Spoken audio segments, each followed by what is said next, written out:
Bharat's momentum is at a clip consistently, and that is the world's envy.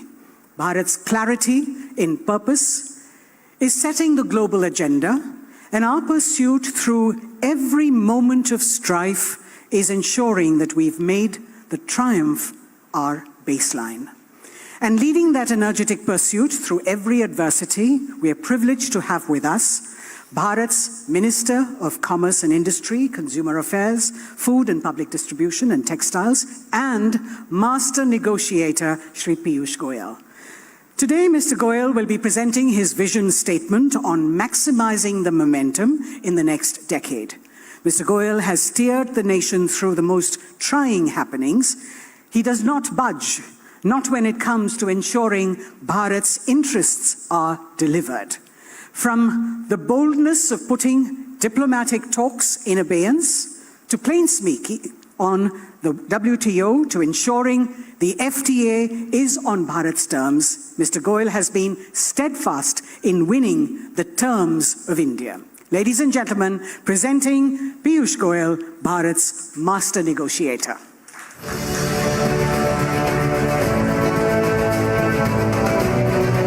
Viksit Bharat and to make India a superpower. It's not going to be India's decade, it's going to be India's century. Viksit Bharat and to make India a superpower.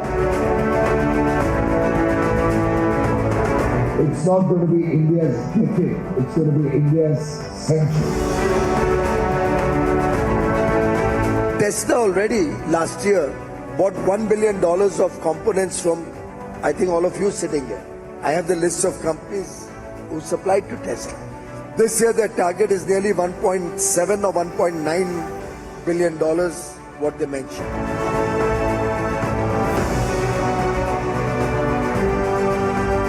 जिस प्रकार से भारत तेज गति से आगे बढ़ रहा है, भारत में इंफ्रास्ट्रक्चर बने, अति आधुनिक इंफ्रास्ट्रक्चर हो जो आगे आने वाले कल के लिए भारत की जरूरतों को पूरा कर सके।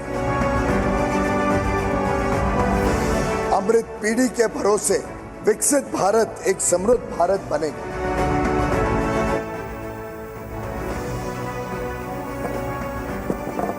Thank you very much, Arnab, and the Republic family.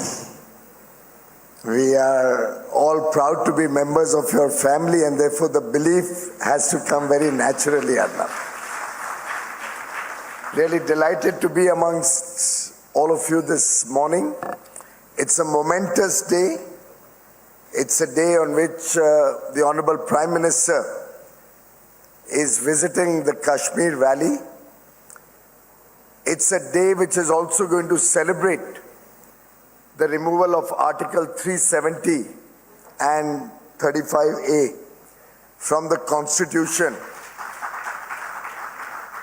Something which I think every Indian and all of us for generations have wished for, have worked for, have struggled for. And I still remember the Honorable Prime Minister literally having to force his way to go to Lal Chowk to unfurl the tricolour many years ago, when the then central government and the state government did not permit him to go along with all the workers of the Bharatiya Janata Party. And it was a very telling commentary of where the state of the nation was, that a territory which belongs to India was often referred to as Aap Indians or Hum Kashmiri. And it was an absolutely unfortunate past that we inherited. But I'm truly delighted that the Honorable Prime Minister and Honorable Home Minister, the two architects of this journey to fulfill the dreams of more than 1 billion Indians to get Kashmir fully integrated into India happened on the 5th and 6th of August 2019. Many of us were privileged to be a part of that history in the making.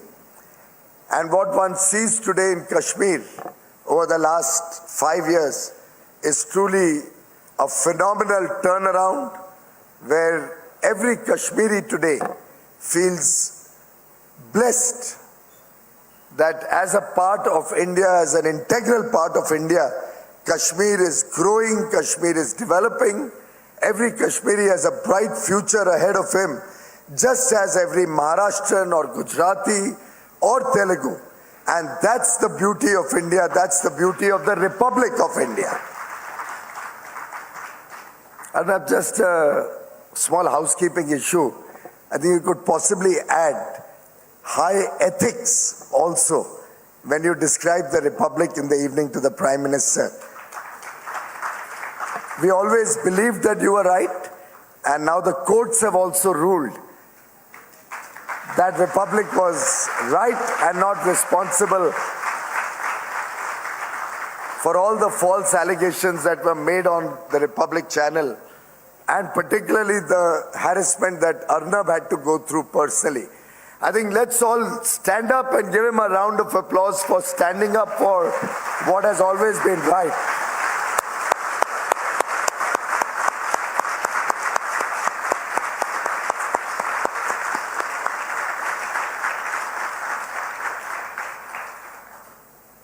Friends, the Honorable Prime Minister is not only a man of vision, but a person on a mission to transform the future of India, to make India once again reclaim the lost glory. And truly, when on the 22nd of January, we saw him at the Pran Pratishtha of the Ram temple, immersed in devotion, after an 11-day Anushtan, an 11-day period during which he followed all the vows that are recommended actually only for 3 days, but he followed it for 11 days, very strict disciplines to truly fulfill the dreams of 1.4 billion Indians. I think in a sense, the Prime Minister showed to the world that as a nation, India stands united, united in the pursuit of protecting our rich legacy, our rich history, our rich culture, ensuring we don't make the mistakes and learn from historical wrongs that have happened in this country. A mission to make sure that no Indian is left behind in the journey of progress. A mission to once again make India, as the old Oneida ad used to say, owner's pride and neighbor's envy. As he's often told us, we have no time to lose, we have no time to wait. Last Sunday, he spent almost 8 hours with the entire Council of Ministers and the top leadership of the Government of India, preparing a roadmap for this great country for the next 25 years in the Amrit Kal, where each one of us has committed ourselves to work with a sense of purpose, a sense of duty, a commitment to make India a developed nation by 2047. And I tell you, the plans that were prepared and in consultation with over 1.5 million people, with the inputs sourced and crowdsourced from across the country, looking at inclusivity and sustainability at the core of India's growth, ensuring that we find our rightful place in the Committee of Nations, working towards a $30 trillion economy, $30 trillion plus economy by 2047, but with well laid out path on how, what and who will do our contribution, will make our contributions towards the goal that we are all committed to. And friends, that is why the Prime Minister says, and I quote, "Today, Bharat is tirelessly working day and night towards a promising future." Sentiment echoing everywhere is India is the future. If today the world thinks India is ready to take a big leap, it has a powerful launch pad of 10 years behind it. And that is the 10-year story that during the course of the day, I'm sure different colleagues will also be sharing with you. Many of us are young, we have not experienced what we went through before 2014, but I can tell you I learned my early lessons in television debates and television discussions with Arnab in the 2010 to 14 period. In many of his debates on television, when the nation wanted to know how we are going to come out of the distressful situation full of scandals, a weak economy, very low self-esteem of the nation and our people, very poor image of the country across the world, very little respect for an Indian passport, and to sum it up, a very low confidence about the future. And I remember at that time talking to Arnab, talking about how we would take the country in the post-2014 period under Prime Minister Modi's leadership to greater heights of development, how we would find the right pathway to make sure that the country progresses fast to meet the aspirations of 1 billion plus people. And I think the Prime Minister's focus on the 3 tracks. 1, developing the strong macroeconomic fundamentals. 2, ensuring social welfare reaches the last man at the bottom of the pyramid. And 3, ensuring that we have the enabling infrastructure. And infrastructure is not just about roads and railways or even ports and airports, on each of which tremendous work has happened in the last 10 years.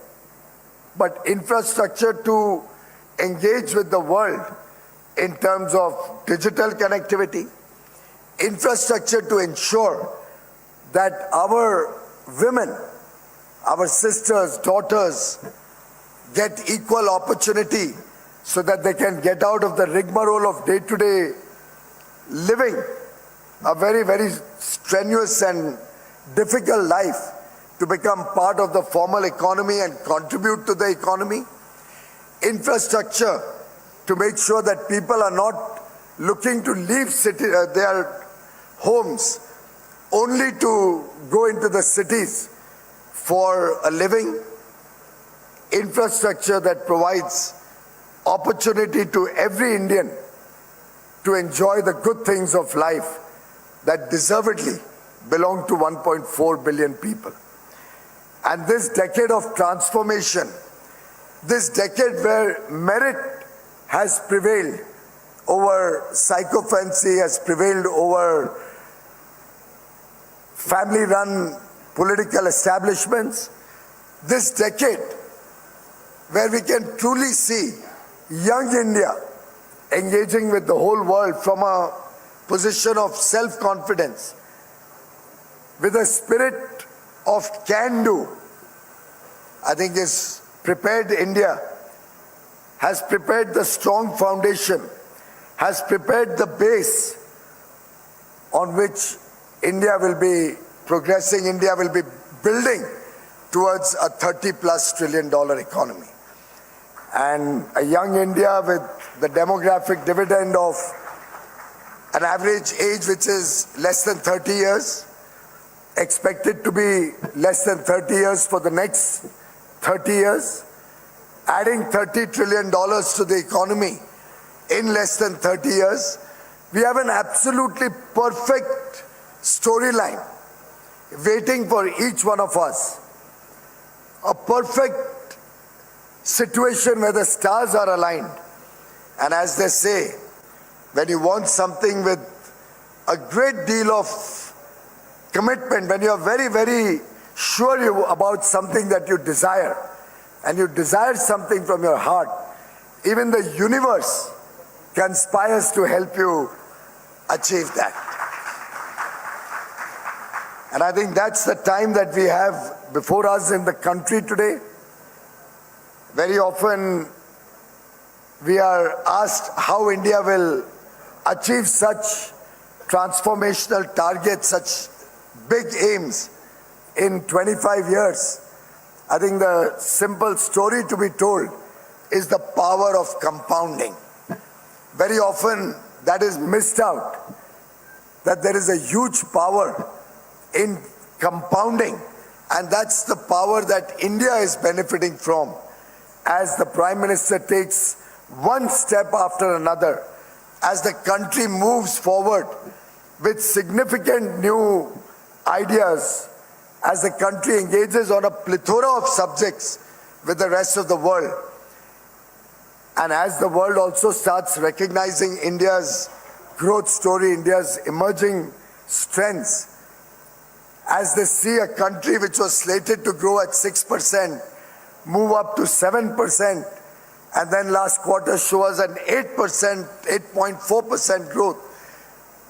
In a situation where we are living in turbulent times, a conflict in Ukraine, a conflict in Palestine, the Red Sea crisis, amongst all these difficulties, when the world sees India emerging as an oasis, as the bright spot on the globe, as they see India's US dollar-driven nominal GDP catching up with our PPP, which is over $10 trillion, as you rightly pointed out already. As we grow from $3.7 trillion or thereabouts today, compounding on a nominal US dollar GDP basis at about 9.5, 10%, the country and every countryman will enjoy the power of compounding.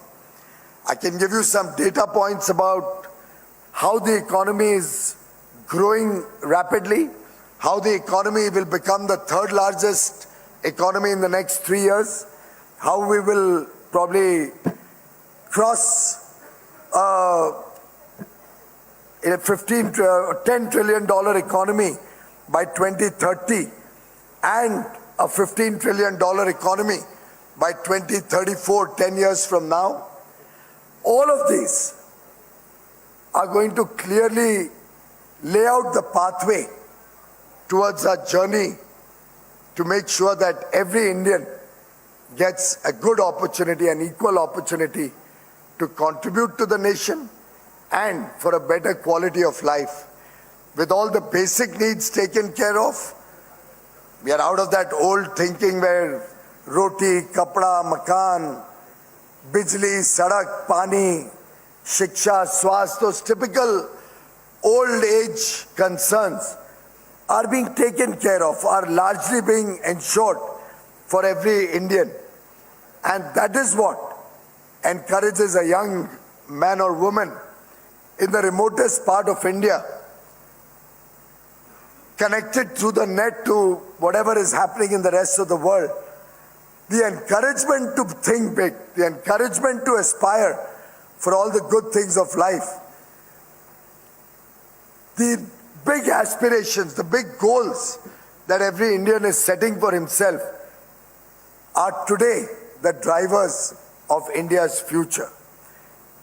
आज देश में दिशा भी सही है, देश की दशा भी सही हो रही है, देश की नीयत साफ है, देश की नीतियां स्पष्ट हैं और देश सही निर्णय ले रहे हैं।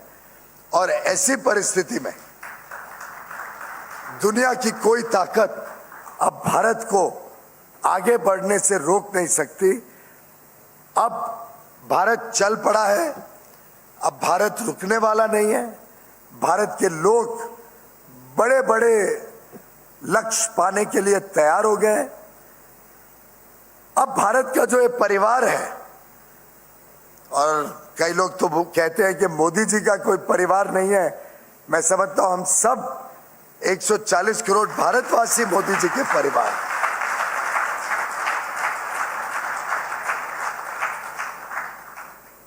और हम सब मिलके एक परिवार के नाते, मित्र के नाते एक दूसरे के साथ चलकर जब 140 करोड़ भारतवासी एक एक कदम आगे बढ़ेंगे, तब आप कल्पना करिए दुनिया देखेगी 140 करोड़ भारतवासियों की ताकत। आपका एक कदम देश का 140 करोड़ कदम की तरह आगे बढ़ाएगा। और आगे चल के मैं आपको विश्वास दिलाता हूं कि इसी तरीके से, इसी तेज गति से भारत आगे बढ़ेगा। भारत का एक एक नौजवान नई उम्मीद, नई उमंग, नई आशाओं के साथ, हमारी बहनें, हमारे बच्चे इस देश को एक नया भविष्य बनाने में, नया भविष्य संवारने में आज जुटे हुए हैं। देश के कोने कोने में उत्साह की लहर है और मेरा पूरा विश्वास है, और अगर मैं कहूं तो मेरा विश्वास अटल है कि देश बहुत ऊंची छलांग लगाने के लिए तैयार है, नई ऊंचाइयों पे पहुंचने के लिए तैयार है। हम सब ने तय करना है कि हम उसके भागीदार बनेंगे या हम पीछे रह जाएंगे। और मैं समझता हूं देश का कोई नागरिक ऐसा नहीं है, कोई व्यक्ति नहीं है जो पीछे रहेगा। हम सब मिलके आगे बढ़ेंगे, हम सब मिलके अपने परिवार का, अपने देश का भविष्य उज्जवल बनाएंगे। आप सबको बहुत बहुत शुभकामनाएं। धन्यवाद।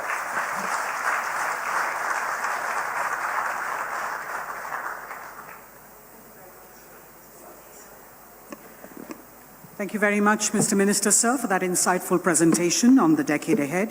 We've now got the Republic Media Network's chairman and editor-in-chief, Arnab Goswami, to be in conversation with Mr. Piyush Goyal on the takeaways. Go ahead. Thank you, Rini. Thank you, Rini. Mr. Goyal, that was a very fine presentation. I really appreciate your joining us today at the Republic Summit and for lighting the lamp. But the nation wants to know.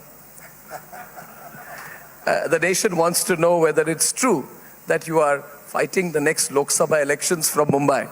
So let's start with a political question. In fact, at the WTO Director General gave it away when he said, why has Piyush Goyal not come for WTO yet? So he says, you see, he's very busy. He's fighting an election.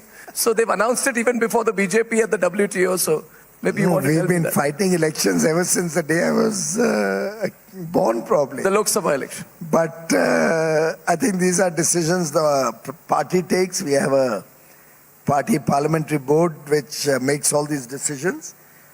I can only tell you I would love to fight the election. Oh, great. If the party gives me an opportunity. Great. That's a good headline to start with. Piyush Goyal says he's going to be excited to fight the election if the party gives him an opportunity.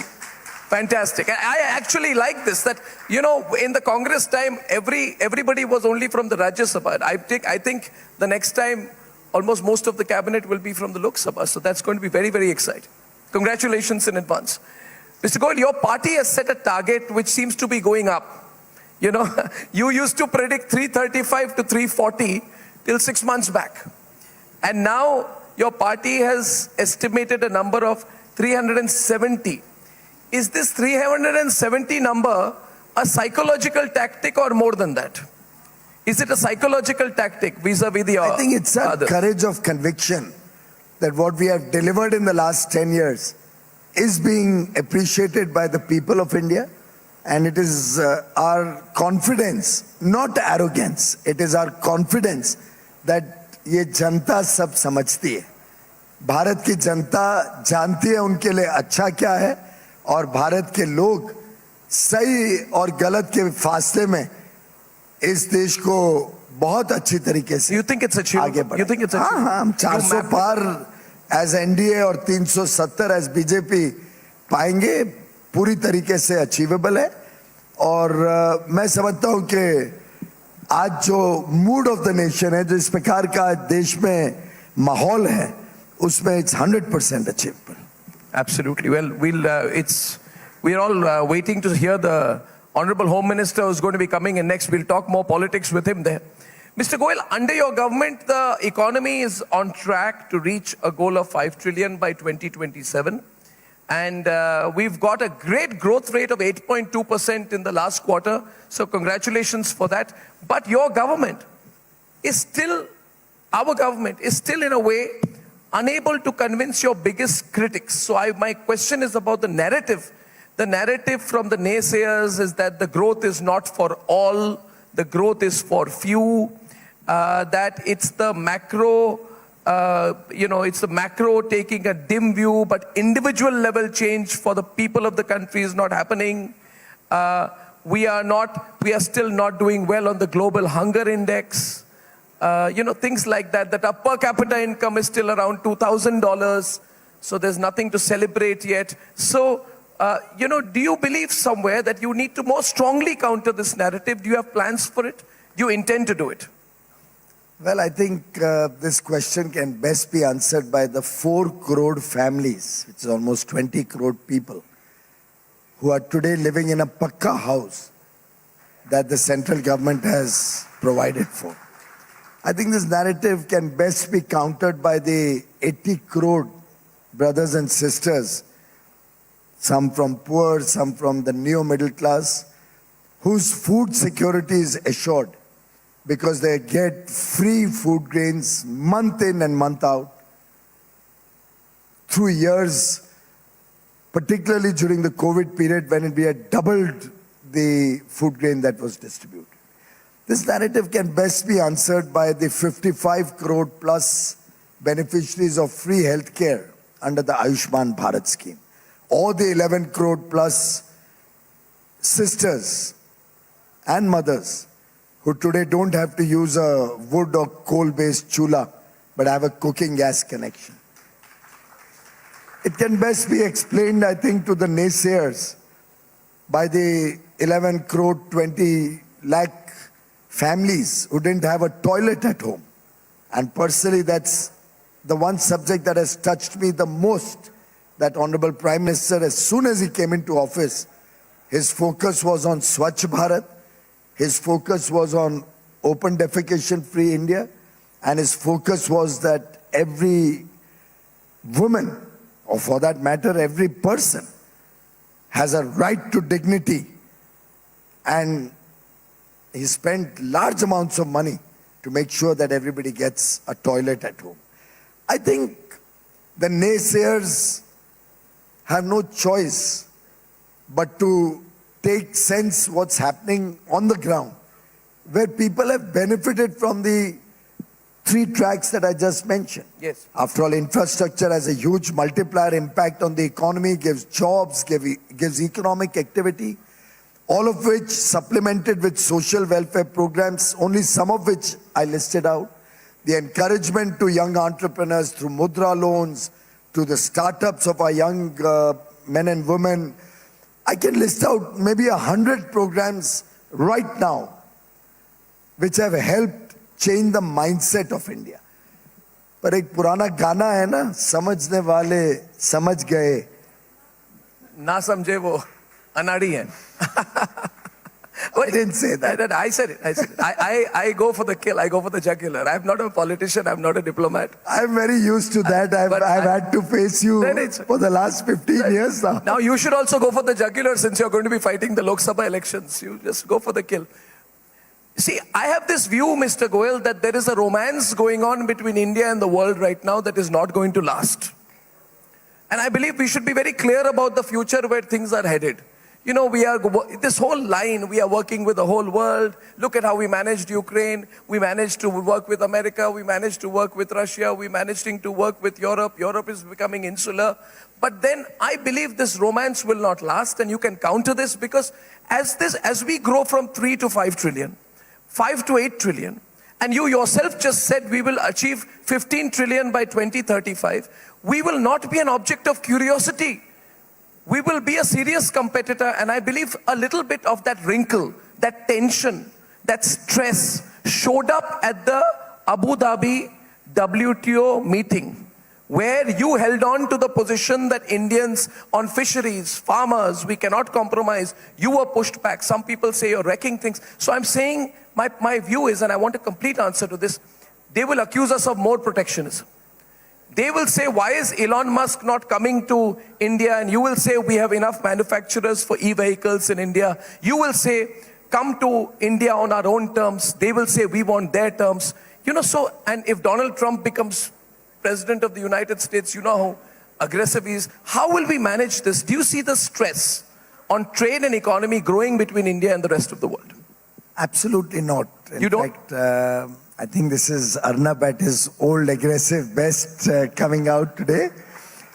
But I'd like to join issue with you on that. First of all, it is difficult for somebody who's used to being a superpower, who's used to being on top of things and dictating to the rest of the world. It's very difficult to reconcile on the changing geopolitics that's evident in the world today. So we had a situation where India, at the Uruguay round, or when GATS or TRIPS were being negotiated about 40 years ago, yes, we were a weak country. We compromised on many things. And I don't think the then government, irrespective whichever party was in government in the 80s, they could never visualize an India of 2024. They could never visualize that India and Indians will start asserting themselves. They could never visualize that India could also aspire to become a developed or a prosperous nation. And therefore, many wrongs, many decisions were made at that time, which we are fighting for today, where we are holding our ground, where we are working with other developed nations, and we have a very good coalition of the global south. Yes. And Prime Minister Modi has led from the front. He's got the African Union full membership of the G20. The entire less developed countries and developing world looks up to Mr. Modi's leadership today. And they look up to India holding the ground for what is good for them. Sometimes, even the less developed countries or countries who are not yet up the prosperity chart, particularly the small countries, do not realize that they're going down a path which may seem okay for the present, but can be very dangerous for them. And I think India plays that role of balancing the interests. We want all the countries to grow with the developed countries. At the same time, the developed countries are also gradually reconciled and recognizing that economic opportunity and business is only possible with a developing country like India. Somebody where there's 1.4 billion people, largely young people, 2/3 of our population in the working age, where the demand for goods and services is going to come from. So I think India offers a perfect opportunity to be friends with, to work with, to engage with as a democracy where the rule of law prevails, and the world is recognizing that.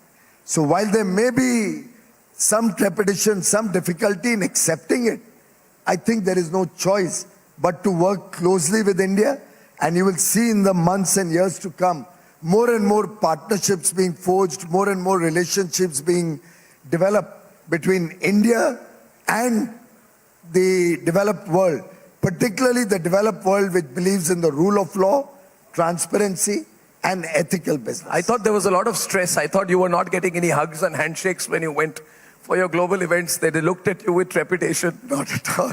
I'm received very warmly. I have some wonderful relations across the world, as does my colleague Dr. Jaishankar, who's truly showcased to the world the India story like never before. Absolutely, absolutely. I call him the rock star. You have. That video went viral. And truly, he makes each one of us Indian proud. The way he presents the India story, the way he stands up for what India is doing, and I can only tell you, commerce and foreign ministry are today working literally as twin ministries, very closely aligned with each other. Messaging goes on between him and me literally by the minute. Wow, wonderful. And I can assure you that under Prime Minister Modi's guidance and leadership, both are working in an aligned manner to get the best for every Indian. So I said to everyone coming to this event today, I said you should come for the event, because if you spend half the day, one day with me at the event, you will get some sense of what is going to happen in the next half decade. We called it the decade. And I believe that is what we want. You know, we go back into our lives. Somebody called me, oh no, what is in it for me? I said, you do your job every day, you do your work every day. Spend half a day, one day on where the country is going. You'll go back more inspired in your jobs. So my last question to you is this. Just 2 minutes, if you can give me a sense. You know, you mentioned trade. You know, we are working very hard, for example, on the India-Middle East-EU economic corridor. Give us some sense of what we are going to see in our lifetime in the next 5 to 10 years. You know, what is that in the next decade, in a couple of minutes, from your insider's perspective? What are people going to see? Well, I think in the next decade or so, we'll see a lot of technologies and investments coming from across the world to manufacture in India, which will provide economic activity, jobs to our young boys and girls, which will also provide our young startups with opportunities to innovate on their own ideas. And this will be necessary for the developed world who are looking for a trusted partner. And today, for most parts of the developed world, in Europe, in the United States, in the Middle East, large parts of Eastern world like Australia, Japan, Korea, Taiwan, they are all finding in India a trusted partner, a country where the rule of law prevails, and this is going to drive huge amounts of investment and technology, which will not only serve the needs of a growing aspirational India, which will also be the sourcing base for the world. Case in point could be, I think, Apple. Apple started with very small beginnings. They're already at 7-8% of their global production coming out of India. Next 2 years, they expect to take it up to about 25% of their global production. And the story across the world, wherever we go, people are telling us our largest workforce today is in India. Our second largest is in India, but in 2 years, it'll be the largest. Our R&D all comes from India. Our innovation is happening in India. So by and large, across the world, there's a lot of excitement about engaging with India. And I can assure all your viewers through you, as we do in Parliament, that be bold. Go for the big ticket, big vision. Don't ever compromise for second best. India is going to be on top. We'll provide the best quality. Best quality of goods and services, highest level of management talent, best skill sets, and integrity and ethics in workplace, which will be unparalleled anywhere in the world. That's so important. Well, I'm full of positive energy after this. And, you know, I love the fact that nowadays, when a minister reaches for an event, till the last minute he's checking a file, till he's got 2 phones. So he works incredibly hard, but he still gave us time. And we are proud of you. And we wish you all the best in the upcoming elections at a personal level. Thank you, Piyush. Thank you, Arnab, and always a pleasure to be with you. As always.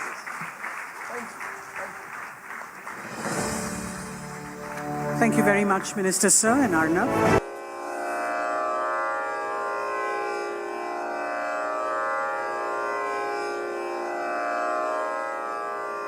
Ladies and gentlemen, it gives me immense pride to announce the Union Home Minister and Minister of Cooperation, Shri Amit Shah ji, is among us now.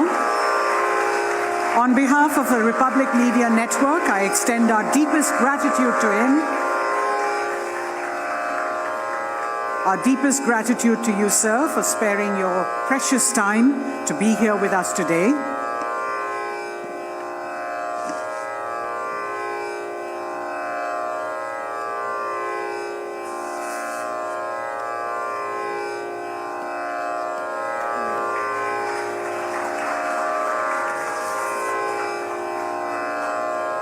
Ladies and gentlemen, in honor of the Home Minister, we have a special performance today.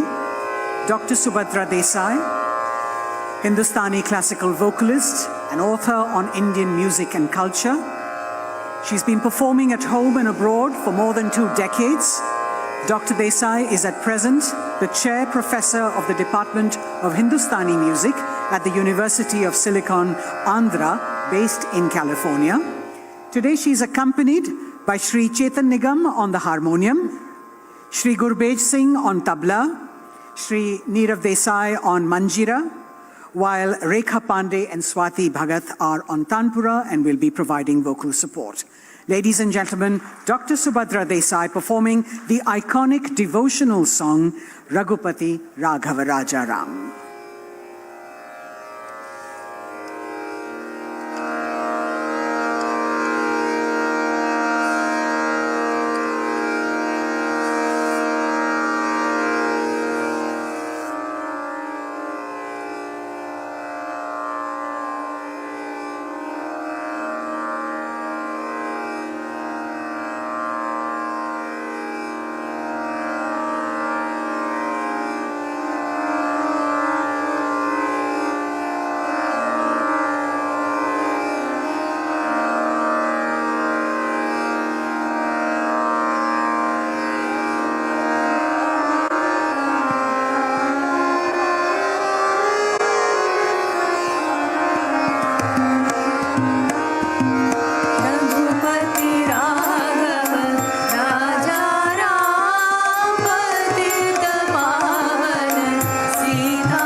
Sitaram जय जय राघव सीताराम जानकी रमणा सीताराम जय जय राघव राजा राम रघुपति राघव राजा राम पतित पावन सीताराम रघुपति राघव राजा राम पतित पावन सीताराम रघुपति राघव राजा राम पतित पावन सीताराम जय जय रघुपति राघव राजा राम पतित पावन Sitaram Raghupati Raghav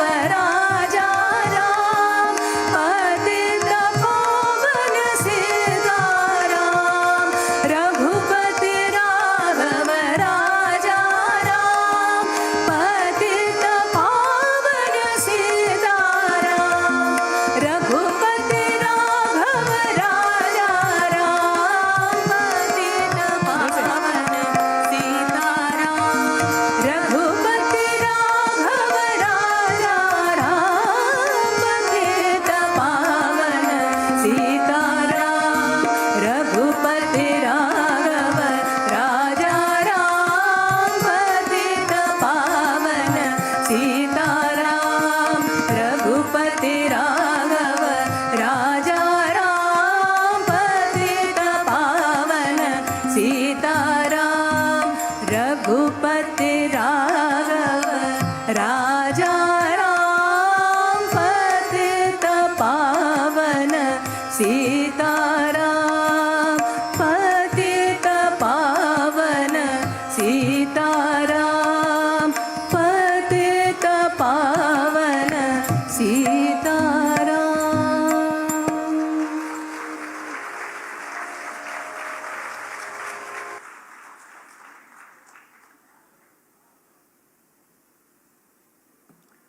Thank you, Subhadra ji, for that absolutely soulful performance. Ladies and gentlemen, Dr. Subhadra Desai. As we clear our stage, it is now time for perhaps the most awaited session of this morning. Ladies and gentlemen, we are privileged to have among us India's much admired Honorable Griha Mantri, Shri Amit Shah ji, one of Bharat's most resolute nationalists in recent history. Ladies and gentlemen, the defender of Bharat's destiny, Shri Amit Shah.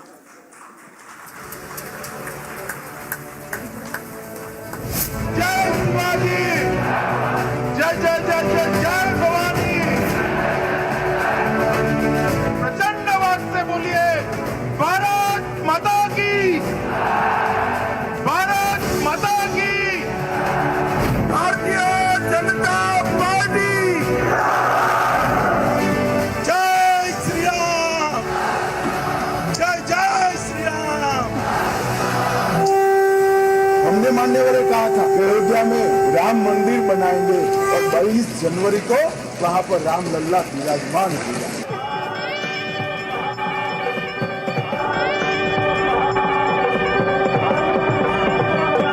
जो कहते थे कि हम नहीं समझते हैं, मैंने कहा कि अगर मन खुला रखोगे और मन भारतीय रखोगे तो समझ में आ जाएगा।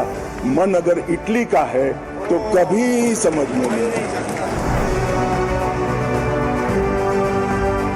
सीएए देश का कानून है, इसको कोई रोक नहीं सकता और हम सीएए को लागू कर रहे हैं।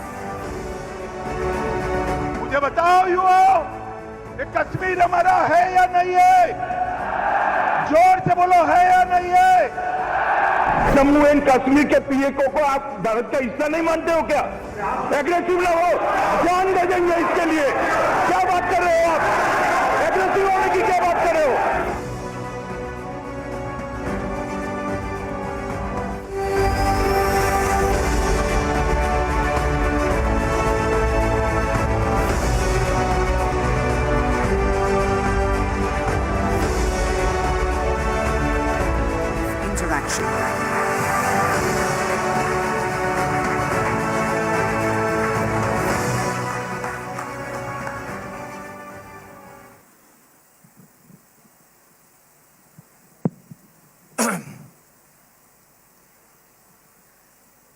फ्रेंड्स, दोस्तों, सियासत के हर संकट का समाधान जिनके पास है, the one who is the master of checkmating every political and opposition move, विपक्ष की सियासी सोच पर जो सबसे कड़ी चोट करते हैं, the one who is known in the country and around the world today as the modern day Chanakya of Indian politics.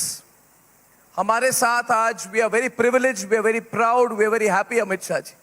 And we have waited for this a long time, that from your busy schedule, your very, very busy schedule, you have taken time to be with us at the Republic Network Summit. So, बहुत धन्यवाद, and let us start with a round of applause for it. Amit Shah ji, we are very happy today. We are very happy. बहुत सवाल हुए थे आज कि will he make it, will he come? He is so busy. There is a cabinet meeting. Prime Minister is in Jammu and Kashmir, but you are here, and we are very happy. And we want to speak to you openly. And a lot of people are watching this. आज हमारे सब channels में streaming सब लोग देख रहे हैं. तो I'll start with my first question, Amit Shah ji. Lok Sabha चुनाव के लिए 195 बीजेपी उम्मीदवारों की लिस्ट अभी आ चुकी है, और प्रधानमंत्री जी ने 370 सीट की टारगेट फिक्स की है, और एनडीए का अपना टारगेट 400 का है. सवाल मेरा यह है अमित शाह जी कि ये जो टारगेट है, ये लक्ष्य जो है, ये सेंटिमेंट्स को लेकर है, उसके आधार पर है, या फिर कोई state to state detailed political mapping भी की गई है? इस पर आप अगर कुछ हमारे साथ जानकारी हमें साझा करें तो we can start with that. देखिए, भारतीय जनता पार्टी राजनीति में विजय प्राप्त कर सत्ता प्राप्त कर लंबे समय तक सरकार ये बनाने के लक्ष्य से नहीं है. हम राजनीति में जब से हमारी पार्टी की स्थापना हुई, तब से आजादी के आंदोलन के वक्त से जो लोग भारत को जानते थे, उनकी कल्पना के भारत बनाने के लिए हम राजनीति में आए हैं. लाखों लोगों ने बलिदान ऐसे भारत के लिए नहीं दिया था जिसकी दुनिया में कोई पूछ न हो. ऐसे भारत के लिए नहीं दिया था जो असुरक्षित हो, अशिक्षित हो.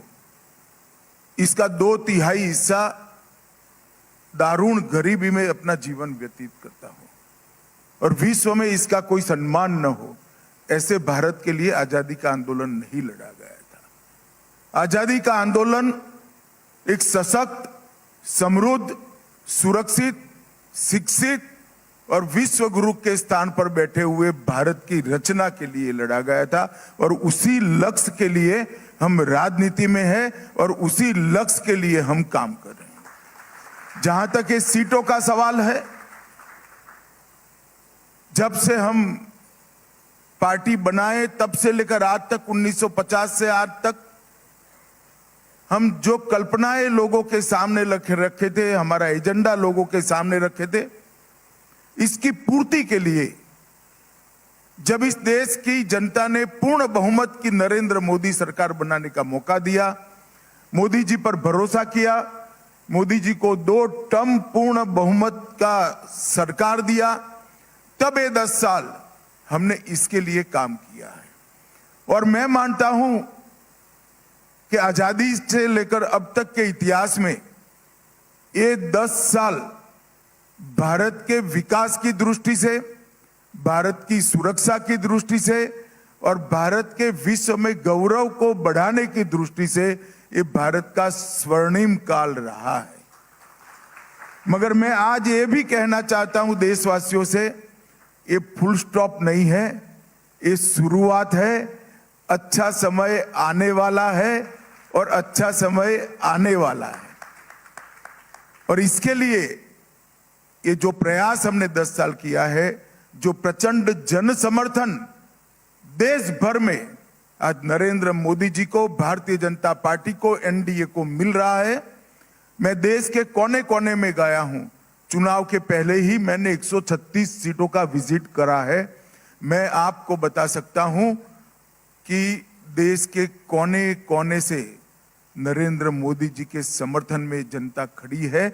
इसी के आधार पर हमने 370 के आंकड़े का लक्ष्य रखा है, 400 पार के आंकड़े का लक्ष्य रखा। ये लक्ष्य हमारा वास्तविक भी है और मैं आज बड़े विश्वास के साथ देश की जनता को कहने वाला हूं कि आप एक बार आपके मन में जो आशीर्वाद पड़ा है, प्यार पड़ा है, उसको मत में परिवर्तित कर दीजिए।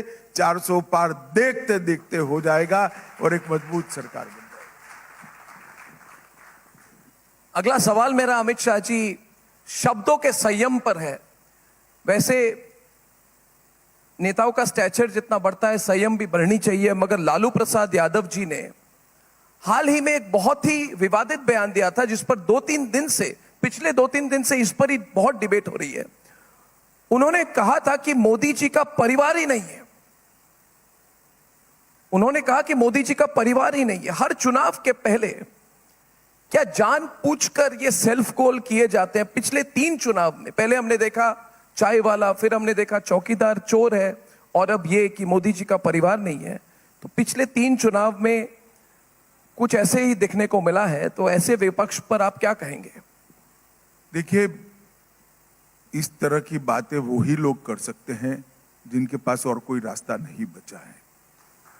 ऐसी ओछी बातें कर कर देश की राजनीति को, उसके स्तर को गिराने का जो काम कर रहे हैं, हर बार जनता उसका जवाब देती है। परंतु मैं एक बात बताना चाहता हूं, मैंने मोदी जी को बहुत करीब से देखा है, कई सालों से उनके साथ काम किया है। लालू जी ने एक महीने में सही ही कहा है कि मोदी जी का कोई परिवार नहीं है। परिवार जिनका होता है वो बेटे बेटियों को प्रधानमंत्री बनाने का प्रयास करता है, मुख्यमंत्री बनाने का प्रयास करता है, सत्ता पर बिठाने का प्रयास किया है। इस व्यक्ति ने 40 साल से केवल और केवल देश की जनता के लिए काम किया है। 23 साल से मुख्यमंत्री और प्रधानमंत्री रहने के बाद भी मैंने एक दिन छुट्टी लेते हुए उनको नहीं देखा है। सुबह 5 बजे से रात को 1 बजे तक अहर्निश काम काम काम, एक दिशा में काम और सेल्फलेस काम करते हुए मैंने देखा है। और इसी का परिणाम है कि उनके नेतृत्व में इतनी बड़ी कैडर खड़ी हुई है, इतने सारे नेताओं की श्रृंखला खड़ी हुई है, एक मजबूत भारतीय जनता पार्टी खड़ी हुई है और देश आज दुनिया में सर्वप्रथम बनने के लक्ष्य के साथ संकल्प लेकर 2047 में विकसित भारत, आत्मनिर्भर भारत का आत्मविश्वास भरकर देश आगे बढ़ रहा है। पूरी दुनिया कोई भी समस्या हो, पर्यावरण की हो, आतंकवाद की हो, इथेनॉल ब्लेंडिंग की हो या दुनिया में आए हुए विवादों और विवादों की समस्या हो, हर समस्या में दुनिया राह देखती है। देश के प्रधानमंत्री नरेंद्र मोदी क्या कहते हैं और जो कहते हैं वो ट्रेंड बनता है, जो कहते हैं उसको पूरी दुनिया स्वीकार करती है। और मैं मानता हूं कि लालू जी कभी ये राजनीति नहीं समझ पाएंगे, कि परिवारवादी पार्टियां कभी ये राजनीति नहीं समझ पाएंगी, क्योंकि इनके जीवन का लक्ष्य कभी भी देश नहीं रहा है, देश का गरीब नहीं रहा है, देश की जनता नहीं रही है, देश का सम्मान नहीं रहा है। उनका लक्ष्य केवल और केवल अपने बेटे बेटियों को राजनीति में उच्चस्थ स्थान पर बिठाना रहा है। वो सहन ही नहीं कर सकते कि गरीब घर का बेटा, चाय बेचने वाले का बेटा, जिसका कोई राजनीतिक बैकग्राउंड नहीं है, कोई जाति का बैकग्राउंड नहीं है, वो इतने बड़े देश का प्रधानमंत्री बनेगा, 2 बार बनेगा, 3 बार बनेगा और सफल प्रधानमंत्री बनकर देश को महान बनाएगा। वो सहन ही नहीं कर सकते। अमित शाह जी, एक गंभीर मुद्दा है जो इन्वेस्टिगेटिंग एजेंसीज, जो जांच एजेंसियों के साथ जो अभी हो रहा है, और ये सेंटर स्टेट रिलेशन से भी लिंक्ड है। हाल ही में बंगाल में संदेश खाली में ईडी की टीम जब गई तो उन पर हमला हुआ और हमलावर ने कबूला कि हां, हमने हमला करवाया, हमने लोगों को लेके हमने एक मर्डरस अटैक करने की कोशिश की इन्वेस्टिगेटिंग एजेंसीज पर।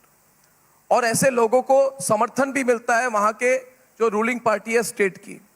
ईडी के समन भेजे जाते हैं, मगर नेता हाजिर नहीं होते, इससे एक बुरा ट्रेंड देश पर भी जाता है। अरविंद केजरीवाल को अब तक 8 समन भेजे गए हैं, 8 समन। और कई राज्य ऐसे भी हैं जिन्होंने अपने रूल्स को चेंज करके सीबीआई को नहीं घुसने दिया। ये बहुत सीरियस मामला है और अगर ये झगड़ा और बढ़ जाए तो इसके बहुत इंप्लीकेशंस हो सकते हैं। तो आप इसको कैसे रोकेंगे? आप पत्रकार हो, आपको लगता है कि ये समस्या बहुत बड़ी हो जाएगी, देश गंभीर संकट में आ जाएगा? मुझे कोई डर नहीं है। डेमोक्रेसी में हर चीज का जवाब जनता दे देती है, जनता सब देखती है। अगर बंगाल में किसी के घर से 52 करोड़ रुपया इकट्ठा मिल जाता है, झारखंड में किसी के घर से 355 करोड़ रुपया कैश मिल जाती है, 25 मनी मशीन कैश गिनते गिनते गर्म हो जाते हैं और ये कहते हैं हम पर एक्शन न लो। क्या कह रहे हैं? मैं आपको बताना चाहता हूं कि यूपीए सरकार के खिलाफ 40 केस सिर्फ यूपीए को रजिस्टर करने पड़े। हम ऑपोजिशन में थे, संसद में मामले उठाते थे, पीआई लगाते थे, कोर्ट ऑर्डर करती थी, उनको जांच करनी पड़ती थी। उस वक्त तो आप ही सत्ता में थे भाई। और आज देश में अदालतें हैं, अगर किसी को अन्याय हो रहा है तो अदालत में जाइए, अदालत सुनेगी आपको। मगर वास्तविकता यह है कि 12 लाख करोड़ के घपले घोटाले कर कर अपने घर भर कर बैठे हुए लोग जांच से डरते हैं और इसीलिए ये हवा खड़ा करते हैं एजेंसियों का। मैं आज उनको कहना चाहता हूं, 12 लाख करोड़ के घपले घोटाले किए, सैकड़ों जांच आपके सामने हुई, जेल में जाना पड़ रहा है। 23 साल से नरेंद्र मोदी सत्ता पर है, मुख्यमंत्री भी रहे, प्रधानमंत्री भी रहे, 10 साल से हमारी सरकार है। एक 4 आने का भी आरोप नरेंद्र मोदी पर हमारे विरोधी भी नहीं लगा पाए। हमने पारदर्शिता से शासन किया है। और मैं आज फिर से एक बार कहना चाहता हूं विपक्ष के मित्रों को, आपके खोखले प्रचार के साथ जनता आने वाली नहीं है। आप इससे एक्सपोज हो रहे हो, आप कानून का साथ नहीं दे रहे हो। अगर आपको कोई ग्रीवेंसेस है तो अदालतों में जाना चाहिए, वहां से प्रोटेक्शन लेना चाहिए। मगर आप कोऑपरेट नहीं कर रहे हो, वो तो ठीक नहीं हो रहा है। मैं किसी व्यक्ति के बारे में नहीं कह रहा हूं। जहां तक संदेश खाली का सवाल है, मैं मानता हूं संदेश खाली की घटनाओं ने बंगाल के शासन को 100% एक्सपोज कर कर रख दिया है। एक महिला मुख्यमंत्री के राज्य में जिस तरह से धर्म के आधार पर महिलाओं का शोषण हुआ है, वो सहन ही नहीं किया जा सकता। हम इसके खिलाफ लड़ेंगे, एड़ी चोटी का जोर लगाकर लड़ेंगे और बंगाल में हम परिवर्तन कर रहेंगे। आपने संदेश खाली पे जो कहा, इसके लिए बहुत बहुत धन्यवाद अमित शाह जी। सब लोग सुनना भी चाहते थे और आज आपकी जो मैसेज है बहुत क्लियरली जा चुकी है। मैं आपको कहना चाहूंगा कि संदेश खाली के महिलाओं के साथ जिस तरह का अत्याचार हुआ है, और ये अब नहीं, 1-2 महीने से नहीं, ये कई सालों से चल रहा है। और जब हमारी टीम भी वहां गई तो हमारे रिपोर्टर भी अरेस्ट हो गए और रिपब्लिक बांग्ला ने जब सच दिखाया तो हमको भी कुचलने की कोशिश की गई थी। मगर आपने जो आज मैसेज दिया है बहुत बड़ी बात है। बंगाल की परिस्थिति पर मैं चाहता हूं थोड़ा और आप बताएं, आप बंगाल की लॉ एंड ऑर्डर सिचुएशन पर संदेश खाली नहीं, इसको आप कैसे देखते हैं? हर दिन ऐसे न्यूज में इस तरह की घटनाएं आ रही हैं आजकल। देखिए, बंगाल एक बॉर्डर स्टेट है। हम सब जानते हैं कि घुसपैठ की समस्या सबसे ज्यादा अब कोई एक राज्य में बची है तो बंगाल में बची है। और मैं बिल्कुल विश्वास के साथ देश की जनता को तथ्यों के आधार पर बता रहा हूं कि बंगाल से जो घुसपैठ होती है वो स्टेट स्पॉन्सर घुसपैठ है। इसमें किसी को शंका रखने की जरूरत है। स्टेट स्पॉन्सर्ड इन्फिल्ट्रेशन, अपनी वोट बैंक की राजनीति को बढ़ाने के लिए, अपनी वोट बैंक को बढ़ाने के लिए राष्ट्रीय सुरक्षा को ताक पर रखा जा रहा है। ये बहुत गंभीर समस्या है और बंगाल की जनता भी उसको मान रही है। मैं आज पूरे देश भर के लोगों को बताना चाहता हूं कि देश ने बंगाल के साथ खड़ा रहने की जरूरत है। वहां गंभीर समस्या है जी। ये बॉर्डर स्टेट को हम सब ने गंभीरता से लेने की जरूरत है। बंगाल में भी जागरूकता आई है। हम एक भी सीट नहीं थे, हम 18 जीते। इस बार हम 25 का आंकड़ा पार कर कर पूर्णता की ओर आगे बढ़ रहे हैं। हमारे 2 एमएलए थे, 77 बने हैं। मजबूत विपक्ष के रूप में हमारी भूमिका अदा कर रहे हैं। बंगाल में जो शासन है वो भ्रष्टाचारी है। बंगाल में जो शासन है वो धर्म के आधार पर एपीसमेंट करने वाला शासन है। बंगाल में जो शासन है वो न्यायी शासन है। देश की सुरक्षा के लिए बहुत जरूरी है कि वहां परिवर्तन हो और भारतीय जनता पार्टी वहां संघर्ष कर रही है। मैं बंगाल की जनता को भी विनती करने आया हूं कि आप हमारा समर्थन करिए। मोदी जी के नेतृत्व में बड़ी मजबूत प्रतिनिधित्व बंगाल से एक बार भेजिए। हम बंगाल को फिर से सोनार बांग्ला बनाना चाहते हैं, उसमें आपका साथ और साथ। जी, ये बहुत बड़ी बात कही है आपने। 2 हेडलाइन तो है। पहली बात उन्होंने कही कि सरकार की, राज्य सरकार की स्टेट स्पॉन्सर्ड इन्फिल्ट्रेशन है। ये बहुत बड़ी बात है क्योंकि हर बार स्टेट गवर्नमेंट कहती है कि बीएसएफ का दोष है। और दूसरी बड़ी बात आज आपने कही कि 18 नहीं 25 से ज्यादा 42 में से out of 42 more than 25 seats he says is going to be the target for the BJP in Bengal. That's a big headline.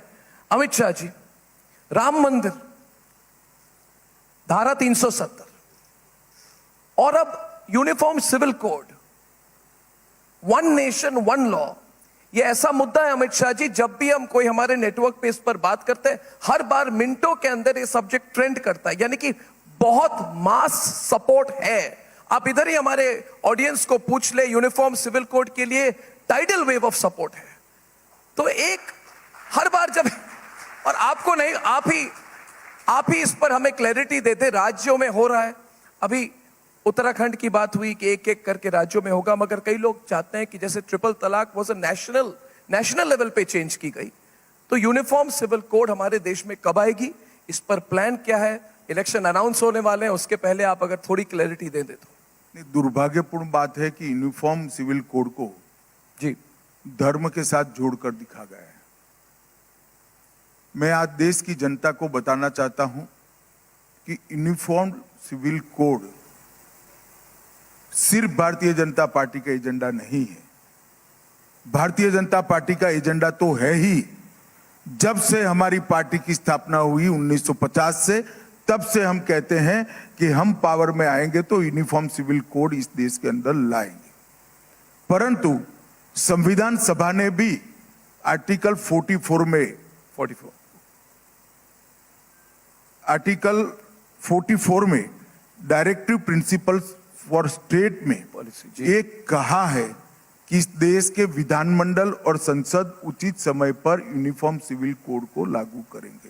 जी, अगर आप पंथ निरपेक्ष देश की कल्पना चाहते हैं, पंथ निरपेक्ष राज्य की कल्पना चाहते हैं, तो धर्म के आधार पर कानून कैसे हो सकता है? धर्म के आधार पर कानून नहीं हो सकते। इस देश में एक कानून होना बहुत जरूरी है। जी, और उत्तराखंड सरकार को मैं बधाई देना चाहता हूं। भारतीय जनता पार्टी की उत्तराखंड सरकार ने इसके लिए सुप्रीम कोर्ट की निवर्तमान न्यायाधीश के अध्यक्षता में एक कमेटी बनाई। लगभग 780 पन्नों की रिपोर्ट आई है, इसमें 42 चैप्टर है और उसमें से एक बिल बनाकर उत्तराखंड सरकार ने, उत्तराखंड की असेंबली ने इसको पारित किया है, जो भारत सरकार में स्वीकृति के लिए आया है। कुछ ही दिनों में इसको हम स्वीकार भी कर लेंगे और उत्तराखंड ऐसा राज्य होगा देश में जहां सबसे पहले यूसीसी लागू हो जाएगा। आपने जो सवाल किया कि देश भर में कब लागू होगा, राष्ट्रीय स्तर पर। जी, देखिए ये बहुत बड़ा सोशल रिफॉर्म है। यूनिफॉर्म सिविल कोड बहुत बड़ा सोशल रिफॉर्म है। हम डेमोक्रेटिक कंट्री है, लोकतांत्रिक देश है।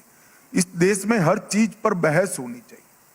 ये जो यूसीसी का बिल उत्तराखंड सरकार ने कानून पारित किया है जी, उस कानून की सोशल स्क्रूटिनी होनी चाहिए, इस कानून की लीगल स्क्रूटिनी होनी चाहिए और इस पर व्यापक बहस भी देश भर में होनी चाहिए। सभी दलों में भी होनी चाहिए, सभी धर्मों के मुखियाओं के बीच में भी होनी चाहिए।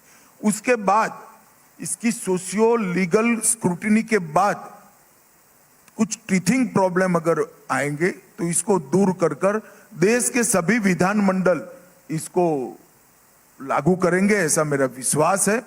परंतु मैं निश्चित रूप से देश की जनता को ये कहना चाहता हूं कि भारतीय जनता पार्टी मानती है कि कश्मीर से कन्याकुमारी और कामाख्या से द्वारिका तक इतने बड़े देश के हर चप्पे चप्पे पर यूनिफॉर्म सिविल कोड होना चाहिए और ये देश एक कानून से चले। तीसरे टर्म में हो जाएगा, तीसरे टर्म में हो जाएगा एक टारगेट। देखिए जी, मुझे ना टीआरपी बनानी है ना मैं जोत से हूं, तो ये तो जनता को ही तय करने दीजिए आप। मैंने रोड मैप मेरी पार्टी का जो है वो बताया है। क्या आपको लगता है, एक फॉलो अप सवाल, कि India can not be truly secular without uniform civil code? अगर हम सेक्युलर देश हैं, असली सेक्युलरिज्म तो तभी होगी when all the people of the country are governed by one law. क्या आप मानेंगे कि हम सेक्युलर तभी बन सकते हैं पूरी तरह से जब एक कानून बने सबके लिए? कानून के आधार पर कोई देश पंथ निरपेक्ष नहीं बन सकता। देश की जनता ही पंथ निरपेक्ष, हम सालों से पंथ निरपेक्ष रहे हैं। हमारे यहाँ धर्म हमेशा राज्य का विषय नहीं रहा है, धर्म व्यक्ति का विषय रहा है, और धर्म व्यक्ति को बड़ा बनाने की दिशा में ले जाता है। ये कभी राज्य का विषय हजारों साल से भारत में नहीं रहा है। ये हमें क्या पंथ निरपेक्षता सिखाएंगे? हम हजारों सालों से इसी तरह से जी रहे। परंतु डेमोक्रेटिक सेटअप के अंदर पूरे देश के लिए कानून होना बहुत जरूरी है, और मैं मानता हूं कि ये जितना हो सके उतना जल्द हो जाना चाहिए। मैं अपना एक इंटरप्रिटेशन करता हूं आपने जो कहा, क्योंकि मैं कई बार आपके साथ जो इंटरव्यू की थी 370 हटाने के पहले कई बार मैं पूछता था, और इसी फोर्स, इसी पैशन और इसी स्टाइल से वो कहते थे कि हम पूरी तरह से कमिटेड है। और मुझे अभी भी याद है अमित शाह जी कि जिस सुबह 370 और 35A को अबॉलिश की गई, उस सुबह तक लोग कह रहे थे कभी नहीं हो सकता है, कश्मीर जल जाएगा। मुझे आज लग रहा है आप उसी फोर्स और पैशन के साथ यूनिफॉर्म सिविल कोड के बारे में कह रहे हैं, और हमें अभी भी उम्मीद है कि ये अर्णव बाबू का इंटरप्रिटेशन है। नहीं, मुझे देखिए अमित शाह जी, देखिए मैं थोड़ा इनफॉर्मली आपको कहना चाहता हूं, जिस दिन आप तो सरकार के बिल्कुल अंदर हैं, आप सरकार चलाते हैं, बाहर के लोग कोई विश्वास नहीं कर रहे थे कि इतना बड़ा चेंज हो सकता है। और आपकी क्लिप जो अभी हमने प्ले की, जो वायरल हुई और अभी तक वायरल है, आपको पता है, वो पाकिस्तान वाली क्लिप की, वो ये किसी ने विश्वास नहीं किया था। मुझे लगता है चेंज तो आप ला सकते हैं, and I think you will bring the change on uniform civil code. चले, आपकी शुभकामनाओं के लिए धन्यवाद। अमित शाह जी, बंगाल में ही नहीं पूरे देश में, गृह मंत्री जी, CAA कब लागू होगा? क्योंकि अब मॉडल कोड ऑफ कॉन्डक्ट कभी भी लागू हो सकता है, और आपका बयान भी आ चुका है कि CAA लागू होकर रहेगा। तो इस पर कोई टाइमलाइन आप कह सकते हैं कि कब होगा? मैं फिर से कहता हूं, CAA ये देश का कानून है, पत्थर पर लकीर है, ये वास्तविकता है, ये लागू होगा ही होगा, और इस चुनाव के पहले होगा। इस चुनाव के पहले होगा, इस चुनाव के पहले होगा। ये बहुत बड़ी बात कही है आज। मैं तो ये कह सकता हूं कि ये हाहाकार हो गई आपने जो बात अभी कही है। गृह मंत्री जी ने बहुत बड़ी बात हम सबके सामने कही। प्रणव जी, तालियां बज गई, कोई धमाका नहीं है। ये बात मैं 10 बार बता चुका हूं। नहीं, मगर आप चुनाव के पहले CAA लागू होगा। इस देश का कानून है, इसको कोई नहीं रोक सकता। फैंटास्टिक। तो नोटिफिकेशन बस आने वाली है, फिर आपको लगता है नोटिफिकेशन तो बस आने वाली है? देखिए, हमें तो ब्रेकिंग न्यूज चाहिए ना। अब आपने ब्रेकिंग न्यूज दिया, आदत से मजबूर हम भी हैं। बहुत बड़ी ब्रेकिंग न्यूज है, और मुझे लगता है सब लोग इस पर जरूर बात करेंगे, और इसका प्रभाव क्या होगा, इसका इम्पैक्ट क्या होगा, अगर आप संक्षिप्त में इस पर कुछ कह सके तो। देखिए, CAA कानून कोई नई बात नहीं है जी। कांग्रेस पार्टी कई चीजों को भूल गई है। मत बैंक की लालच में, वोट बैंक की लालच में कई चीजें भूल गई है। जैसे UCC जी, संविधान सभा का वादा था। इसी तरह से जब देश का दुर्भाग्यपूर्ण तरीके से धर्म के आधार पर विभाजन हुआ, तब पाकिस्तान और अब के बांग्लादेश से लाखों की संख्या में हिंदू, बौद्ध, सिख शरणार्थी आ रहे थे, और मार काट हो रही थी।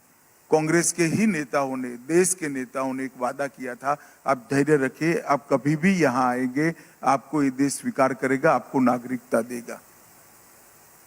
इस वादे पर सभी लोग वहां रहे जी। उनके पर अनेक प्रकार के अत्याचार हुए, धार्मिक प्रताड़ना हुई, धर्म परिवर्तन करने के लिए दबाव बनाया गया, उनकी महिलाओं को, हमारी माताओं बहनों को अपमानित किया गया। वो लोग बदलने के लिए भारत की शरण में आए, और अगर आज भारत अपने वो वादे को जो 15 अगस्त 1947 में किया गया है उसको याद नहीं करता है तो वो ठीक नहीं होगा। करोड़ों लोग इस देश के अंदर नागरिकता के बगैर रह रहे हैं, जो वहां से प्रताड़ित, मुझे कोई बता सकता है, ममता बनर्जी बता सकती है कि वो कहां जाए, कहां जाएंगे वो लोग? वहां उनकी सुरक्षा नहीं है, उनकी महिलाओं को अपमानित किया जा रहा है, हमारी माताओं बहनों को अपमानित किया जा रहा है, धर्म परिवर्तन करने के लिए मजबूर किया जा रहा है। हम भी शरण न दे जी, हम भी उनका स्वागत न करें। भारत में स्वागत है, भारत उनको नागरिकता की भी देगा और मेरे आपके जितना अधिकार भी देगा और स्वागत करेगा।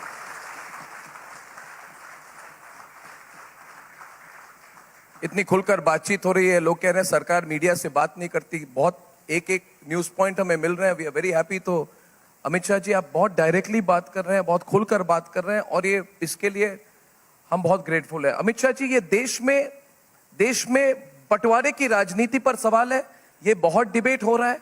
हमारा राष्ट्र सर्वोपरि हमारा स्लोगन है, we believe in nation first, मगर देश में उत्तर दक्षिण की राजनीति हो जाती है, कोई चुनाव के बाद बांटने की राजनीति हो जाती है, सनातन धर्म और हिंदुओं को जाति में बांटने की कोशिश हो रही है, और राहुल गांधी लगातार ओबीसी का मुद्दा उठा रहे हैं। आप लोग विकसित भारत और आत्मनिर्भर भारत की बात कर रहे हैं। इस तरह की डिवाइसिव पॉलिटिक्स, ये ट्रेंड क्यों बन गई है? ये डिवाइसिव पॉलिटिक्स पर आप क्या कहना चाहते हैं, जो इस बार भी हो रहा है? देखिए, भारत जोड़ो के बैनर के तहत भारत तोड़ने की एक्सरसाइज चल रही है।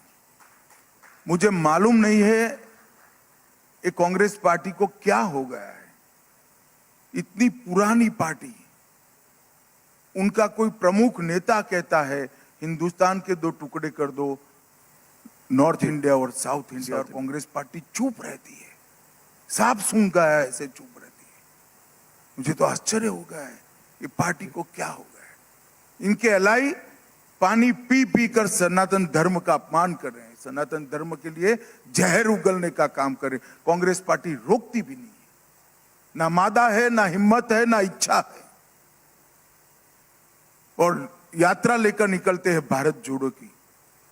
देश की जनता ढंग से समझ ले, इनका एकमात्र लक्ष्य है सत्ता प्राप्त करने का, एपीसमेंट कर कर सत्ता प्राप्त करने का। वो भारत को एक नहीं रख सकते। भारत को एक केवल और केवल भारतीय जनता पार्टी और भाजपा के नेता नरेंद्र मोदी रख सकते हैं।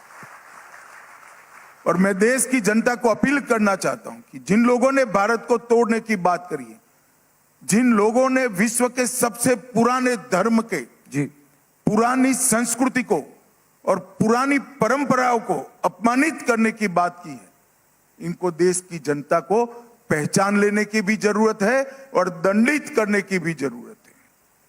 आने वाले चुनाव में मैं चाहूंगा कि कांग्रेस के नेता अगर हिम्मत है तो इनके भारत तोड़ो की ये सारी घटनाओं का रिपीटेशन चुनावी मंच पर से करें। वो कोई नेता के मुंह से कुछ निकल गया इसका खंडन भी नहीं करते, पार्टी को अपने आप से अलग नहीं करते हैं।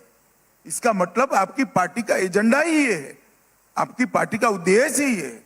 और ओबीसी के लिए तो बोलने का कांग्रेस पार्टी को अधिकार ही नहीं। कांग्रेस पार्टी है जिसने इस देश के पिछड़ा वर्ग को सबसे ज्यादा अन्याय किया है। 50 साल तक काका साहब कालेलकर कमीशन की रिपोर्ट को आप दबाकर बैठ गए, इसके बाद मंडल कमीशन की रिपोर्ट को आप दबाकर बैठ गए। जब मंडल कमीशन लागू हुआ देश में, राजीव गांधी ने 1 घंटा और 40 मिनट इसके विरोध में भाषण किया था। कांग्रेस पार्टी 55 साल तक सत्ता पर रही, कभी भी ओबीसी को संवैधानिक स्टेटस नहीं दिया, ओबीसी आयोग की रचना नहीं की, नीट की और केंद्र सरकार की परीक्षाओं में ओबीसी को आरक्षण नहीं दिया। ये सारा काम हुआ नरेंद्र मोदी के नेतृत्व की भारतीय जनता पार्टी की सरकार में, और एकमात्र सरकार है जिसमें 27 ओबीसी मंत्री बैठे हैं। और राहुल गांधी देश को ज्वाइंट सेक्रेटरीज गिना रहे हैं, सेक्रेटरीज गिना रहे हैं। जी, मैं इनको बताना चाहता हूं, अभी जो भारत सरकार में सेक्रेटरी बना है वो आपके शासन में भर्ती हुआ है, वो प्रमोट होते होते यहां सेक्रेटरी बना है। आप हमें क्या दोष रहे हो? इनको देश का प्रधानमंत्री ओबीसी है वो दिखाई नहीं पड़ता, देश की कैबिनेट में 27 मंत्री है वो दिखाई नहीं पड़ते, किसी एनजीओ ने पकड़ा दिया कि इतने सेक्रेटरी ओबीसी है वो रटे जा रहे हैं। और देश की जनता भी बहुत एंटरटेनमेंट के भाव से उनको सुन भी रही मगर वास्तविकता देश की जनता भी जानती है कि ओबीसी का, पिछड़ा वर्ग का जितना विरोध कांग्रेस पार्टी ने किया है, अन्याय जितना कांग्रेस पार्टी ने किया है, इतना किसी और राजनीतिक दल ने नहीं किया। अगला सवाल आपके मंत्रालय से जुड़ा हुआ सवाल मेरा यह है कि पिछले 5 साल में गृह मंत्रालय ने FCRA यानी कि फॉरेन कंट्रीब्यूशन रेगुलेशन एक्ट को लेकर बहुत सख्त कार्रवाई की है। होम मिनिस्ट्री का अपना डेटा है कि 16,000 एनजीओ जो है उनके FCRA लाइसेंस को कैंसिल किया गया है। उसके साथ साथ टेरर फंडिंग, एनजीओ फंडिंग पर रोकने की कोशिश हुई है, लेकिन शायद पूरी सफलता नहीं मिली। इसके पीछे स्ट्रेटेजी क्या है? एक तो जो ओवरग्राउंड और अंडरग्राउंड सेल होते हैं, नेक्सस है, इसके फॉर्मूले को तोड़ने की कोशिश है या एनजीओ को टारगेट किया जा रहा है, वो कहते हैं। तो इस पर अगर आप देखिए अडोल जी, आप दो चीजों को मिक्सअप कर रहे हैं। अच्छा, FCRA को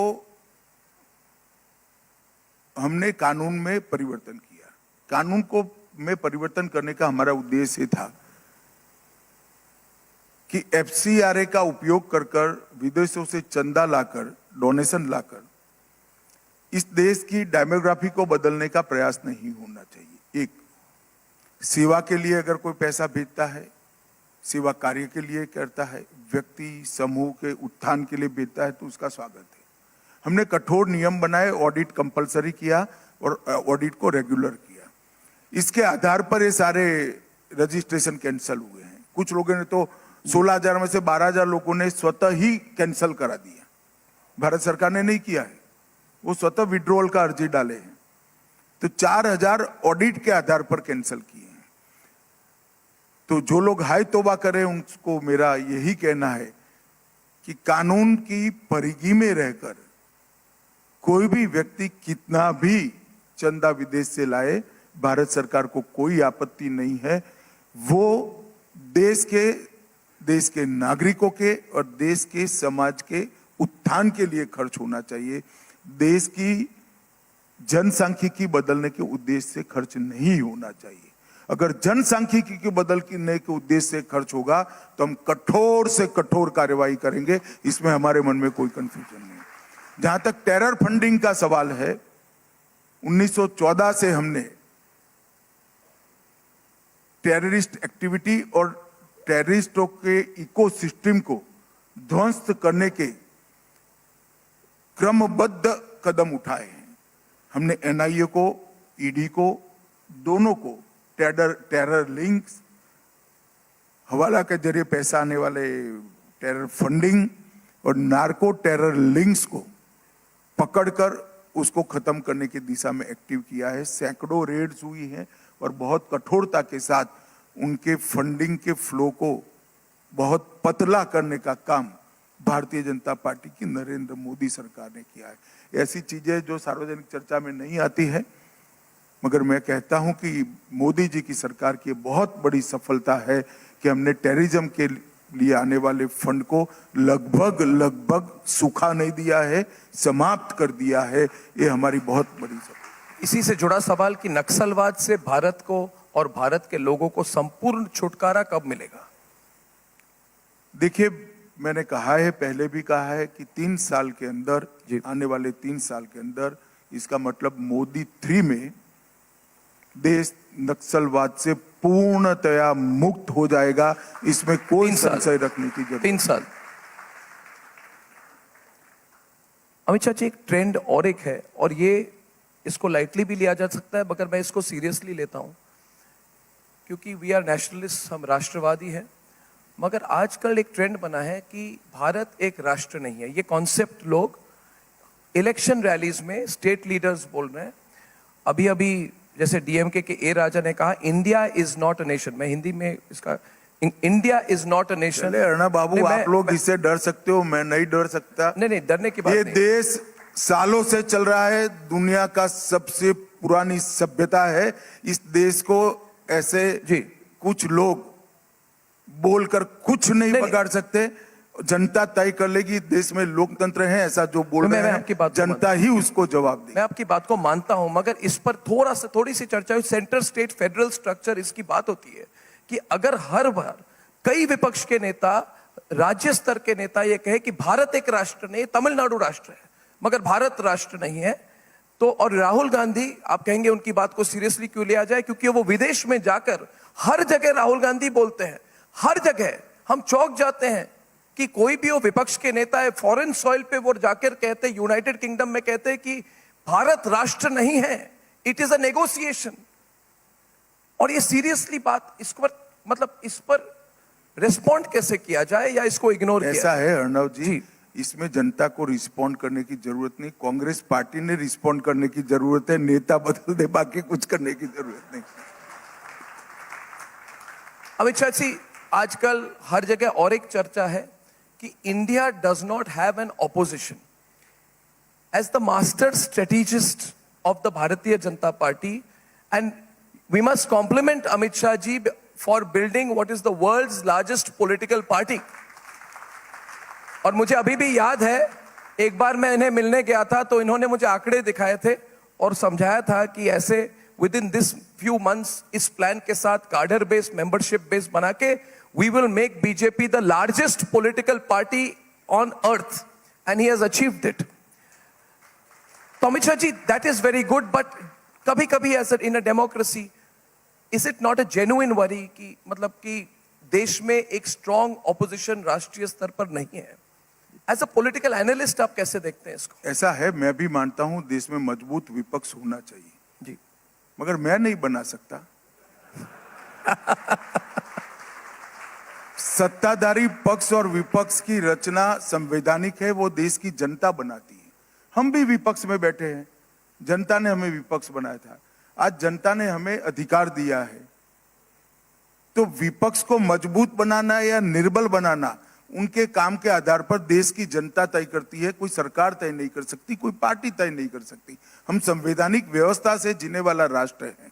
मैं इतना ही कर सकता हूं कि विपक्ष निर्बल हो तो भी भारतीय जनता पार्टी हर रोज आत्मचिंतन करती रहे, हमारे अंदर अहंकार न आए, हमारे यहाँ पर भ्रष्टाचार न आए, हमारे यहाँ परिवारवाद न आए, और हम लोकतांत्रिक मूल्यों को संभाल कर इसका जतन कर कर आगे बढ़ते रहें। हम इतना ही कर सकते।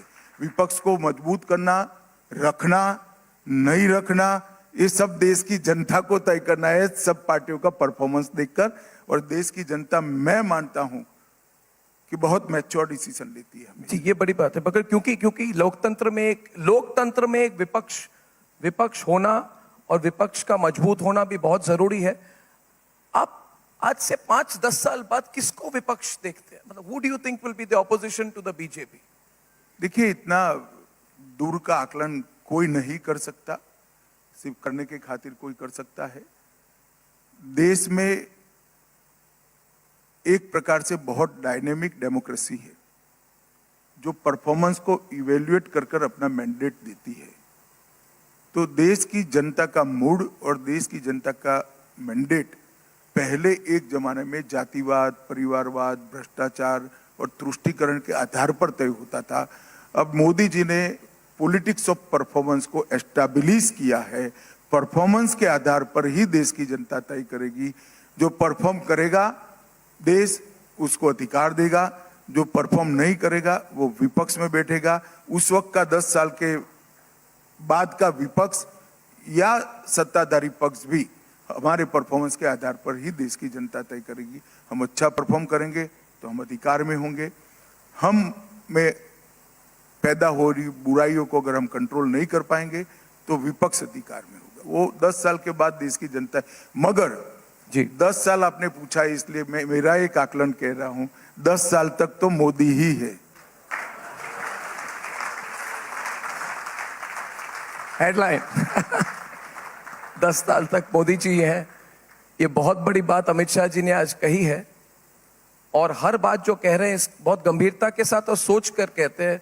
अमित शाह जी अपने शब्दों को बहुत मतलब सोच समझ के कहते हैं। ये it's a very big statement.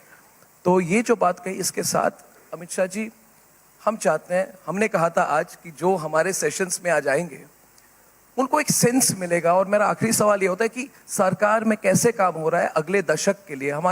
हमारी जो थीम है Amit Shah ji, it is Bharat the next decade.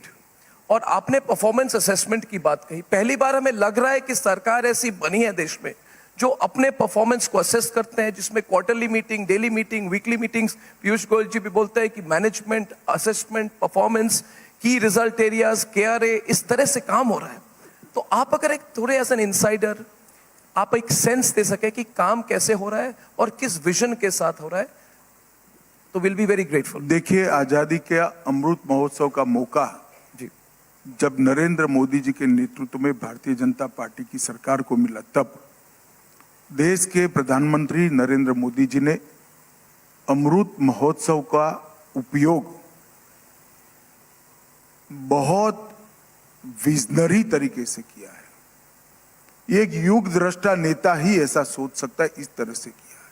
Amrit Mahotsav का उपयोग कर कर उन्होंने देश की नई पीढ़ी को आजादी के आंदोलन का पूरा इतिहास याद कराया।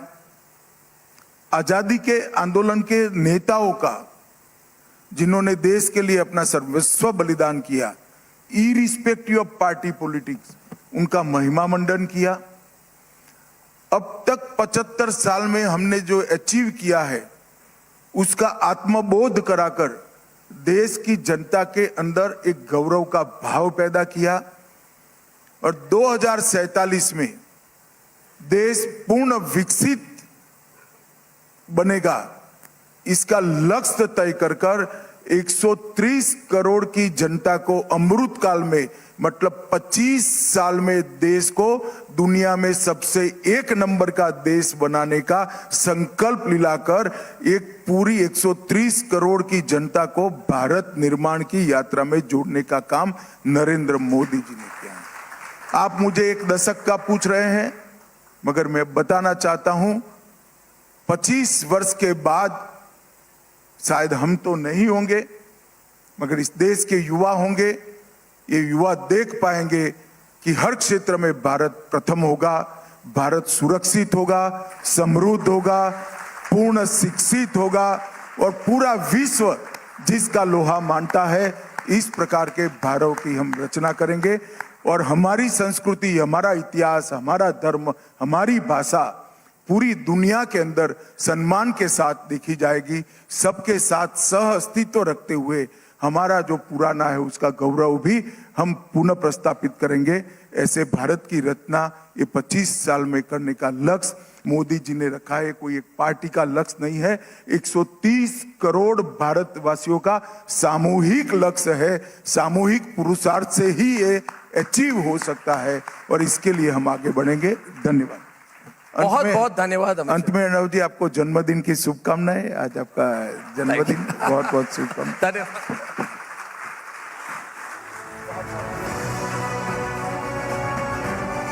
Thank you very much, Shri Amit Shah ji. You give every Indian the assurance that Bharat will be the custodian of its destiny.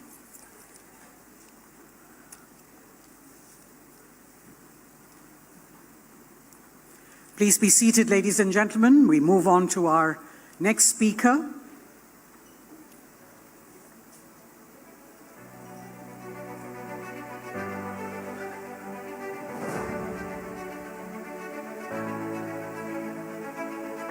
Ladies and gentlemen, our next speaker, the Honorable Minister of Railways, Communications, Electronics and Information Technology, Shri Ashwini Vaishnav.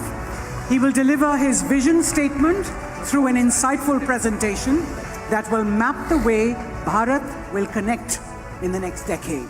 Ladies and gentlemen, the engineer of the quantum leap, Shri Ashwini Vaishnav. Great. So I'll speak for about 15 minutes. We'll go through very rapidly, through a very quick, basically trying to understand where the tech landscape is today and what we are thinking. That's what we discuss in the next 15 minutes. Friends, you are all aware of the India stack. You are all aware of how our Prime Minister has democratized technology by creating a structure in a public-private partnership where the big tech and the startups, large enterprises and the small entrepreneurs, the rich and the haves, and the low income and the have-nots, they all have access to the same level of technology that we should all aspire for. That kind of inclusive thing was possible because of the India stack, and this stack is growing day by day. I'll come to the conceptual point, how this concept was created. We have seen in many countries, some big tech companies, they monopolize technology. We have also seen another geography where the government does everything.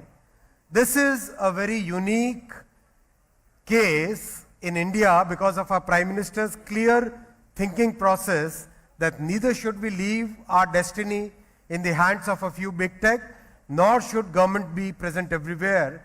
We should try to create a public-private partnership. So this example you have seen in multiple things, multiple times, but I want to explain the thought process behind it. This platform of UPI has been created by a public investment through a public company. To this join the banks, digital identity, about 50 million merchants, hundreds and thousands of startups, e-commerce companies, enterprises, and about 43 crore people, 437 million users today have already joined it. You see the structure. In this structure, anybody can start a payment company today. You want to start a payment company, you can start it today. Because of this structure, the cost of a transaction has come down from about $10 to a few cents. 800-900 रुपए से कुछ 1-2 रुपए पे cost of transaction has come down, and that has made possible a whole lot of services, whole lot of new innovations which were unthinkable in the past. And the spread is amazing. Everywhere, wherever you see the technology, the use of Digital India stack, the DPI is today practically every part of the country. Now I'll come to a point how this combination, how this Digital India stack is today providing multiple solutions. I'll come to the digital credit. Now digital credit, okay, so when you want to give a credit to somebody, what do you need? You basically need three fundamental things. One, whether the person can repay, what is the repaying capacity. Two, what are the documents that need to be checked. Three, whether the person is actually the person you are talking to, right? Identity. So when we look at this, you look at the right hand side of this. Payment history, the cash flow, transactions, that becomes the collateral if you don't have any other collateral, right? Somebody who doesn't have a property or some gold to put as collateral in loan can today create, using the UPI, a cash flow history, payment history, that becomes the collateral. Use Aadhaar structure for getting the identity verified, totally digital. All document verification can be done on DigiLocker, right? All the three things which are needed, whether a person can pay back or not, whether the person is exactly the person you are talking to, whether the documents can be checked or not. Now comes the account aggregator structure in between. So on this side is the people who can give credit, the loan, and on this side are the people who need a loan, right? A small micro enterprise on the streets of a city, right? चाय बनाने वाला ये व्यक्ति, भोपाल का है photo, right? देखो आप इसके कितने सारे आगे लगे हुए हैं. ये तो मेरे ख्याल से किसी बड़े अमेरिका के स्टोर में जाओगे तो जैसे दिखता था ना कि वीजा का एक लगेगा, मास्टर का एक लगेगा फोटो, वैसा ही यहाँ पे you can see very clearly there are so many multiple QR codes, Paytm का भी, फोन पे का भी, भीम का भी, सबका. That's the power, right? So the account aggregator basically intermediates between the people who need loan and the people who can provide loan. And the fundamental structure is what is the payment history. So UPI gives that, verification is done online, and in a very, very privacy protected method, people who need $10 loan for 3 days are today getting the same access to credit that a big industrialist would be needing $100 million ka loan. So today, because of our Prime Minister's clear focus on democratizing technology, the big industrialist and the small micro entrepreneur, they are equal today. That's the beauty of this structure. And the world over, people are looking at this as the most inclusive example of digital technology. Most inclusive example of digital technology. I'll go to the next point, which is our future, which is where we need to really put our focus and make sure that our future is secured. About semiconductors. Very interesting. The world is today noticing this. June 23, our Prime Minister signs the agreement with the US President for a company called Micron to set up their plant in India. June 20, just mark the dates. Mark the dates. June 23 is when the agreement gets signed and the proposal gets approved. September 23 is when the groundbreaking happens. How many days? Less than 100 days. Less than 100 days. And would you believe this is the level of construction in December 23? That's the pace at which Prime Minister Modi ji's Sankalp for Vikasit Bharat is working. On ground, right? This is real data, real pictures on ground, complete plant. Close to 5,000 people are working to construct it at a rapid pace, torrid pace. And today people are giving examples of many other geographies. Announcement is, okay, after 2 years, 3 years, maybe, somewhere the construction will start. No, not in India. And in India, announcement happens within 100 days, construction also starts. I'll talk a little bit about chip designing, chip architecture, the whole value chain, how our Prime Minister has given us a clear mandate that don't look at simply setting up a fab, don't look at simply setting up a plant. Think of the entire value chain and think of a 20-year roadmap. Then only we'll be able to do justice to our country's talent and to our future. We have close to 3 lakh design engineers. So building upon this, manufacturing is the next logical way. So I'll talk a little bit about how chips are made. So this is sand, right? This sand is molten to make silicon ingots. This is an ingot. This will be cut to make wafers, right? वैसे आलू से सोना बनाने वाले कुछ लोग हैं. On this wafer, you basically apply multiple layers of photoresistors and metals and try to create a structure where exactly what you want to publish gets published, right? Exactly what you print gets printed on. And it's a very, very fine work. It really requires very, very significant precision. ये नाखून की नोक है, इसका 1 लाख गुना fine काम इसमें होता है. So this is what happens when a wafer comes, then you sort it out, you pick the small little die out of it, then you make the chip using that die. That's the complete value chain. And that goes into multiple things, practically everything that we use, right? This becomes the circuit which goes into chips, which goes into practically everything that we manufacture. Now, our focus is, our Prime Minister's clear vision is, we must create this entire value chain in India.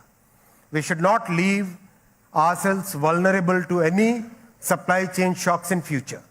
So, from getting the ingot done, from getting the wafer manufactured, to getting the wafer fab done, to getting the entire operation in a proper mechanism and getting the final chip done, we are working on practically every aspect of this value chain, right? And today, because of the recent approvals by Prime Minister Modi ji, today we have the complete value chain from chip design to chip fabrication to getting the ATMP done so that it can be converted into a usable module which goes into practically everything, right? So when we look at this, the design fab ATMP, below that we are looking at augmenting our talent pool. We are a talent nation. We are a nation which has practically designed every complex chip in the world, but for somebody else. Now is the time when we should design our own products. From being a back office, now we are transitioning to becoming a product nation. From being a GCC, we are now transitioning into having our own products, our own IPR, our own contribution to the world as complete chipset. Along with comes the entire supply ecosystem, which is close to 16,000 items go into making a chip. I was looking at the periodic table. Science wale kaun hai yahan pe? Quite a few, right? Periodic table. Sare ke sare elements are used in this. Practically every element, maybe some of them maybe not used, but practically every other element is used in chip making. And this goes into everything that you see here requires a semiconductor, right? This guy would be needing something like 30,000 chips, right? Vande Bharat. This would be looking at something like 3,000 or 4,000 chips. That's the magnitude of semiconductor requirement. We are very fortunate to have a very visionary Prime Minister who has given us a clear mandate of using technology. I gave these 3 examples today to share with you where we are today, what we are thinking in the coming days. In Prime Minister Modi ji's 3rd term, India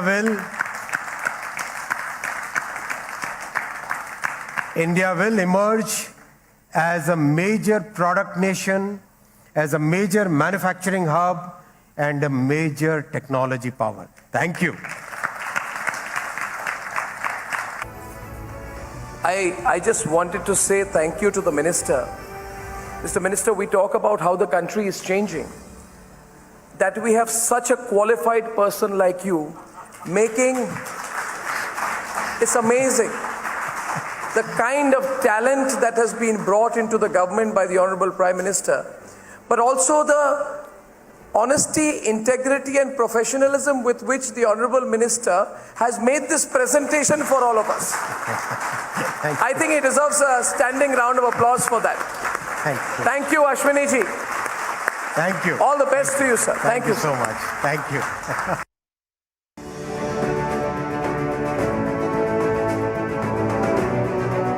The Sustainable Development Goals will do well because India will do well, and because India will do well, the SDGs will do well.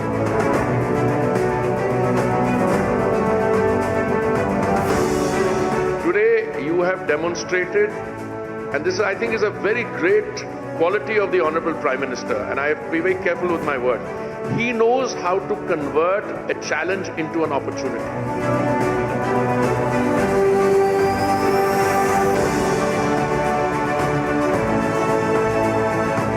No other country in the world does this. Do you know that? Yes. Today, no matter where somebody is, the Prime Minister is committed to take each one of you.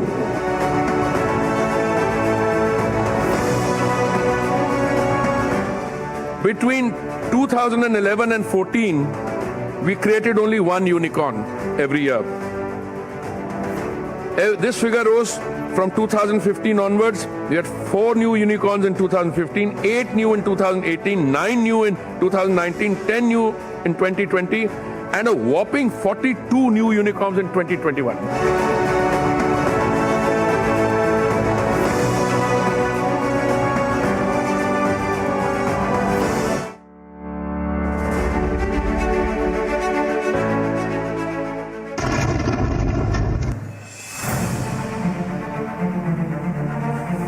So the oil price has been touching highs since the invasion of the Ukraine by Russia.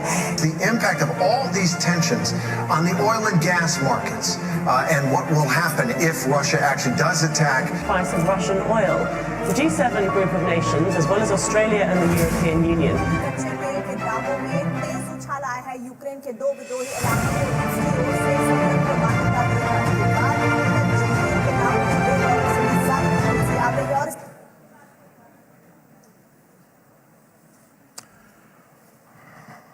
Good afternoon.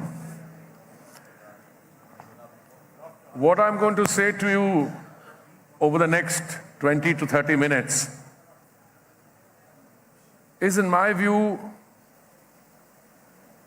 something that I would describe as the anatomy of a crisis. When we face difficult situations in our lives, when countries face those situations, you end up using words like disruption, which in the English language may have a nuance, but I think that doesn't capture the enormity of the challenge which people have to face. If you're driving at 110 kilometers and you find a boulder in the center of the road, that's a crisis for you. You have to navigate it around it.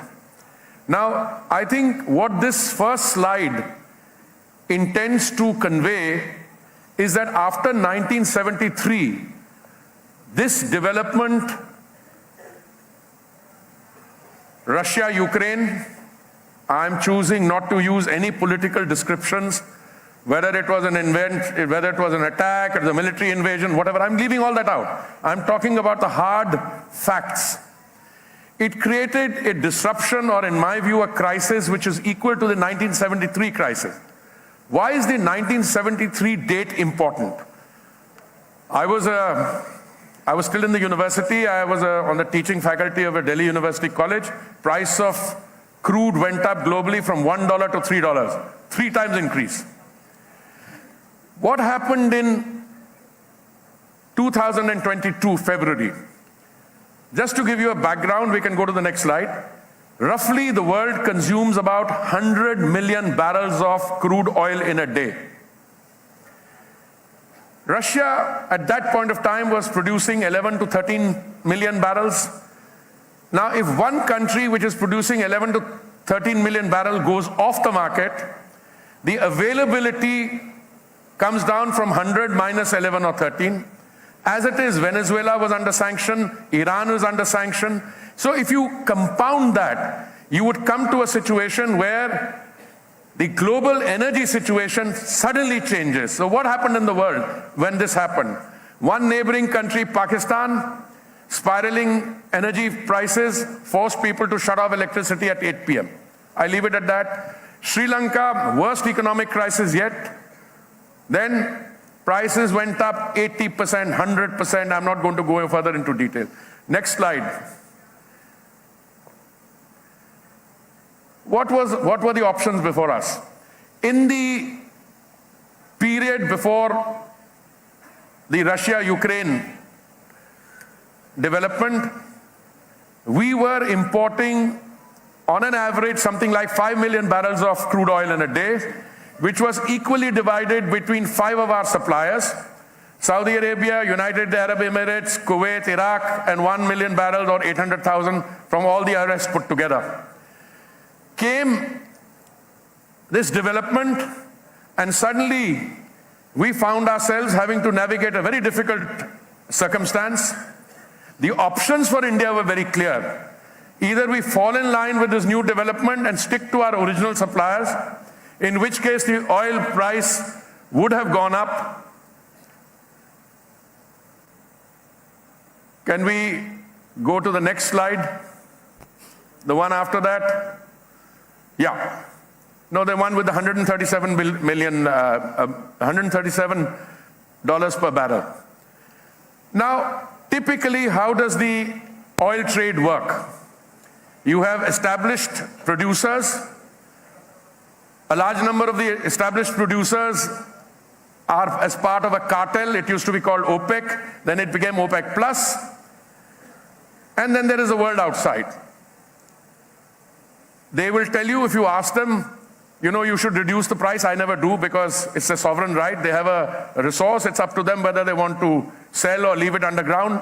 They will say, no, we don't deal with price. We only deal with the amount of production we undertake and what we pass on to the market. Now, an undergraduate student of economics will tell you that if you reduce the amount of availability, the price has to be sensitive. So price went up to $137 a barrel, and gas prices went up to $73.56 per MMBTU. Now, even in a small disruption, the actual impact is not created by the buyer and seller. There is something called, where is that paper trade? Paper trade in oil is 30 times higher than physical trade. Now, I would have liked half an hour to explain this to you, but I'm going to simplify it. There are a lot of guys sitting there. When they see this happening, they are able to play the futures and ensure a market which, you know, the poor buyer or seller have very little actual dealing with. So this is the kind of disruption which can take place. Next slide. Now, we had two options as per the previous slide. This gentleman, put this gentleman here. He's an US official. Why am I quoting him? Not because he's any authority, but not also because he's a friend. He used to be a counselor in the US mission when I was Joint Secretary on the Americas Division. No, I'm quoting him because it comes from a respectable, credible American official. One of the false narratives we were being subjected to, oh, you're buying oil from Russia. So to which my response was, so once my colleague, the External Affairs Minister, was going to Washington, and he called me, he said, what do I say? I said, if they raise the issue with you, you tell them that they buy more in an afternoon than I buy in a quarter. Now, it so happens that as External Affairs Minister, he gets to take the, association with that kind of a statement, but make no mistake, I am the linear progenitor of that view. And then I said something in addition. I said, listen, wait a minute. What are these sanctions about? I'm not interested. Sanctions can be passed by a country. They can be passed by the UN Security Council. I've presided over the UN Security Council. I've presided over 2 sanction regimes. So I know a little bit about that. What is this about? But I want to quote Mr. Payat to you. He said, India's decision to purchase Russian crude has helped stabilize the international energy markets, benefiting both global consumers and its own citizens through access to affordable fuel. Now, India is not only the world's largest democracy, if Arnab forgives me, it's also the most robust and loud democracy, and I'm not referring to effective TV channels. I'm just saying it's also the mother of democracies. What is the prime responsibility of a democratically elected government? And I'm talking about Modi ka parivar here. And I think the Honorable Prime Minister assumed responsibility and led from up front, because a democratically elected government has to ensure availability, affordability, and sustainability, which means transition to green fuel. Next slide. So what did we do? You can please have a look at this. This chart is particularly interesting. In Delhi, over a period of November 21 to November 23, price of petrol came down by 11%, 11.82%, nearly 12%. In Spain, it went up by 12.7%, Italy by 11.23%, France by 16.17%, 21.25% increase in the United States. Now, you can tell me that you are probably comparing apples and oranges. Not really. We are looking at the base price and increases, and at a period of relative economic turmoil. What would we do? And what have we done? And I think this is where the Prime Minister deserves not just full credit, but the more appreciation you give, it's not enough. Why? We saw the crisis. You had to ensure availability. We said it doesn't matter from where we import. We diversified the sources of our imports from hitherto 27 countries. We took it to 39. Then, that's the first one, diversification of crude oil imports. Then we stepped on the gas on biofuels and alternate energies. I was part of the government in a different capacity as a civil servant. In the 10 years before 2014, we tried our best on biofuels. And we wanted only 1.5% biofuel blending in 10 of our states and union territories. What happened? We barely reached 1.4%, not 5%. Along came Mr. Modi and said, this has to change. You have to devise an ecosystem whereby 10 and 20% biofuel blending can take place. So he sets a target for November 2022 for 10% blending. Result, we do it 5 months in advance. He sets a target for 20% blending for 2030. We are confident enough to do it 5 years in advance. We will do it by 2025. So ladies and gentlemen, my submission to you is we are doing 12% blending. We have saved 41,000 crores on imports, as a result of which we've been able to hand over 42,400 crores to our farmers. So we've also converted Andatas to Urja Datas, that those who were providing us food are now providing us energy. Price stabilization. On 2 occasions, November 2021 and May 2022, the Honorable Prime Minister directed that we reduce the amount of excise duty that we charge on petrol and diesel, and we did it. I think you have a slide which, yes. Central excise duty cut 13 rupees per litre for petrol, 16 rupees per litre for diesel, reduced twice on such and such days. Revenue foregone 2.2 lakh crores. But that was compounded by the BJP state-ruled states also reducing their VAT. Result, India's petrol and diesel prices were amongst the lowest in the world. What was the impact of that? The impact is, if you compare a BJP-ruled state and a non-BJP-ruled state, at that point of time, Lucknow and Bangalore, a difference of rupees 5.37 per litre. And nobody fills a tank with just 1 litre. You fill it with 30 or 40. You see the price impact there. Similarly, Guwahati and Kolkata, Panaji and Amravati, Lucknow and Amravati, this is diesel. So these are self-explanatory. Please move on. I just want to come back to the slide where, I'll come to the neighborhood in a minute. Come to the slide which shows that the domestic situation, what we were able to, not this one, yeah, no, this is the next one, the good corporate citizens. Now, when you reduce excise duty and your revenue foregone is something to the tune of more than 2 lakh crores, somebody has to take the hit. Government is foregoing revenue. You want to ensure availability and affordability at the retail point. So what happens?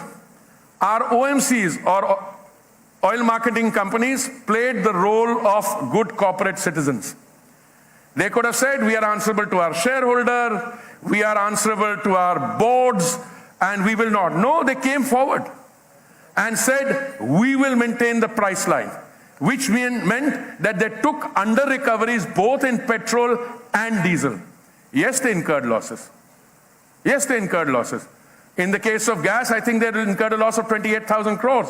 When the situation improved, we stepped in, told the finance ministry, got government approval to reimburse them about 22,000 crores out of the 28,000 they had lost. They didn't crib, they went along. On petrol, I think they lost about 30,000 crores. And you know, we said, no, you said marketing decision, etc. But he said, we'll help you. We'll help you because we will provide you equity so that, you know, your revenues are sustained. So that operational profitability. Now I just want to tell you one story. He is fast forwarded because I think You know, when I became petroleum and natural gas minister, actually I should be called the energy transition minister, but I don't know. Let's leave it at a terminology. BPCL was up for what you call disinvestment. That's when I ever heard the word divestment. Also, I have my learned friends that tell you we also use the word privatization, etc. And I think what that tells you, BPCL has achieved 75% of the anticipated disinvestment proceeds with a mere 9 months of a single year. In other words, if you were to sell it at 30,000 crores or something, the profit in the first one, profit after tax, is nearly 22,500 crores in 9 months. See the change. Now somebody asks me, you know, people are very happy. They want to think, oh, the market ke karan hua. Show them the slide, the market slide also. So when I'm asked, and I have no humility in pointing this out because the credit goes to these guys, saying, yeah, the market has risen, that's what they have risen. Hey, wait a minute. Market has risen where? 39%. Whereas BPCL risen 43%, Goyal 70%, HPCL 72%, ONGC 125%, IOCL 153%, EIL 189%, and Oil India 215%. So other than the market, somebody must have done something right. And I tell you, I am very happy. I'm very happy to say I had nothing to do with it. But at least the oil marketing companies give them credit. So when I use the word, when I use the word good corporate citizen, that is what good corporate citizenry is all about, with a helpful secretary and a helpful minister. Let's go forward. Now, biofuels, I'll skip. Two decisions which we took, I think, bear some mention. One is that the previous period, by the previous period, you know, in calendars you have before Christ, and I'm not going into that. I'm not going to. One thing that Modi ji's government has been characterized by is absolutely bold decision making. Let me give it to you in a nutshell. Total amount of sedimentary basin we have is about 3.5 million square kilometers. When I became minister, I said, hey, what's the point of having a sedimentary basin if you can't get to the sediment in the basin? Sorry, I just play with words. Now, what we did was, thanks to the Prime Minister and very bold decision making, 1 million square kilometers of that sedimentary basin, which was a no-go area, has been opened up for investment. And what you're seeing today as a result is that new finds there. Now you'll see the story unfold. So that's the one. Recently, I was with the previous one. I was with the Prime Minister in Begusarai, and this last one was one of the projects there, because 35 kilometers, I think, off the coast of Kakinada in Andhra Pradesh, we found oil, which was found earlier, and that, what is it called, an FPSU? It was ready, the fully loaded ship was ready to take off. Now, it had been loaded, we were waiting for the Prime Minister to have an event, and he flagged it off. Now, what I want you to note is, at a time when we've got massive import dependence, this facility will produce 40 to 50,000 barrels of oil in a day, as early as the next 2 months. It will also produce gas from there. So, this is going to increase our domestic production by 7%, just this facility. Now I want to go to biofuels. I've already done, but I just want to give you one comment. What does SAF mean? SAF means sustainable aviation fuel. Now, as you know, some time ago, I had flagged a flight from Pune to Delhi. I think it was Air Asia, which used 1% sustainable aviation fuel. The world itself knows that as we go forward, not only because of ICAO in the International Civil Aviation Organization, but otherwise, we will have to go into sustainable aviation fuel. But if the European Union mandates a 5% blend, which it is likely to do, there are only 2 countries in the world, I submit, where sustainable aviation fuel in that quantity can be produced. One is Brazil and the other is India. So I went to Pune. It was 30 degrees Celsius. and I'd come back from minus 18 degrees in Davos the previous day. So the climate change impact apart, I went to a place where they actually inaugurated a sustainable aviation fuel pilot project. I've given you a flavor of this. I want to now go to green hydrogen for a minute.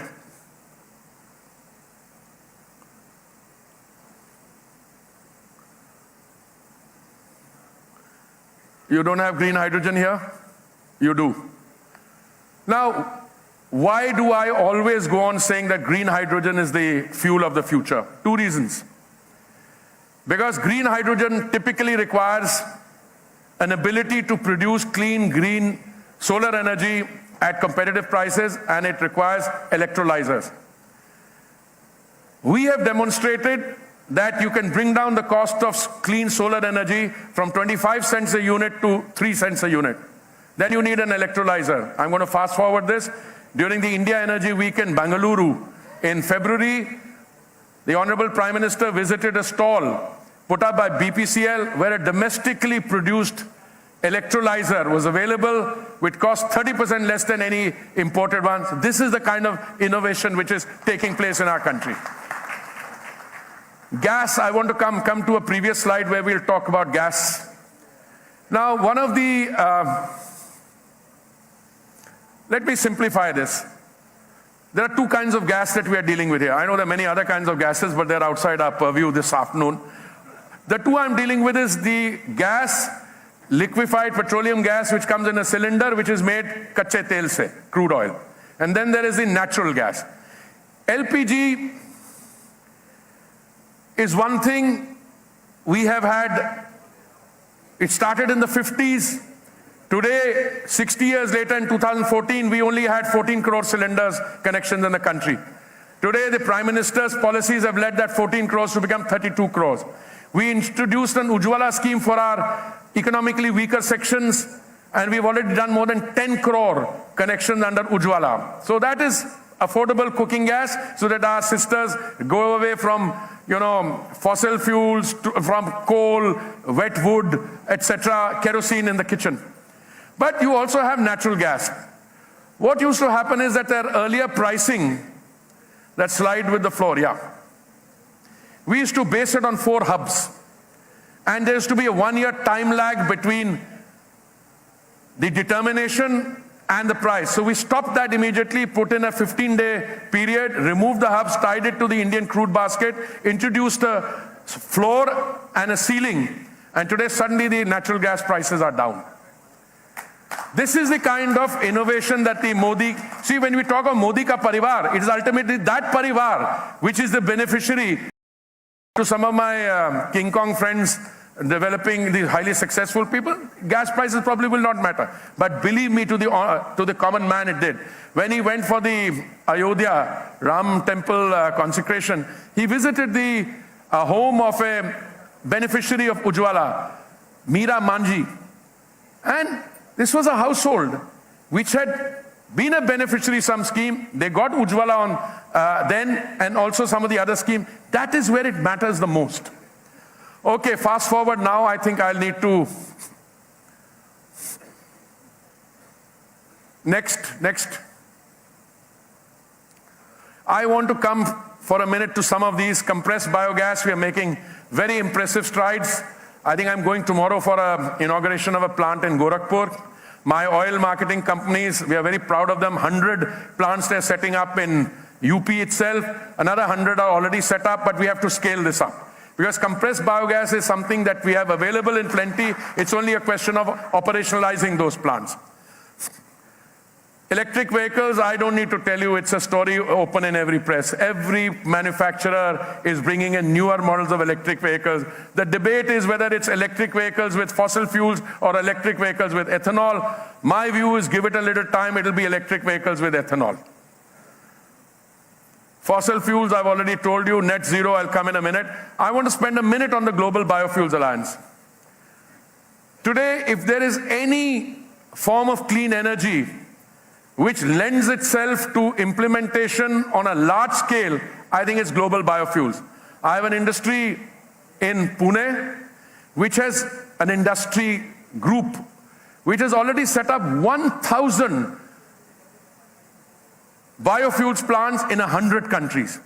And all the biofuels plants running in our country, including the 2G1, are indigenous manufacture. Except the 3G1, which uses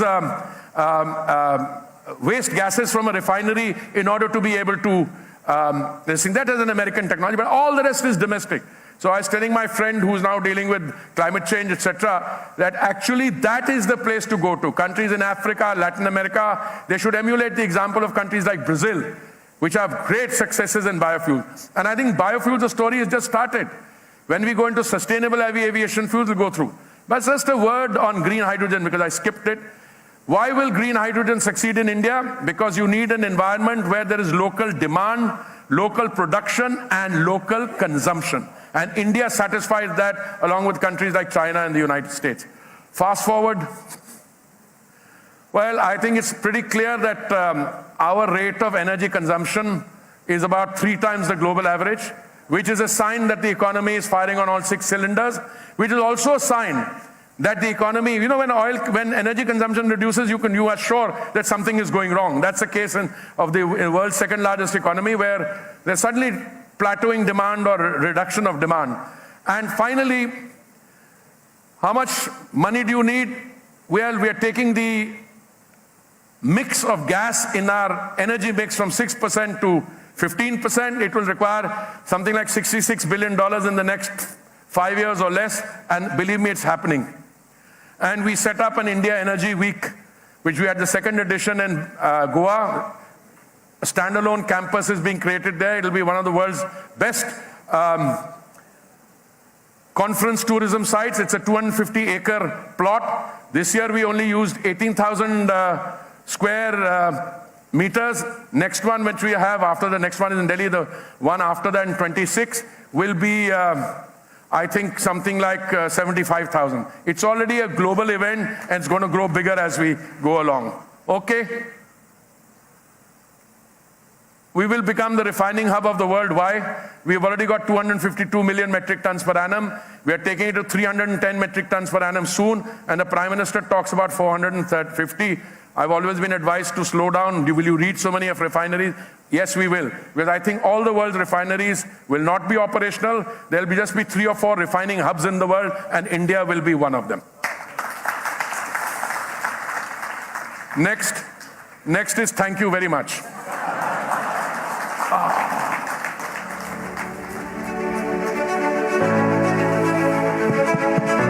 Minister Puri, good afternoon this side. When Minister Ashwini Vaishnaw was making that presentation, I thought not many TED-talking ministers in the world, but it seems all of them are in the Council of Ministers of the country, you know. Fantastic Goldilocks moment for Indian economy, and some of which you captured in the presentation. I have a political question. I'm a political journalist. I would be surprised that working with my college friend Arnab and a channel like Republic, that you would confine yourself to energy. The questions have to be political. Yeah, I mean... but energy is political also. It's absolutely Just political. imagine if prices had gone up and availability had not been there, what kind of politics the opposition would have subjected us to. But it's so fantastic. That's why I'm trying to focus on politics, because somehow, it's my reading, maybe many might agree here, it's sort of getting boring because it's so one-sided. Your 2 predictions for the 2024 general elections, because we thought that it's getting a little boring because it's so one-sided. So basically, for those of you who didn't hear him totally clear, he's asking me to make a prediction for the 2024 election. I'll tell you something. Anyone who watches my social media feed or what I've been saying, I start by saying I'm not a soothsayer, I'm not an astrologer, but I have a reasonable and long-standing experience in predicting elections, and I don't predict them out of a crystal ball. I predict them on the basis of what I see on the ground. In 2014, I had said that the BJP under Mr. Modi will get an absolute majority. After many years, came true. In 2019, I had predicted that we will cross the 300 mark, and we did. We reached 303. Before I make a prediction, let me say something that I have seen on the ground. The real story in the 2024 elections is the complete changed narrative and the groundswell that I'm seeing in parts of the country which you normally do not associate with the BJP. I mentioned the southern states. I see the vote share of the BJP going up considerably there.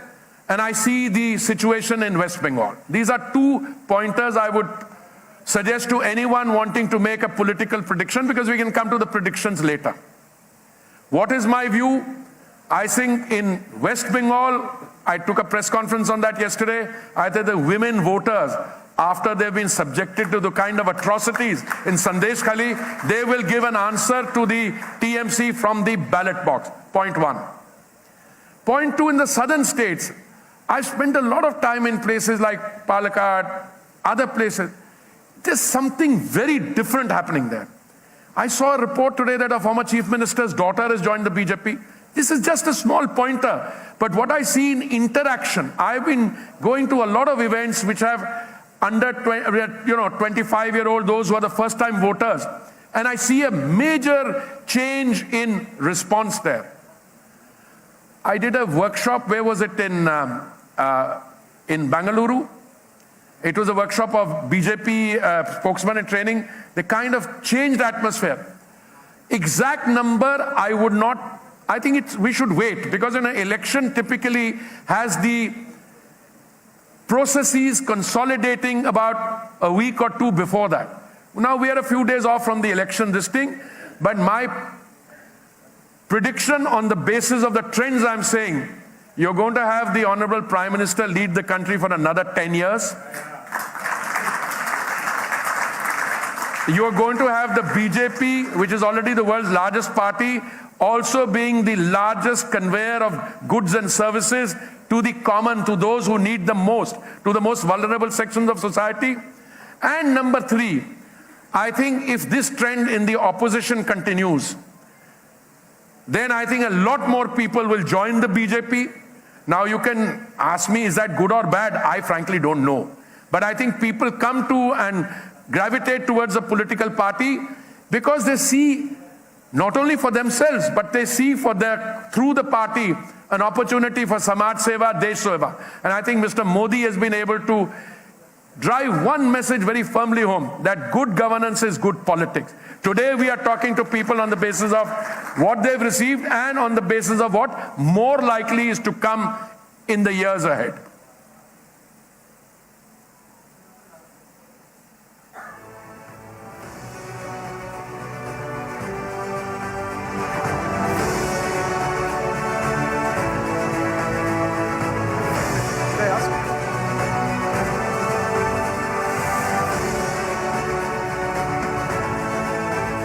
Thank you so much, Minister Sir, for your vision of the energy landscape for the future.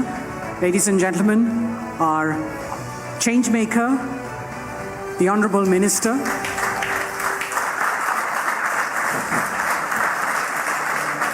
Thank you very much for joining us, sir.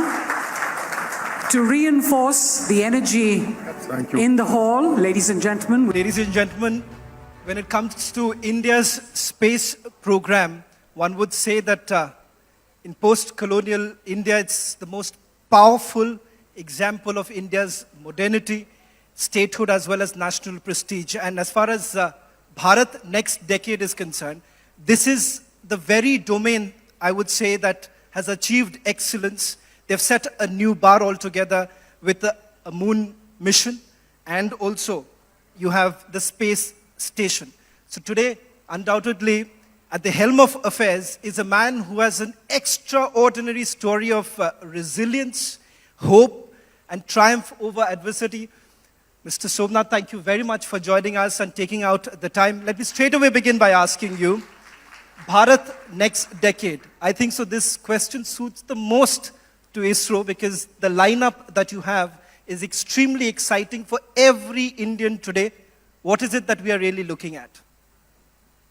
Thank you so much for this opportunity.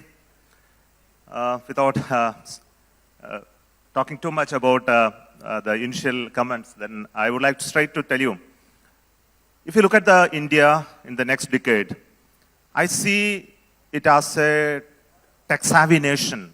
Its future determined by the application of technology in different domains of our life.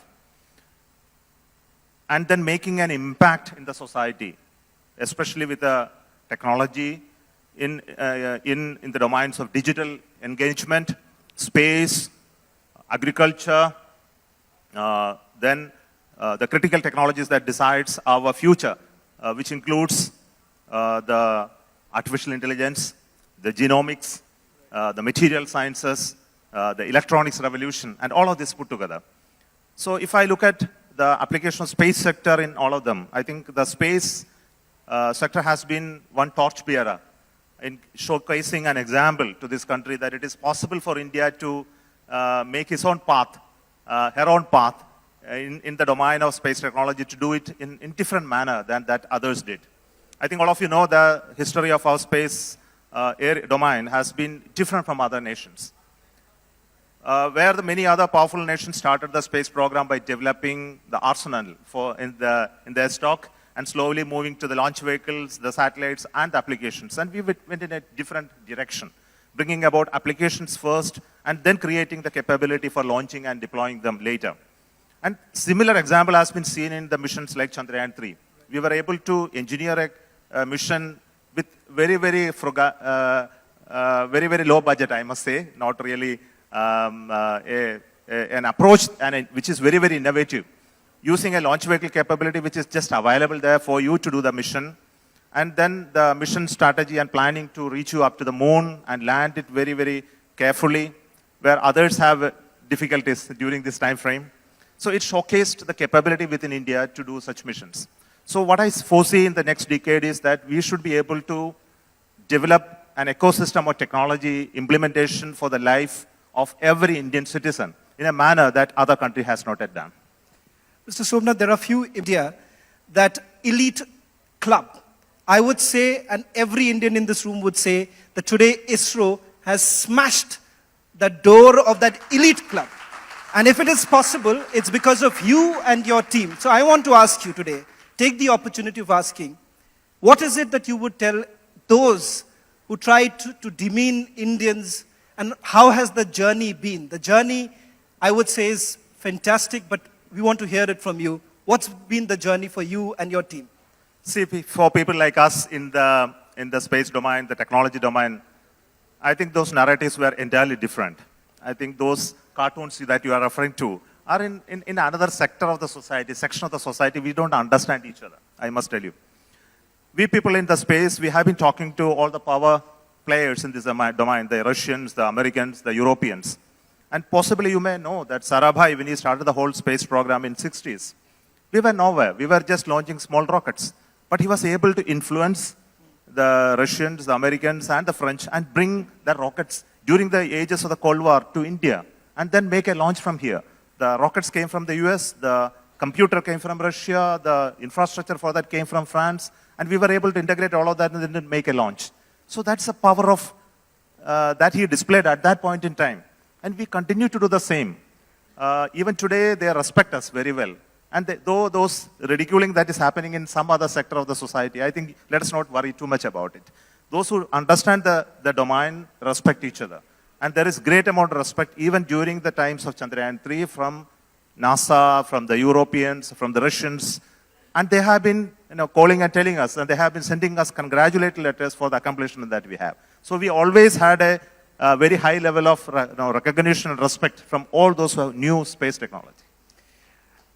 Talking about some of these specific projects, missions that are coming in, I think so every Indian would be very excited when the Prime Minister actually spoke about, announced the names of the 4 astronauts, and everyone wanted to know who they are, the journey it has been, because a lot of people do not know that during this entire mission, the kind of hurdles that ISRO had to face, COVID pandemic being one, Russia-Ukraine war being the other. What is it that we are really looking at, Mr. Somnath, in terms of the Gaganyaan mission? Because everyone would want to know about it. I must tell you that the Gaganyaan program is something quite different from a typical rocket launching and putting a satellite in orbit. So we are dealing with human beings now. And the complex nature of dealing with human beings in a mission like a space mission is still being understood by us, I must admit. Though that we are very, very encouraged to work on human space program, but we started. We are hoping that we will be in a position to acquire certain amount of technology from people from other nations who have this technology. But then it was not forthcoming in the way we expected, I must admit at this moment. And we thought that we will be in a position to get elements like the environmental and life support system, which handles the oxygen supply, the water supply, the temperature control, and many other parameters that you control for the comfort of the astronaut inside. And the whole technology is not forthcoming. And we were asked to now to develop our own environmental life support system.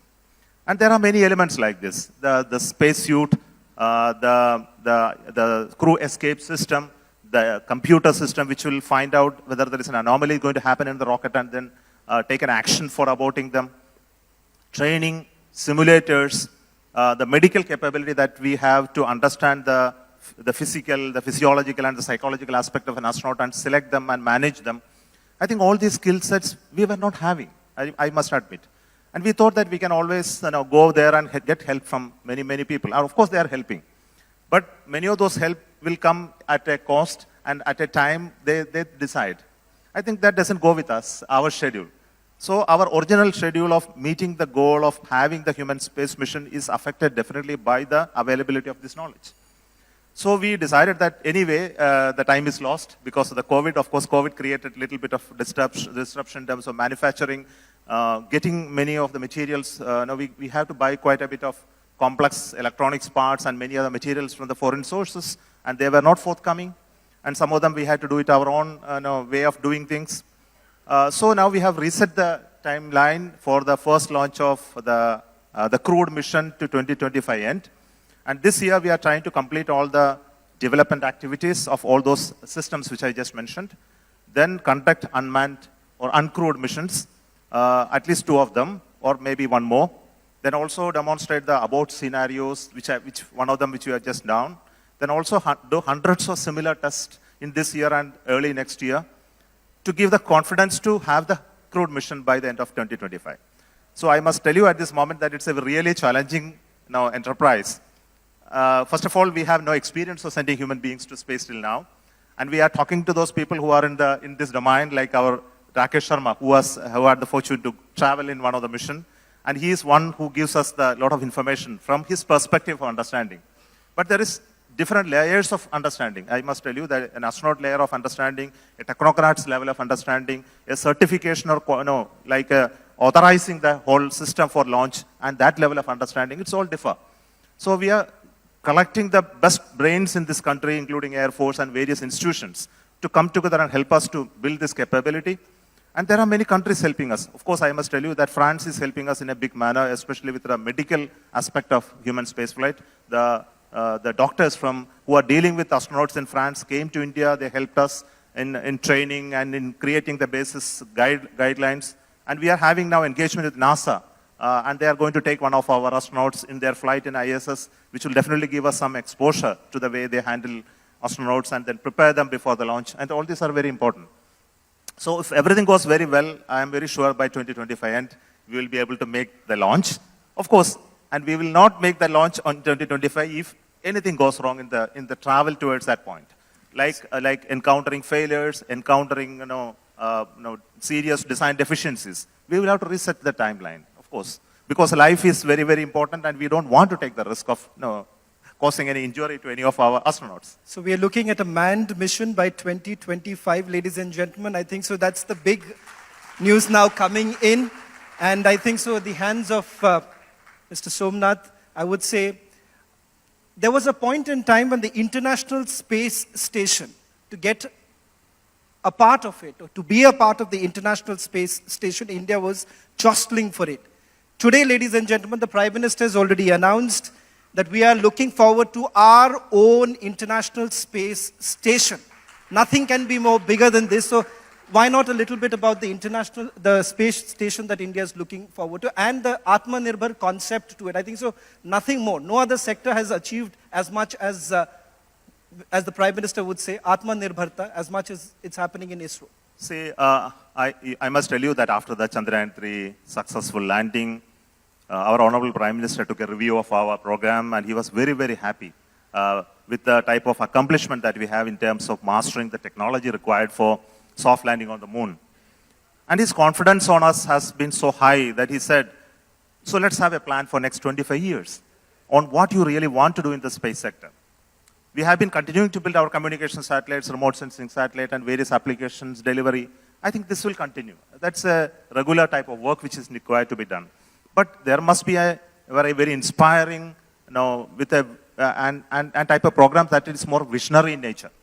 So this is the first time in the history of ISRO a 25-year-long roadmap has been developed by the advice of our Honorable Prime Minister. And it has three, four key elements. First thing is the human space flight program, which we call Gaganyaan, is going to continue. It's not going to be a one-time event. There is no point in sending an Indian to space and show that, yeah, we have achieved something majestic. But it must really deliver something back. No, we see that access to space by human beings are so crucial for various technology elements. For example, we look at material science, we look at drug discovery, you look at additive manufacturing in humans or organs, or if you want to look at biogenomics domain, microgravity experiments become very, very important. And this requires human beings to be present to organize experiments and do measurements and bring back those samples in a healthy condition for us to analyze in the ground and then give some outcome. So there is hundreds of such experiments taking place in the International Space Station today from various countries. Unfortunately, in India, this domain is still to catch up, and I believe it will really happen. So the goal of the Bharati Antarikshya Station is to connect the human spaceflight program and the demand for new technologies that will come out of the microgravity experiments. And once you have a space station like that, it should be possible for us to send Indian scientists up there and conduct experiments to serve those sectors of the industry. So we believe it's not just going to show that we have an international station like others, but to deliver an economic benefit out of it. The second element is to continue the scientific exploration that we have been doing so far. That's the Chandrayaan series, we did the Mangalyaan, we did the Astrosat. So these are low-cost scientific experiments that we have been able to do and really bring out substantial scientific outcome. So we are now thinking about a series of missions to Moon, because Moon is a new area where it's emerging in every sector, and the new Moon economy is now taking shape all around. And we don't want to be left behind. So this is the second domain of it. The third is the human access to Moon and make an Indian land on the Moon. And it is an iconic element of the whole of this vision. Why we say it's not just landing a person on the Moon. Taking him up to there requires so many technologies need to be developed. For example, our launcher capacity must substantially increase. Today we have only 4 tons to GTO capability. It's not enough. We need to have something like 30, 40 tons of mass lifting to a low Earth orbit capability if you really want to send a human being to Moon. And once you do that, once you create that capability, your space station building will automatically happen. Let's understand the connection between these two. So the human access to Moon, the higher payload capability, building space station, scientific discovery in and exploring other planets like Moon, Mars, Venus, etc. They are all connected in a manner which will improve the technical capability of space sector, which will improve the economic benefit out of it. It will also give opportunity for industries to work in this sector and to have an economic activity in and around the space sector. So this is all connected in a manner that the overall space sector, which is now opened up after the 2020 announcement of the opening of the space sector, will really bring in a lot of activity in this sector. Since you talk about opening up the space sector also, and the kind of presence that we currently have, there was an argument, Mr. Somnath, that if we are opening it up, FDI, in the space sector, then you're essentially looking at more control from the foreign players. Is that a cause of concern, or would you say that this is pure fear-mongering that was essentially done? This comes out of the non-understanding of the economics of space activity. Today the overall space economy is sized approximately $500 billion US. Out of that, almost 70% of the business or the financial activity that is taking place is around the applications, or is around the hardware that are required for the ground operations, connectivity, network, and various other things. Around 15% is for building satellites, and rest is for only rockets and launch vehicles. So the overall economy is driven by application rather than the high-end sort, where the investment is very high, the return of investment is low. the rocket building and launching is not a very profitable business if you are not very good at like SpaceX. The satellite building and launching is the next profitable opportunity, but the bigger profitable venture is in terms of applications. For example, image processing and using communication services, navigation and timing services, weather-related services, etc. So if you really look at these sectors, these three sectors, the launching sector, the satellite sector, the application sector. So in the FDI, what we have done is the application sector is now 100% automatic. That means whoever wish to invest in the application sector are welcome to India and then create their capability.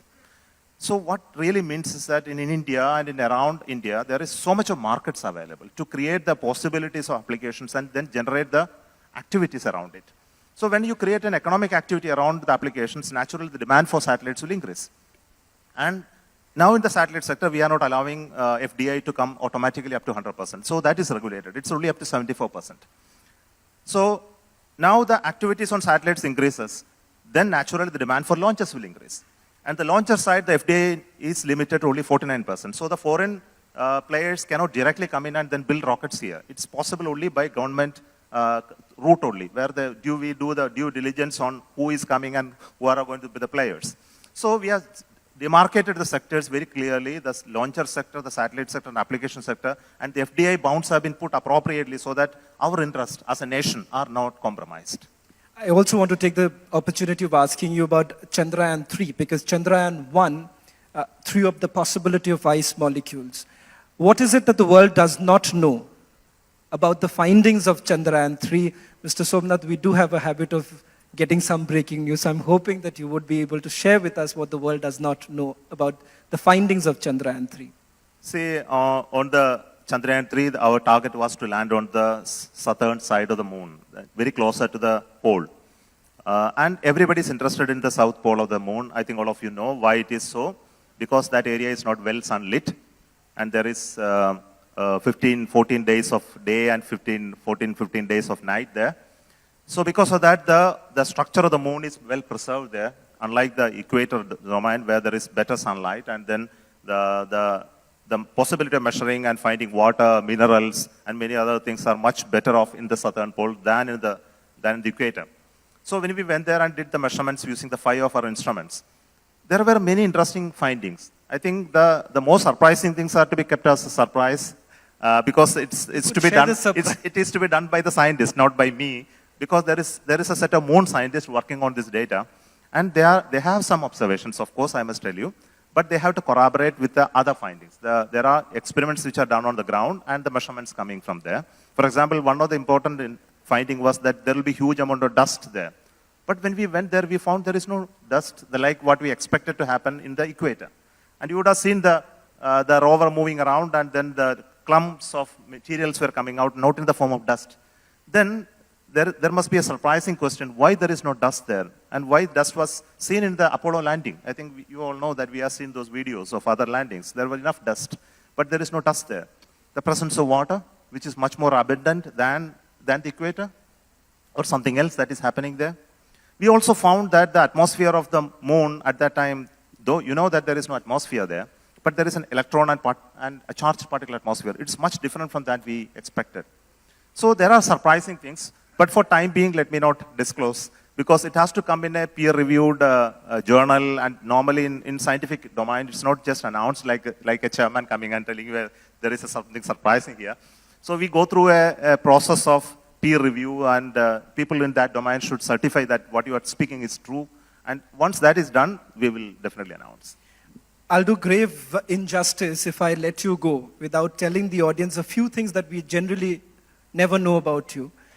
One, the hardship, ladies and gentlemen, that they've all gone through, not just you, I'm sure a lot of people in your team have gone through, but perhaps your story highlights that. There was a point in time, ladies and gentlemen, when Mr. Somnath was hitching a ride all the way to go to Sriharikota, taking the same train, I'm told, and also the fact that living in one tiny lodge room during his engineering days so that he would be able to cut cost and be able to complete his studies, gave up his dream of being part of the IIT.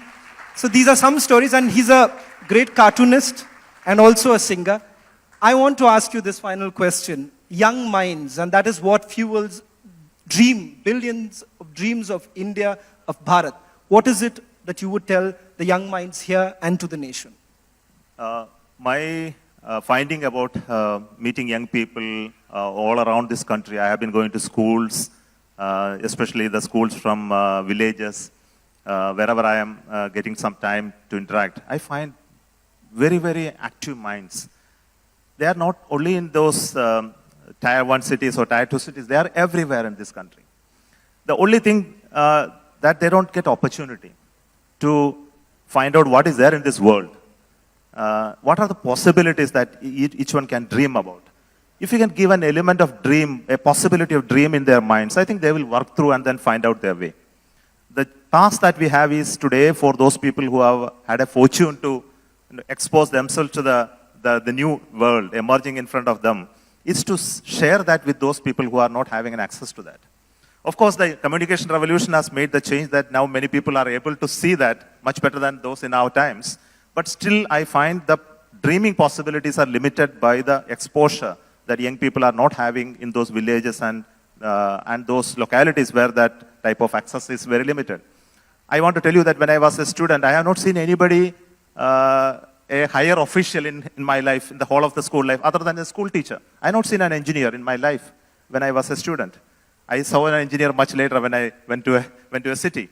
So that should not happen to the new generation. They must see the emerging India. And you must find way to communicate with them and show them there is so much a possibility for any young fellow in this world, girl or boy, to aspire for.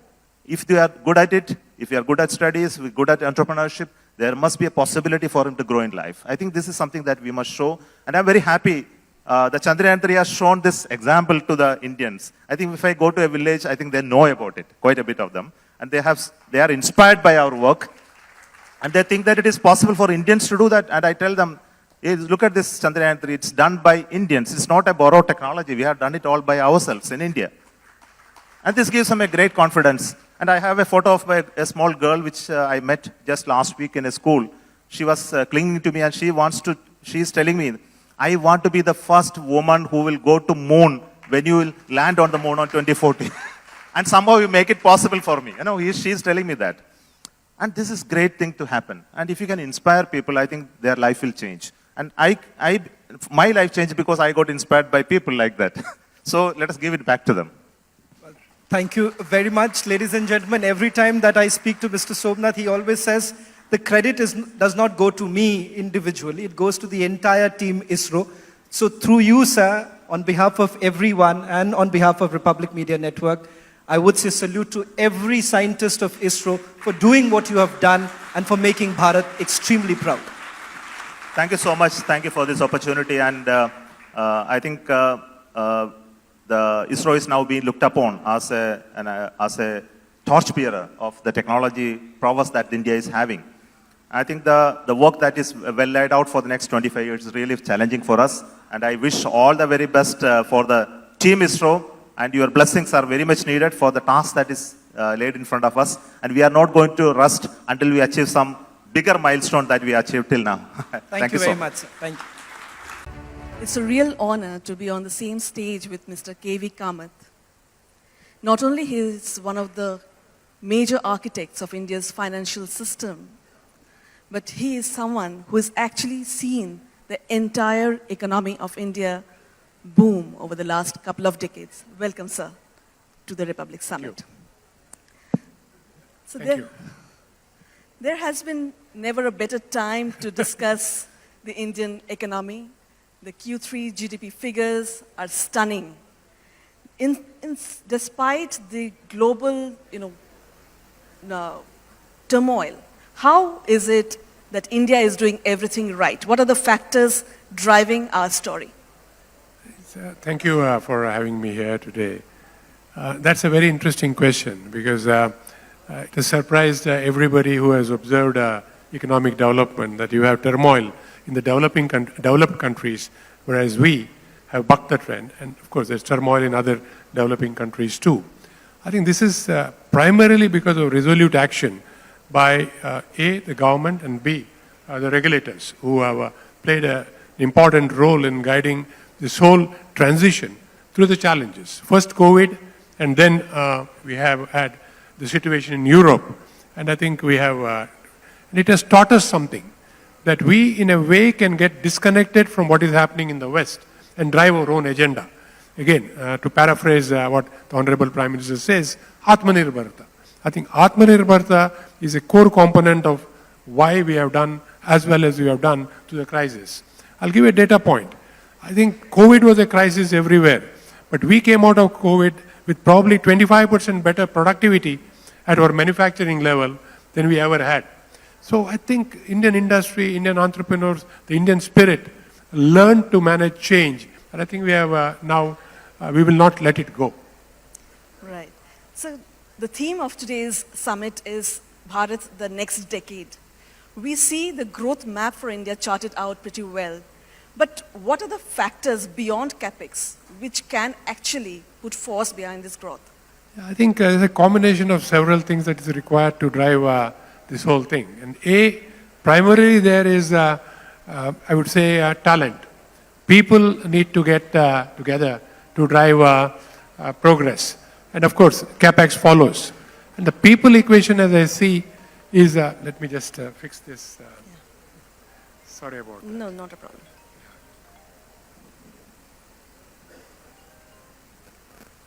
The people equation, as I was saying, is the key to growth, apart from the capex that you mentioned. And there are a whole lot of drivers that we never imagined would propel us. And I would add, digital is the third key to our capex in hard infrastructure, capex in manufacturing, digital India, and talent. I think these, put together will drive us forward. Just to put it in context, on the manufacturing front, the large industries now, by and large, can meet their growth aspirations through internal cash generation. That is cash that the company throws up every year. It was not so just 20 years back. 20 years back, they said, we'll put up 1, 2 will come as debt. No longer. They say that we can put up the entire investment. Infrastructure is where I think most effort is now being put, and government leads. And government has been leading, for example, in the road sector. It's entirely government-led. In the rail sector, entirely government-led.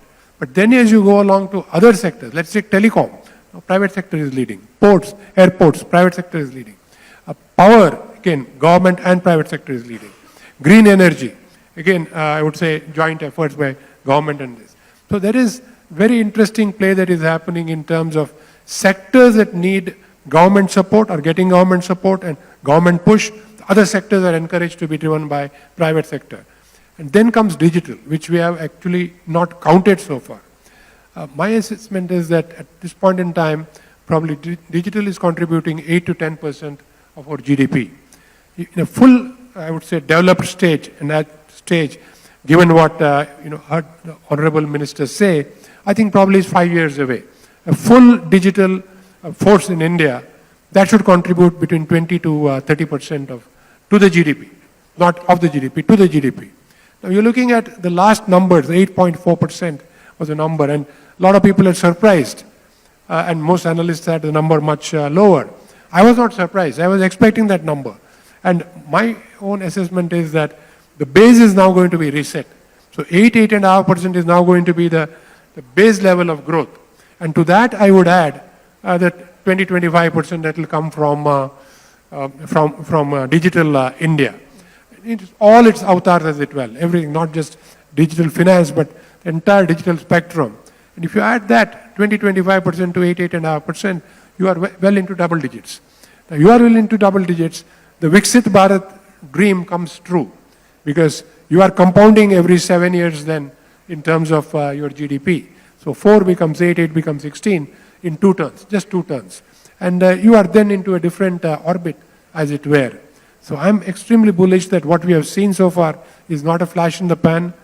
A lot of steps have been taken. Industries have become much more efficient, much more productive, and now they have the full support of the government.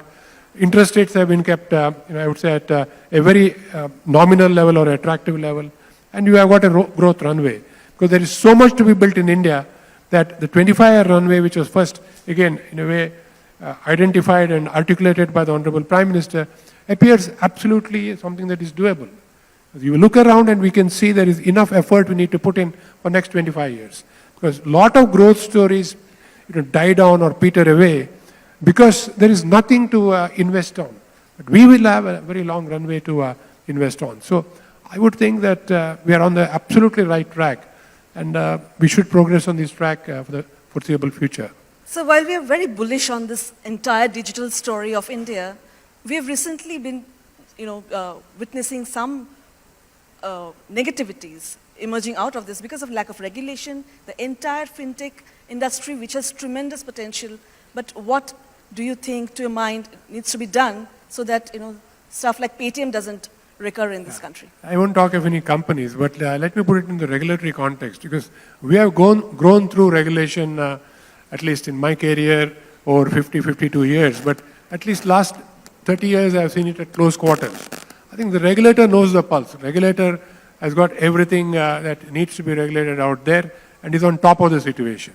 Now, if we have slipped as a company, it is a regulator who will point out to us that you have slipped and corrective action has to be taken. And this is true anywhere in the world. We are no different in terms of regulatory action. So if digital businesses find that they probably have not met the expectation of the regulator, it is for them to correct, not for the regulator to ease regulation, because regulation is out there for a good purpose and we will have to meet it. And I think business people are smart. They will very quickly course correct, read the regulator and do what is right for their companies and for the nation. Banks have done it for all these years. So I don't think there is anything lacking in regulation. Regulation is in sync with what is happening around the world. And I think we will course correct where required. But is there a sort of pressure on the existing banking system because of the fintechs to digitalize very fast? Because a lot of funds are being exhausted by the banks also to take to the digital route very fast. Indeed there is pressure. In fact, if I were a CEO of a bank today, I would be scared. I would be scared at the pace of change that is happening. Let's not make it into a long this one. Let's take just one piece.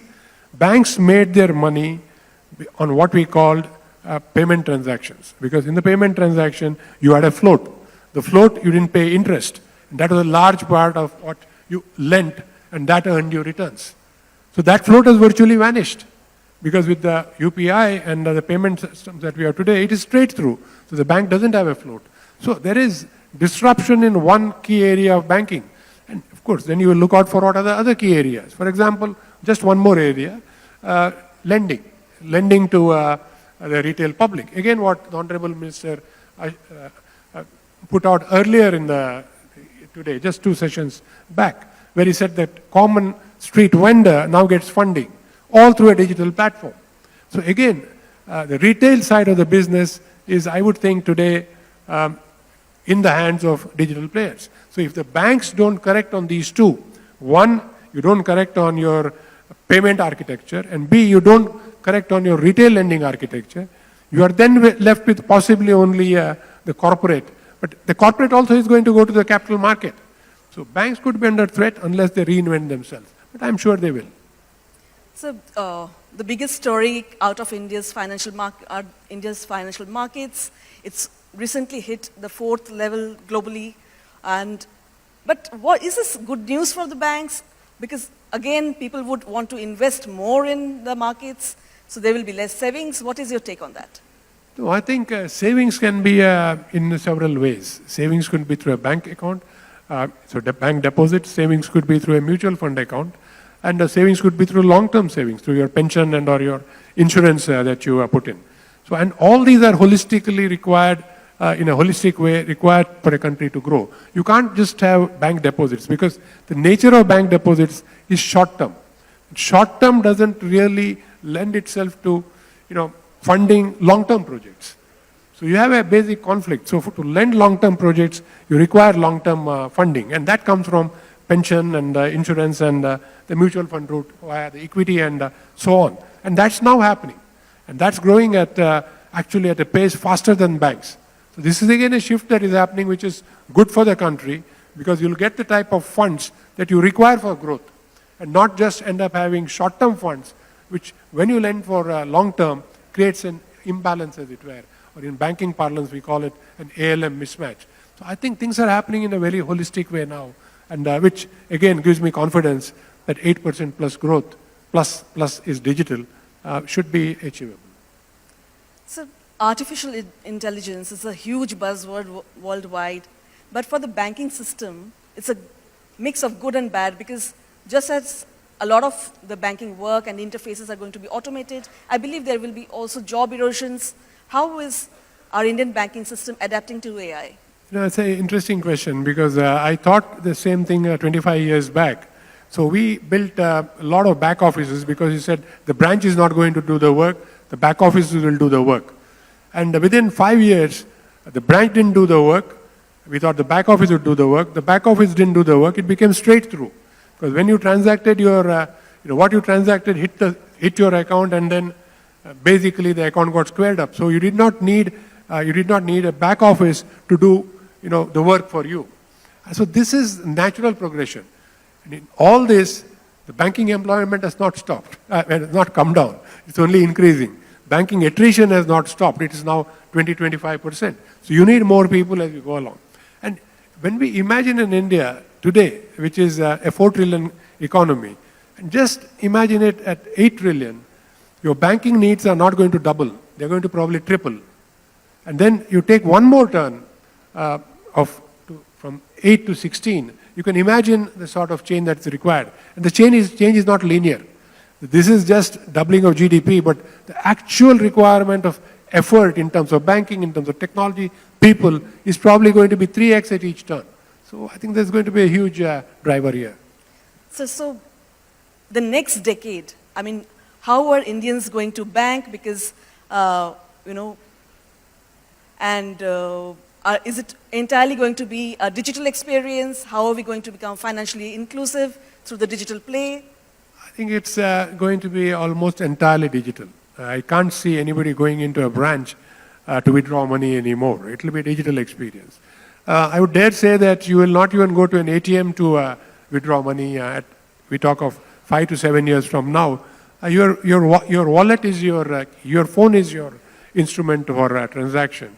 And it is not just banking. The entire financial services play is going to be on this. Whether it's your mutual fund, whether it is your insurance, or whether it's your pension, everything will be in your... and today, actually, you can open a bank account in less than 5 minutes with just your device. You don't need to go into a bank. So who would want to go into a branch? So some of the, I would say, challenges that are there with digital, I think in the next 1 year will be eased out to make everybody comfortable to use digital. So I see a digital India going future. Mr. K.V. Kamath is open to one question from Mr. Pai. He has a request for you. So if you can take that question, sir. This is a question for you. Do you think in the next 5 years, we will have enough surplus and abundance of capital in this country for investments, for all sort of businesses? Vaughan, that's again a great question. Answer is yes. The answer is yes, because you today have clean balance sheets. Corporates have clean balance sheets. The top 150 corporates have no debt in this country. Banks have clean balance sheets. Nowhere in the world, I'll repeat it, nowhere in the world today do you have banks with as clean balance sheets as we. NPAs less than 0.5% and capital adequacy of 17 to 18%. Nowhere. I don't see a shortage, particularly when we grow at 8% plus. So artificial intelligence, digital India, very good news for the Indian economy, and we are doing a couple of things right. Ladies and gentlemen, put your hands together for Mr. K.V. Kamath. Thank you. Thank you.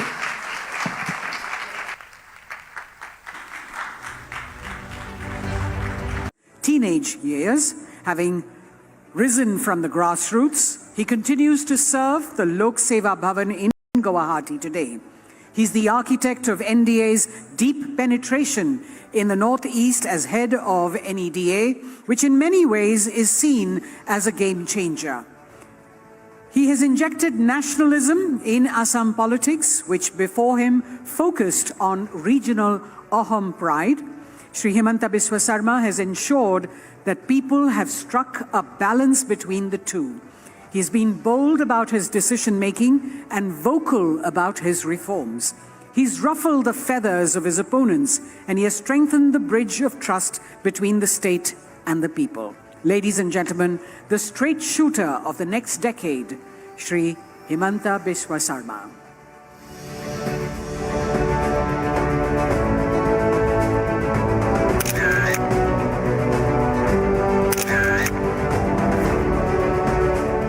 कि असम में मैं बाल विवाह होने नहीं दूंगा और जब तक हिमंत बिस्वा शर्मा जिंदा है तब तक ये असम में नहीं होगा, ये आप सुन लीजिए।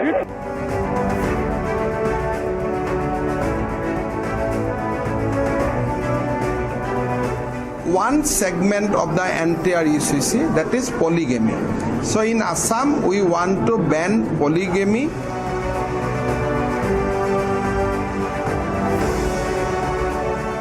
तो ये यूसीसी मेरा समस्या नहीं है, ये मुसलमान माँ और महिलाओं का समस्या है। अगर समाज में मुसलमान महिला और माँ को कोई दिन जस्टिस मिलना होगा तो ये ट्रिपल तलाक कानून का बाद यूसीसी भी होना ही पड़ेगा।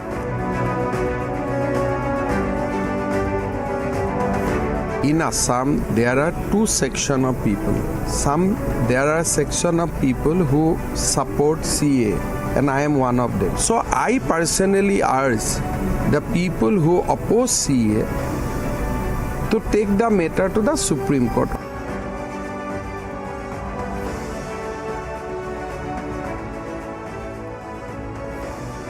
Sarma, to please join our Editor-in-Chief and Chairman, Arnab Goswami, for an interaction on the future of federalism.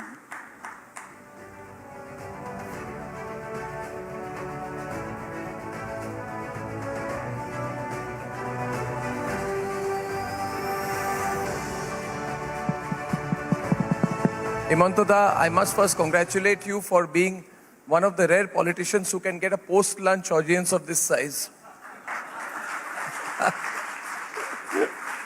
It's incredible how popular and viral you've become. It's actually incredible. I mean, you know, now earlier you and I, when we spoke in Hindi, people would make fun of both of us because our Hindi is bad. Now they expect us to speak in Hindi. But Himanta, how do you handle your popularity? At a national level, wherever you go, you get crowds when you go to Andhra Pradesh, you get crowds when you go to Uttar Pradesh, and of course you get crowds when you go to Bengal. I think my Hindi attract people. तो हिंदी में भी बात करेंगे आज। नहीं ठीक है Entertainment के लिए सब एकदम But honestly, how do you handle your popularity nowadays?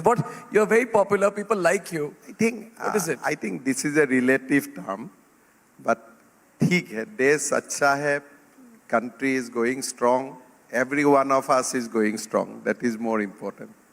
Absolutely. I was talking to him earlier, and there are many, you know, Mr. Himanta Biswa Sarma is more in the news for politics and for his political statements, for polygamy, uniform civil code, against child marriage, his view on modernizing madrasas and things like that, which get him into the headlines, and for constantly breaking the Congress whenever he has a weekend off.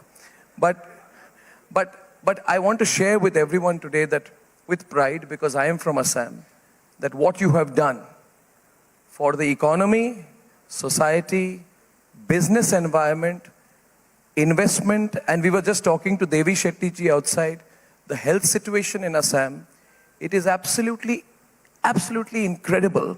Viewers, I'll give you one statistic.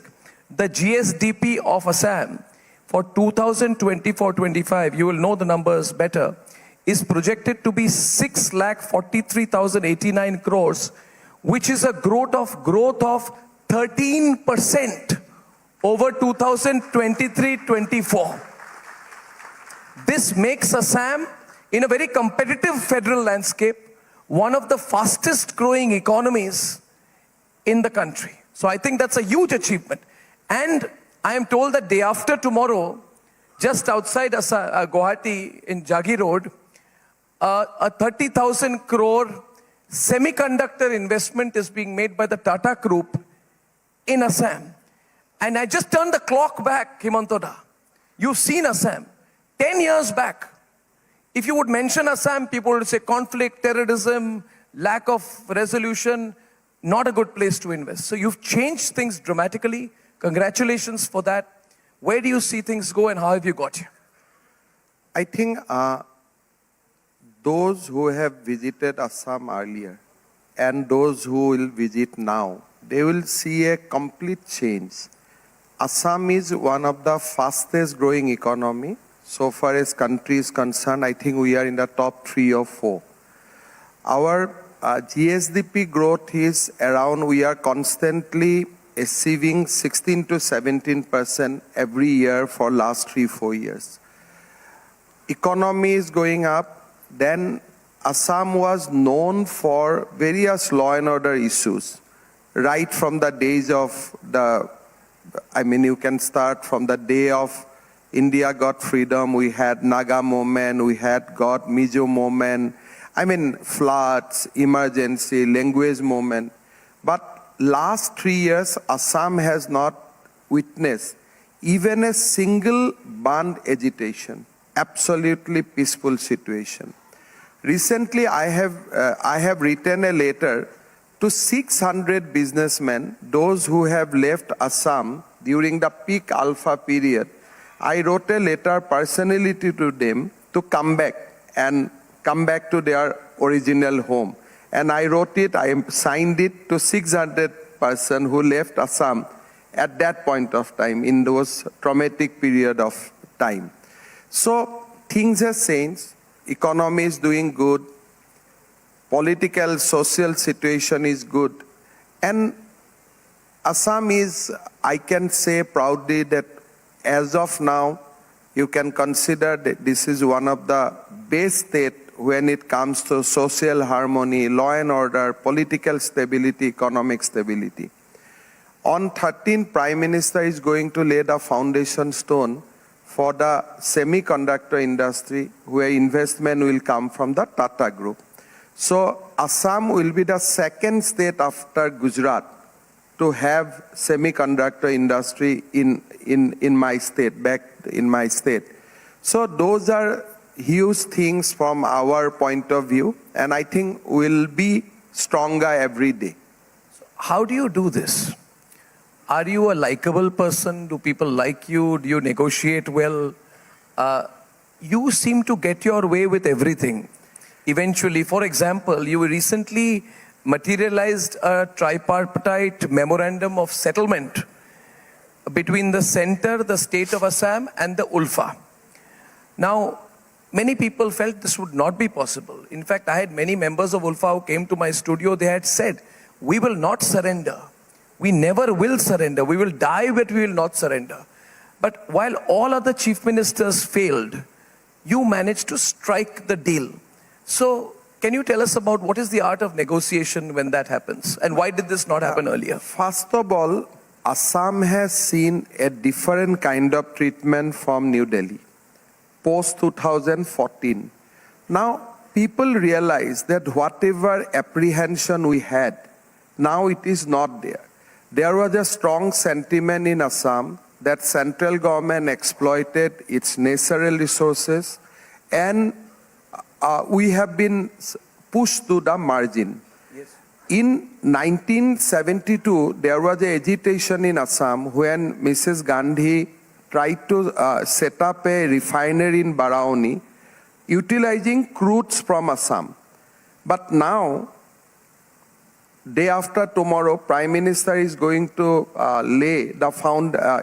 going to inaugurate a new pipeline where crude from Paradip will be pushed to Assam, and all the Assam refineries, refining capacity will be increased manifold. Now, you see the narrative. Earlier narrative is that Assam has been exploited. Now, the narrative in Assam that why center is giving so much to Assam. Many left people, Congress people are asking me in assembly, why Modi comes every year, twice in every year to Assam, why he is giving so much to Assam. Perception has changed. Now the young generation in Assam feel that not the agitation, but we should study, we should go back to college, university. And there is a great urge among the people of Assam that we should be a net contributor to the growth of the country. Rather than being a dependent state, we should be a contributor state to the nation growth. So the perception in Assam has completely changed, and it is all along now hopes and aspiration. Would it be the same if Assam was not a BJP-ruled state? I think I'll not go back to the party, but this would not have been same if Narendra Modi would not have been the Prime Minister. That I can say confidently. No, but you didn't answer my question. My question was that would things have been the same if Assam was not a BJP-ruled state and Himanta Biswa Sarma would not have been in the BJP? See, Mr. Biswa Sarma, let me expand on this. Arvind Kejriwal said in February, just this last month, he said, and I'll quote him, "The BJP has waged a war against opposition-ruled states. They have created an India-Pakistan situation with us." These are Kejriwal's words last month. "The center is using all the tactics to harass the opposition government." Similarly, Pinarayi Vijayan said in Kerala, and I'll quote him, "We are beginning a reunited fight that would herald the dawn of ensuring equal treatment to all the states." So we have lost a balance in center-state elections. That's the basic point that they're making? Arnab, if you are going to do such a huge excise scam, then should not be a war against the Delhi government by the central government? What is the demand of Penny, Chief Minister of Kerala? Allow me to borrow money. Who will repay? So the question is that these people are accusing Prime Minister Modi because he is standing for justice, he is standing for transparency. Now in Assam, if you come back to my state, let's go back to Assam. If you come back to my state, then if a Prime Minister start visits to a remote northeastern state which always in trouble twice a year, he start spending his time for the development of Astalakshmi, knowing very well that there is no much dividend he has to accrue in terms of politics because we have hardly 14 seats. So even then, Prime Minister is doing for the Northeast because we are in a frontline state so far as India-China is concerned, or a bordering state, or we can be in future a good center for entire South Asian state. Assam can be a basically nucleus for our Southeast Asian outreach. So when opposition state accuse, it is more on a political arena. But you have to analyze Prime Minister from his larger vision. Is it not Delhi who has able to host the G20 summit?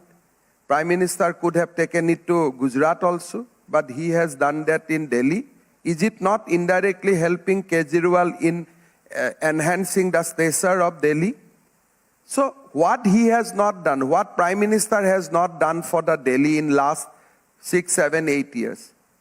अगर असम में इतना करते थे हम तो कहां पहुंच जाते थे. So you cannot, if a chief minister spend money for his own bungalow, 50 crores, 60 crores, then that is a personal issue. That is nothing to do with the citizen of Delhi. But so far as citizen of Delhi, you can change everywhere. The Bharat Mandapam is for the people of Delhi. G20 summit was for the people of Delhi. So everywhere Delhi is doing. Mamta says you're not releasing the funds, you're making it extremely difficult to release the funds. I think all these are political rioting. How can you not release funds? There is a set formula. The Finance Commission give you a set formula. Every month, on 10th of every month, central government release by 11 o'clock whatever dues to us. There is a set formula that this % of the money will be devolved to the letters of usage from BJP-ruled states? Would you demand proof of usage from BJP-ruled states? Every morning. Are you put to the same kind of scrutiny that Mamta Banerjee There is is? no need of scrutiny. Every month on 10th or 11th, Nirmala Sitaraman or Ministry of Finance gives a tweet. She elaborated how much fund has been released to which state. And you will see that every states are getting money. I don't know what more money Mamata Banerjee are asking from Delhi. Whatever is due to us is religiously released on 10th morning by the government of India. Whether it is a Bengal, whether it is Assam, in one stroke, they release to all the states of the country. There is no such system in the central government that morning they will release to Assam, evening they will release to Bengal, next day they will release to Tamil Nadu.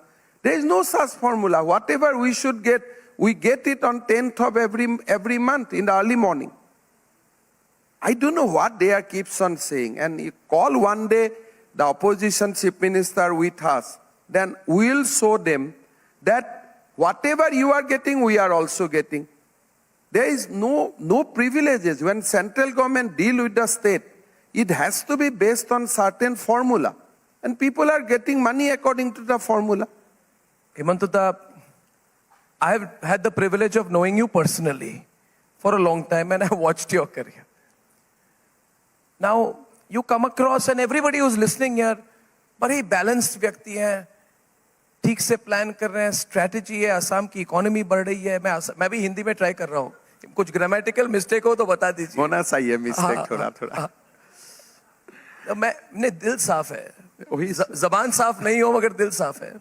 तो मैं कहता हूँ कि लोग कहते हैं कि देखिए ये डुअल पर्सनालिटी है हिमंता बिस्वा शर्मा का. Let me explain that you have a dual personality. एक तो as a chief minister, very good, very rational, thinking ahead, inviting investment, talking to the right people. You know, you're running the state very well. But when it comes to, and I'll speak directly, when it comes to the Muslim community, then people feel you are anti-Muslim. Are you anti-Muslim? I mean, क्या आप anti-Muslim हैं? Let me, इससे मैं घुमा फिरा के सवाल नहीं पूछ रहा हूँ. आप देखिए, आप इसको सोच लीजिए. आप देखिए, I am anti-OAC or anti-Rahul Gandhi. But when it comes to the Muslim people, I'll request you, give me a camera and a cameraman. Let us together travel to the Muslim population in Assam, and you will see how much love and affection I have from them. नहीं, but that is ये तो आप कह रहे हैं. But आपकी जो विचारधारा है, see, I'm not saying, I'm asking you, you don't be defensive on it. कौन सा विचारधारा? आपका विचारधारा जो आप जो बोलते हैं, जिस तरह से बोलते हैं आप, जिस तरह से आप बातें करते हैं, दो शादियां नहीं करना चाहिए. नहीं, आप बोलते हैं मदरसा बंद कर दो. बंद करो ना. मदरसा बंद कर दो. नहीं, हमेशा हर जगह जाके किसी और को ठेस देना और कहना मदरसा बंद कर दो. आसाम के पॉपुलेशन में कितनी परसेंटेज मुस्लिम, मोर देन 30%. आप जाके बोल रहे हैं मदरसे बंद कर दो. आप देखिए, मतलब आप किसी को नहीं, आप मुस्लिम बोलने से किसको मानते हैं? मेल एंड फीमेल दोनों को मानते हैं. मुस्लिम, हाँ जी, मुस्लिम मेल और फीमेल दोनों को मानते हैं. ऑब्वियसली. तो मैं जब बोलता हूं कि भाई आप दो शादी मत कीजिए, तो मेल नाराज हो जाता है, फीमेल तो खुश हो जाते हैं ना. हमें जब जाके बोलता हूं कि आप तलाक मत करवाइए, आप सब्सिस्टेंस दीजिए, कोर्ट से जाके आप डाइवोर्स लीजिए, माँ तो खुश होता है ना. At the end of the day हमारा तो जन्म माँ का कोख से ही तो हुआ है ना. आप देखिए बात को घुमा रहे हैं, आप बात को घुमा रहे हैं. मैं नहीं घुमाया. तो वो जिंदगी, वो कहेंगे मेरी मर्जी है. हिमंता बिस्वा शर्मा हर दिन सुबह हमारे एक कस्टम को अटैक करते हैं. नहीं, ये कौन सा कस्टम? किसने बनाया हुआ कस्टम? कुरान ने तो ये कस्टम नहीं बनाया. होली कुरान में ये कस्टम नहीं लिखा गया है. ये कस्टम, ये 200 दलाल जो होता है वो बनाने वाला कस्टम है. जो कस्टम हजरत मोहम्मद बना के गया है, कुरान शरीफ में है, इसको आप सम्मान करना चाहिए. And one should respect the holy books of every religion. लेकिन जो बीच का दलाल लोग हैं, उनका आप क्यों इतना मानते हो? किसको आप दलाल? जो लोग बोलते हैं कि मुस्लिम बहनों का तलाक का बाद उनको सब्सिस्टेंस नहीं मिलना चाहिए. ये किसने कानून बनाया? ये कानून किसने बनाया? ये कानून तो कोई रिलीजियस टेक्स्ट में नहीं है. ये कानून है आसाम मुस्लिम marriage and divorce registration act of 1935. कानून मेरा असेंबली ने बनाया था, मैं असेंबली में ही खत्म कर दिया. आपके जिसने बनाया उसी ने खत्म कर दिया। तो अगर कोई कहे हेमंत दा, देखिए अगर कोई कहे ये अप्रोच जो है, नहीं जो एक मिनट, ये जो अप्रोच है, सॉरी मुझे ये एक मिनट, नहीं देखो, ये थोड़ा सा मैं आपको एक बात बोल के, आप बोलिए, मैं आपको एक बात मेरी बात बोलने दीजिए। ये जो मुस्लिम रजिस्ट्रेशन कानून था, मुस्लिम marriage and divorce registration act 1930, ये हजरत मोहम्मद ने नहीं बनाया था, ये सैयद सर मोहम्मद सादुल्ला ने बनाया था जो सीएम था जी। तो मैंने सादुल्ला का कानून को मैंने निरस्त कर दिया, लेकिन I have not touch anything of Holi Quran. मगर आप ओवरनाइट नहीं कर सकते ना, वो कहते हैं आप एक में बात करने दीजिए, मैं उनकी बात रख रहा हूं, ये मेरी बिलीफ नहीं है, ये कोई गलत फहमी नहीं हो लोगों में। वो कह रहे हैं कि ये तरीका होता है, एक मिनट मेरी बात सुनिए हेमंत जी, एक तरीका होता है, एक अप्रोच होता है। ये हिमंत बिस्वा शर्मा का अप्रोच अनडेमोक्रेटिक है जो चल रहा है। हमें बुलाइए, हमसे बात कीजिए, बदरुद्दीन अजमल को बुलाइए, उनकी पॉलिटिकल पार्टी है, लोगों से बात कीजिए, कमीशन लगाइए, लॉ कमीशन लगाइए, रिकमेंडेशंस लीजिए, तरीके से बात कीजिए। ये जो आपका माई वे और द हाईवे अप्रोच हो गया, नहीं माई वे और द हाईवे अप्रोच जो आपका है, वो लोग कह रहे हैं, आप कर रहे हैं, क्योंकि मैं खुलकर कह रहा हूं, आप पोलराइज करना चाहते हैं वोट को। देखिए, you want to polarise the vote. I will tell you, is it, I will tell you 2.3 point clearly. ये कानून में क्या लिखा था कि छोटे बच्चा का भी विवाह होते हैं तो जो काजी बोलते हैं, they can register the marriage and that marriage become legal. ये कानून में वो लिखा हुआ था। हमने जो बाल विवाह का खिलाफ काम किया, high court enlarged many of them on bail, saying that in Muslim registration act registration of child marriage is genuine and it is a bona fide, it is legal, so you cannot arrest. So then हमने जाके कानून को जो assembly ने पारित किया था उसी असेंबली से हमने खारिज किया, और बाद में खारिज करने के बाद सबसे तो मशवरा होते ही रहता है। खारिज करने के बाद आप बात करेंगे। ये ऐसी बात हो गई कि 370 निकाल दीजिए, उसके बाद आप बुलाइए हुर्रियत, बात कीजिए, पहले बात मत कीजिए, कंफ्यूज हो जाएगा। अब viewers, this is, I mean, we are talking about Bharat, the next decade. आप कभी भी जब निर्णय लेना होता है, अगर 370 कानून को खत्म करने का पहले अमित शाह जी सबका साथ चर्चा करते थे, क्या 370 विलुप्त हो जाते थे? ये कोई बात आप कन्विक्शन और प्रिंसिपल में चलो कि ये देश में चाइल्ड मैरिज नहीं होना चाहिए। That is the main conviction. Once you have that conviction in your mind, रास्ता में जितना भी रुका है हटा के चला जाओ। और कोर्ट में चली जाए बात, कोर्ट में चली जाए तो कोई इशू नहीं है। आपको कन्विक्शन, कोर्ट्स तो हर चीज में घुस रहे हैं आज। नहीं, देखिए, कोर्ट का अपना एक अंदाज है, हम कोर्ट का बात कोर्ट में डिस्कशन कर लेगा, आपको तो वो कोर्ट में चलेगा। बट आपको एज ए, मेरा जो मानना है कि हमारा पहले कन्विक्शन होना चाहिए कि 370 जाना चाहिए। फिर अगर आप वो कन्विक्शन में फार्म है तो कैसे जाना चाहिए लोगों को मत बुलाइए, खत्म करने का बात बुलाइए, भाई खत्म कर लिया, अभी बात करो कैसे क्या आगे करना है। This is a remarkably unique approach. नहीं, वही न्यू इंडिया है। This is the new India. This is new India. यही न्यू इंडिया है। I tell you, this is the different level of political incorrectness. देखिए, but I like your style. देखिए, जो भी है बोल रहे हैं, ये नहीं कि इधर भी उधर भी थोड़ा इधर। लोग बोलता है कि सरसा करो, हर किसको सरसा करे? When you know their point of view, हम हमारा पॉइंट ऑफ व्यू जानता है, उसमें तो कोई कॉम्प्रोमाइज नहीं हो सकता है ना कि ठीक है आप 18 साल छोड़ दीजिए, 16 साल में रजिस्टर करवा लीजिए। कोई बोलेगा 12 साल, कोई बोलेगा 18 years, then you come into compromise of 16 years. ऐसा डिस्कशन नहीं होता, यही गलत है भारत का। आप पॉइंट ठीक कर लीजिए कि ये देश को विश्वगुरु बनाना है, on that we are united. जब बनाना है तो मोदी जी को छोड़ दीजिए ना, बना लेगा, तो फिर आपका साथ चर्चा करने का स्टाइल कुछ अलग है। देखिए, आपको मैं बता रहा हूं, राहुल गांधी जी आपके दोस्त आए आसाम में,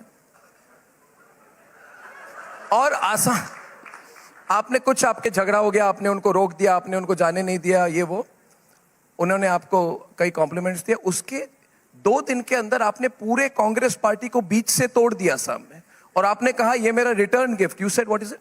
it is my return gift to वही मैं बात बोलिए, रिटर्न गिफ्ट ही बोलिए। बर्थडे में गिफ्ट देने से आपको you get a return gift also ना। क्या चल रहा है आपके? आप देखिए इट्स अ लॉन्ग राइवलरी। मेरा बात अलग था। मैंने राहुल गांधी जी को बोला था, I have requested him through different channel, कि जब राम मंदिर का उद्घाटन हो रहा है, प्राण प्रतिष्ठा हो रहा है, वो समय आप आसाम का मंदिर में मत आइए। Then it looks like there is a competition between Ram and Srimanta Sankardev. I made him a very, very bona fide, genuine request. Please avoid 10 to 12 p.m. When there is a Pran Pratishtha Mahotsav of Ram Mandir, you do not enter Ma Kamakhya temple, or you do not enter the Bhattadrova Satra. Come after 3 hours. He become arrogant. नहीं हम उसी समय जाएगा। हम बोला चलो, अभी देश के गांधी का शासन चल रहा है, क्या हमने थोड़ा दिखा दिया है कि ये अभी देश गांधी का अंडर नहीं है। This is a big statement. Like, arrogancy has no place when it comes to Ram Mandir, when it comes to हमारे आस्था। अगर मेरा घर में कुछ था तो आप कर लो, मेरा कोई आपत्ति नहीं है। But you cannot put Ram against Assam. You cannot put UP against Assam. You cannot put Ajodhya against Srimant Shankardev. Those are bad tricks he wanted to play. So मैंने आप बोला कि आपको आसाम आने का इतना सखी है, आफ्टर लोकसभा इलेक्शन में आपको आसाम बुलाता हूं। In fact police has given him notice also. He will come back to Assam, let him then visit every temple. But ये गांधी वाला रूप नहीं चलेगा। आप उनको इनवाइट कर रहे हैं और ये भी बोल रहे हो द मोमेंट ही कम्स आप उनको अरेस्ट करेंगे। वो भी तो जेल भी तो एक देखने का ही चीज है ना, उसमें क्या है। ये थोड़ा सा देखिए, लोग पॉपुलर है, मुझे पता है, सब इधर ताली लगा रहे हैं। आपका और योगी जी का स्टाइल जो है ये बुलडोजर टाइप का अप्रोच है। कोई बुलडोजर नहीं है। जेल क्या, can I put into anybody jail? The court will put into somebody jail. मैं तो जेल में डाल ही नहीं सकता हूं। तो if somebody goes to jail after legal obligations, legal procedure, तो उसमें how can we stop it? आपने असम जाके you try to break law and order. मैंने I will put a charge sheet in the court. If court put you on the jail, how can I help you? I am nobody. Chief minister can not control court. मतलब एक serious question, ये ठीक है, it's a different approach. I mean ये this is the approach and he says this is the approach of new India. The response seems like you are getting more popular with these things. No, I don't have any problem with it. I also have this approach. No, this should have been approached before. That's good. No, अगर ये approach हो जाते थे तो आपका राम मंदिर 75 साल पहले हो जाते थे।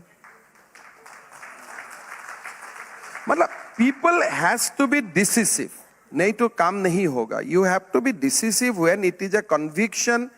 The conviction is shared by the people of India. Then you don't stop. I understand. You have worked very, very, very, very hard to bring the Northeast completely into the mainstream. If there is one leader in the last few decades who has removed to a large extent this sense of alienation of the Northeast, you know, the word alienation in the Northeast. You know, earlier in 1980s, MPs from Assam would always come and say, Center, please give us royalty, please give us royalty. That's changed. Was Manipur a setback? I'm asking a straight question on Manipur. Because you said in August 2023 that the situation from Manipur will only come from the heart and not from bullets. And everybody is aware he's the chairman of the Northeast Development Alliance, a congregation of all the NDA parties in the entire Northeast, not only Assam. Now, there was a narrative during the crisis in Manipur, which is a serious ethnic crisis, that the BJP failed. And they said the Manipur crisis reveals the limits of BJP's politics in Northeast. There was an ethnic crisis in Manipur, but it was used to say the entire approach to Northeast, the lookist policies of the Modi government has failed. First, how do you react to this typecasting? B, was there any mistake made in Manipur, and is there a solution in sight? You see, every states of Northeast are not same. Yes. So, in the Manipur crisis also, the crisis is between the two communities. But the most important fact, you will not heard even Meitei criticizing BJP, Kuki also not criticizing BJP.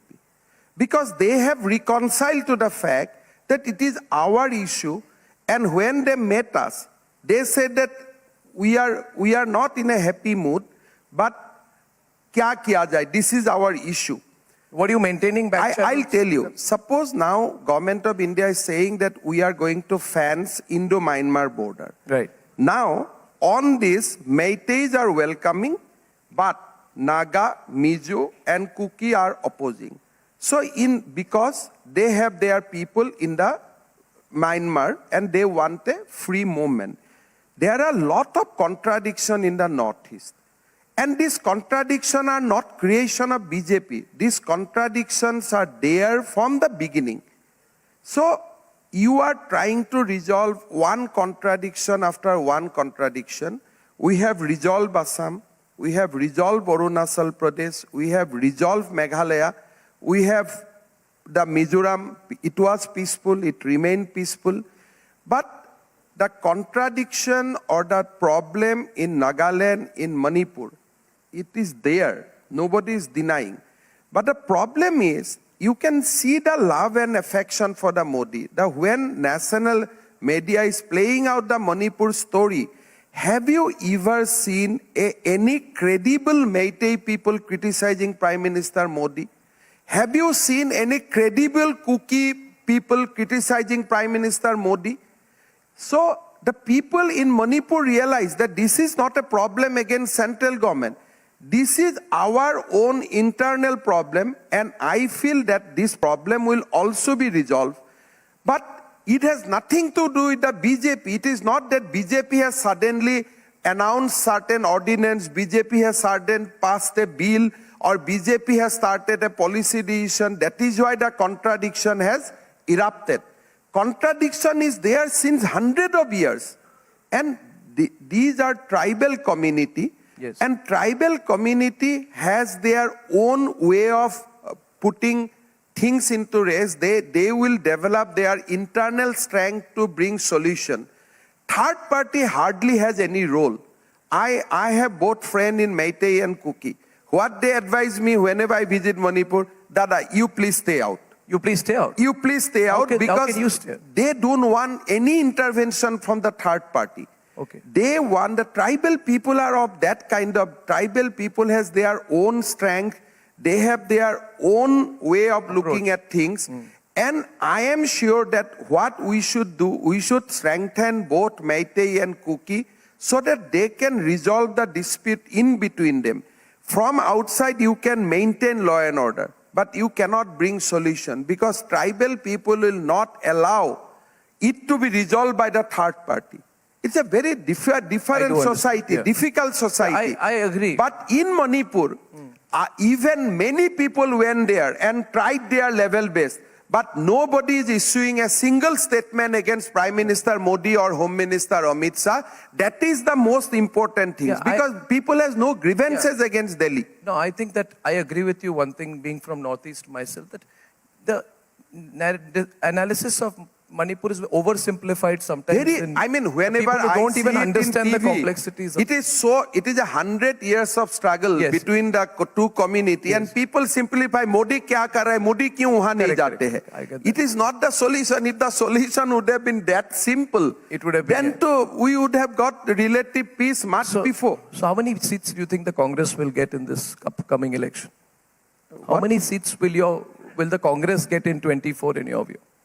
Indian cricket team में कितना player होते हैं? तो my own wish that they should be reduced to a number of Indian cricket team, but I am sure my wish will not be fulfilled. They will be around 30-40. 30-40. मेरा तो मन है कि 15 तक सीमित जाना चाहिए with extra man, 12 men इतना ही होना चाहिए, but नहीं होगा. They will go up to 30-40. 30-40 makes them a regional party. Is that a good thing? They are already a regional party. It will be now segregated. I am making a prediction. Yes. After staying that party for 22 years, post-election, many of the state unit will declare that they are the Kerala Congress, they are the Punjab Congress, they are the Tamil Nadu Congress, they are the Assam Congress. You are not only seeing the declining of Congress, you will also see end of family politics after this election. I think this is the last election where that family cards will be played out and they will be defeated. You're saying like last anything. election for the Vadra Gandhi family. I mean, no family politics will now survive in this country after this election because that will be third consecutive blow. And the family, none of this family has the guts to face third consecutive blow. I feel whether it is in UP, whether it is in Bihar, whether it is in Delhi, all the family politics will come to an end. A new politics will emerge where people will compete for development. Who has built how much kilometer of roads? On that basis, election will be conducted. So, ये मैं गांधी का photo देख के vote देता हूँ, आप इंदिरा गांधी जैसा सजा लो तो अब आपको वोट मिलेगा. Those kind of things will be now history, and India will enter a new era post this election. I am told all the opposition leaders also like you, and you are involved in many discussions. So, are there any more BJP will announce? Like we're hearing about possible alliance with Biju Janata Dal in Odisha. Which are the other alliances that you will possibly enter just before or after the Model Code of Conduct is announced? Because now it's 7th of March. My wish will be. Yeah, what is your wish? Except the political parties which are run or decided by a particular family, everybody should join hand with Prime Minister. Because you have to build a India. You have to build a new India. So if we have to go beyond 400, all are run in that if way. you have to go beyond 400, I think all like-minded people has to come. Who will you go with? NDA. You'll go with Chandrababu Naidu or Jagan in Andhra? देखिए, my brief is not to go answer into this, but Akali, Badal, but that's also family run. चलिए 400 तो पार कर ही लेगा. So you put the now account. But alliances बाकी हैं.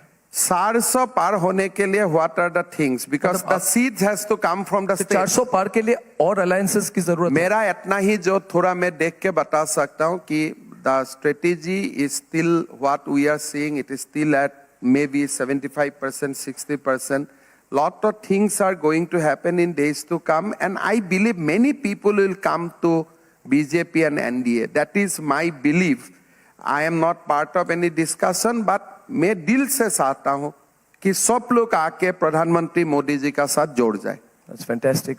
Lastly, Himanta da, in last couple of minutes, because we are talking about Bharat the next decade, Hindi में या English में आप अपना विजन बताइए अगले half decade, 1 decade की लोग बहुत excited है. Because what we are seeing today, people earlier used to say 30 years from now, 40 years from now, we will build a dam. Now people are talking about things being done next month, in the next 6 months, performance metrics. So give all our viewers your view of where the country and the state will be. You just watch certain things. अभी प्रधानमंत्री जी असम गया था 10 दिन पहले. He inaugurated project worth 16,000 crore. Day after tomorrow, he will again go to Assam. He will inaugurate a project worth 16,000 crore. Yes. On 23rd, he will lay the foundation stone for 30,000 crore investment. You went to Jammu Kashmir, you have seen similar kind of investment. Wherever he is visiting, you are seeing that what kind of development is taking place. Now Congress is not questioning the number. Bhai ye 16,000 jude hai batao. They have no statistics. They have nothing to challenge the development journey of Prime Minister. They have accepted कि भारत में विकास हुआ है. अभी हम विकास का पीछे नहीं लगूंगा. We admitted that Modi ji has done lot of development. Bharat का लोगों को विकास का बात अगर छोड़ दीजिए, हमें और क्या चाहिए? हमें तो कुछ चाहिए भी नहीं. हमें तो विकास ही चाहिए. तो prime minister has promise Vikas and बहुत बड़ा विकास. मैं तो मानता हूं कि ये 10 साल में जो हुआ है, ये तो खाली एक थिएटर का पहले थोड़ा दूसरा फिल्म का क्लिप वगैरह निकालता है ना, ही है. हमें तो पिक्चर, मेन पिक्चर अभी बाकी है. We are yet to see the best from the Prime Minister. Well, thank you. Himanta, I have really enjoyed the session. You have invigorated the crowd, and I wish you good health And tomorrow, Prime Minister is coming, you're receiving him. He's going straight there to make the preparations for the Prime Minister's visit. That you took the time, despite so much work. Thank you very much. Thank you. Assam का representative है, so आपका ही हमें तो आना ही है मुझसे. Thank you, Himanta. You're very kind. Thank you very much, Chief Minister, sir. Your freshness.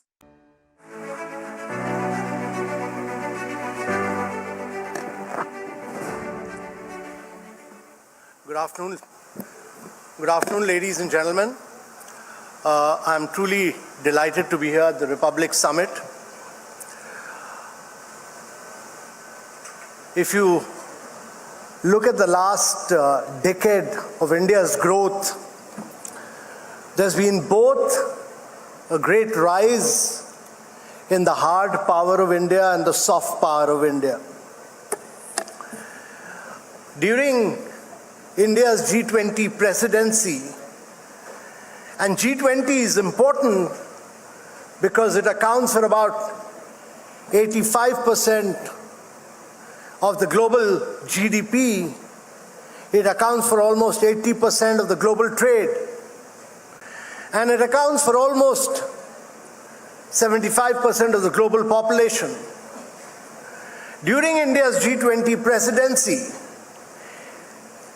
not only India did it very differently from the rest of the world.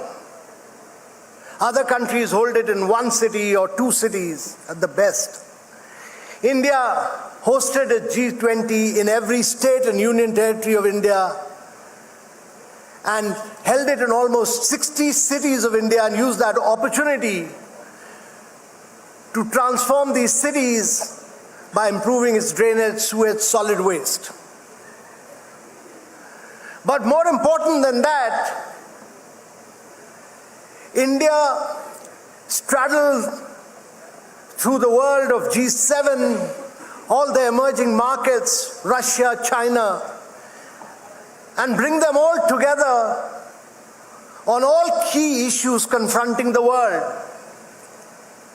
Whether it was strong, sustainable, inclusive, and balanced growth, whether it was accelerating the pace of sustainable development goals in the post-COVID era, whether it was a green development pact for climate action and climate finance, or whether it was reform of the multilateral financial institution, or technological transformation and digital public infrastructure, or women-led development, in all these issues. And there were 83 paras in all. 83 paras. India was able to bring consensus on all these issues for the first time in G20. On all these issues. And more important than that, we were confronted with a very major challenge of an ongoing Russia-Ukraine war, where United Nations had failed. The G20 of India succeeded in bringing consensus on the issue of Russia-Ukraine. This was unparalleled, and this could happen because of India's hard power and soft power built during the last decade, and because of the stature and standing of the Prime Minister, Mr. Narendra Modi. We could take a lot of risk, we could be gutsy, we could be bold, we could be courageous, largely on account of this leadership. And it's important to dwell a little bit on this, because if you look at the last decade, India has carried out a vast range of structural reforms in its economy. It's brought in GST, one tax across the economy, is brought in a modern bankruptcy law, is brought in the Real Estate Regulation Act to save middle class of India, is brought in the finest corporate tax rates, it's focused on ease of doing business, and scrapped a vast range of rules, regulation, procedures, and processes, and scrapped almost 1,500 laws. The structural reforms were accompanied by digital transformation of India. 1.4 billion digital identities, 550 million bank accounts were opened during 2015-17. When we started opening bank accounts in 2015, only 18% of the women in India had bank accounts. Today, 91% of the women have bank accounts in India. This has not happened anywhere else in the world. And then we linked up both the digital identity and the mobile number, which enabled us to do fast payments. Today, we are the world's #1 in real-time fast payments in the world. We do 46% of the real-time fast payments. Last year, we did 128 billion fast payments in the world. China was second with 26 billion fast payments. That was the difference. From 128 billion India, China 26 billion. And then we had a number of our startups doing cashless, paperless credit, number of young startups doing wealth creation by taking stock market to rural areas, tier 2, tier 3 cities, and number of startups giving insurance in 1 minute flat on the basis of your mobile. So fast payments in 30 seconds, wealth creation in 30 seconds, and digital insurance in 1 minute. That has been the transformation of India. And this is all open source, open API. This is globally interoperable. And unlike the rest of the world, where data is monopolized by the big tech, Amazon, Google, Facebook, and Amazon in India, and in China by Tencent and Alibaba, in India, the data is owned by the citizens of India. And they give permission, which is technically made possible by their consent on the mobile, on the go. So our model during G20 was accepted as the best model in the world. The definition of digital public infrastructure and the framework was accepted. And today we've taken it to 20 countries of the world, and tomorrow we'll take it to the rest of the world. Because 4 billion people of the world do not have a digital identity. 2.5 billion people do not have a bank account. 133 countries in the world do not have fast payments. So India's model will be taken to the rest of the world to transform the world. And that is why during COVID, we could do 2.2 billion COVID vaccination, and we could, instead of giving large packages, we could put money straight into the bank account of these beneficiaries. Whereas in the United States of America, 9 million checks came back, and Germany struggled for 18 months to create digital identities. So ladies and gentlemen, structural reforms, digital identity, and the third was in infrastructure, the push towards infrastructure. Creation of 40 million houses, of 110 million toilets, of 30 million electric connections to households, of 253 million piped water connection, and almost 80,000 kilometers of road. That's been the story of infrastructure creation in India. And that's why the Bank of International Settlement said that what India has achieved in 9 years would have taken India 50 years to achieve in the normal course. Instead of 50 years, we could do it in 9 years. And therefore, this infrastructure creation the government was able to do because it took its spending of capital expenditure for 1%, from 1% in 2014 to 4% till in the last budget. And this shows government's determination to create world-class infrastructure.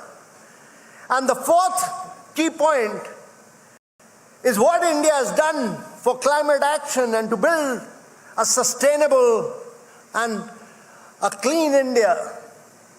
We have not contributed to greenhouse gas emissions in the world.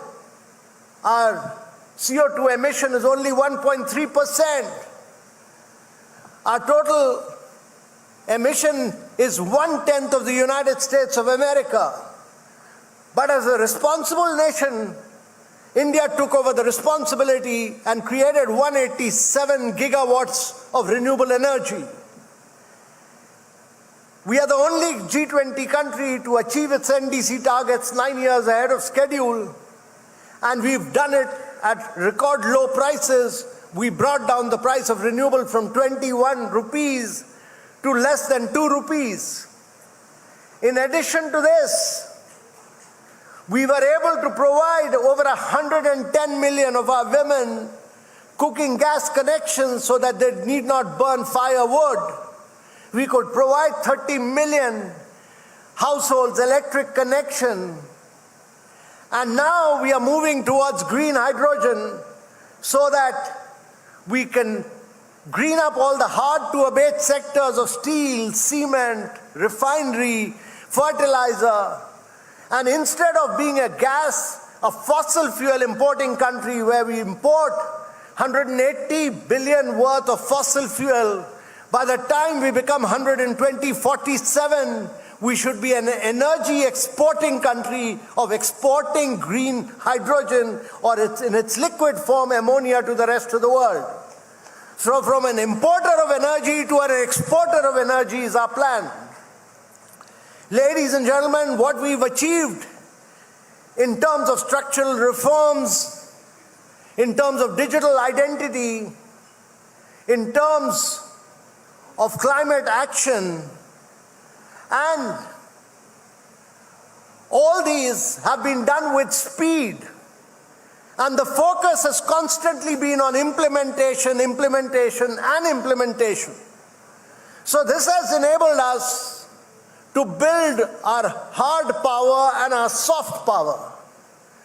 And ladies and gentlemen, it's important that as India accelerates the pace of its growth in its Amrit Kal period and accelerates it to the growth of 8 to 9%, because India is the only country which is growing at 8% plus in the last 3 quarters of its economy, and as it accelerates the pace on the basis of these transformations, India is heading to be the 3rd largest economy in the world in the next 5 years, surpassing Japan and Germany, and will be a $35 trillion economy by the time it becomes 147.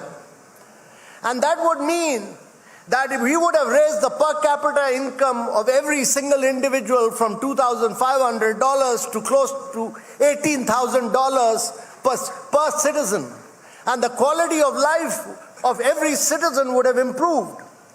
And therefore my belief is that in a globalized economy, it's the economic growth which gives you the hard power, and it's your belief in your civilizational strength, which we embodied in G20.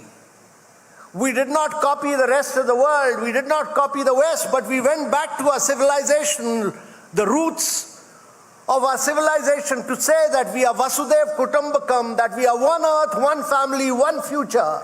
We may have different political ideologies, we may have political differences, we may have geographical differences, but we all come from one cosmos.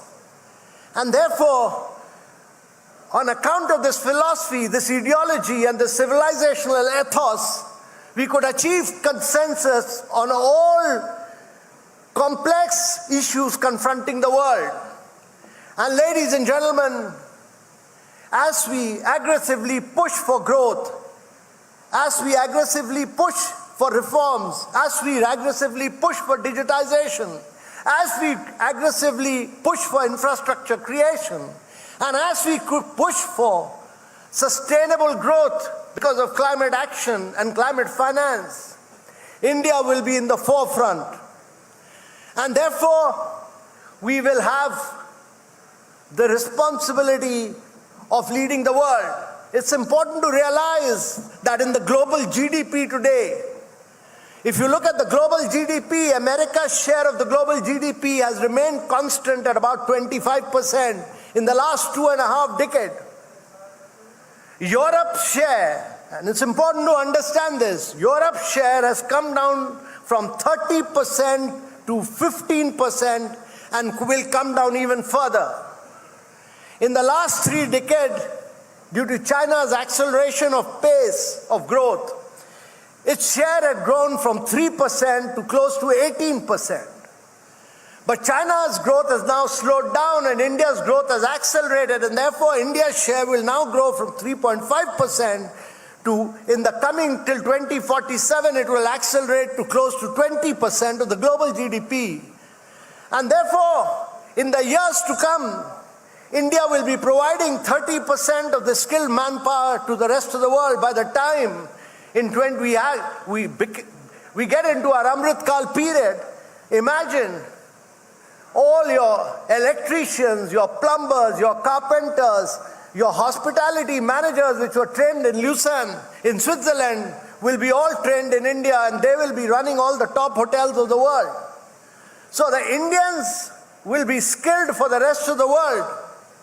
And the challenges of India will be to do very, very smart urbanization to improve our learning and health outcomes, to ensure that our agriculture productivity rises so that we can continue to accelerate the pace of our growth.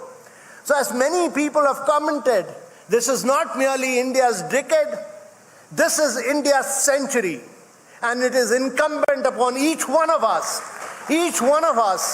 to ensure that as disciplined Indians, we ensure that we accelerate the pace of our growth, we become responsible citizens, and we ensure that India continues to grow and accelerate its pace of growth in all these aspects of structural reforms, digitization, sustainable growth, and infrastructure creation.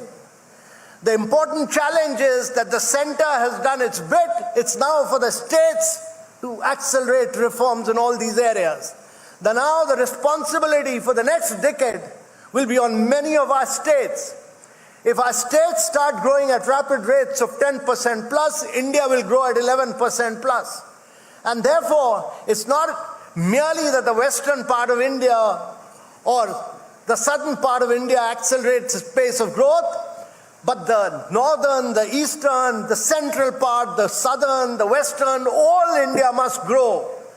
And it's important that all these structural reforms which have been carried out by the center, the next phase is carried out by the states of India. They become the agents of change and they become the key drivers of growth. So ladies and gentlemen, I'm absolutely convinced that this is not merely India's decade, this is India's century, and it's for all of us to work together to accelerate the pace of our growth during the Amrit Kal period. Thank you very much, ladies and gentlemen.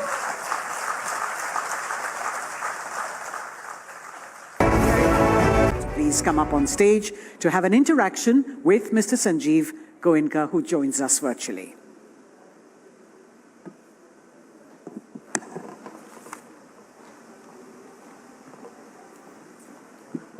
Sanjeev, it's good to see you remotely, though. It would have been even better if you were with us in person. Can you hear me? I can hear you, Arnav. It's always a pleasure to be with you and at the Republic Summit. Thank you, Sanjeev. Sanjeev, we've been talking to people and stakeholders in business, government, politics, governance, chief ministers. We hope to have the Prime Minister this evening.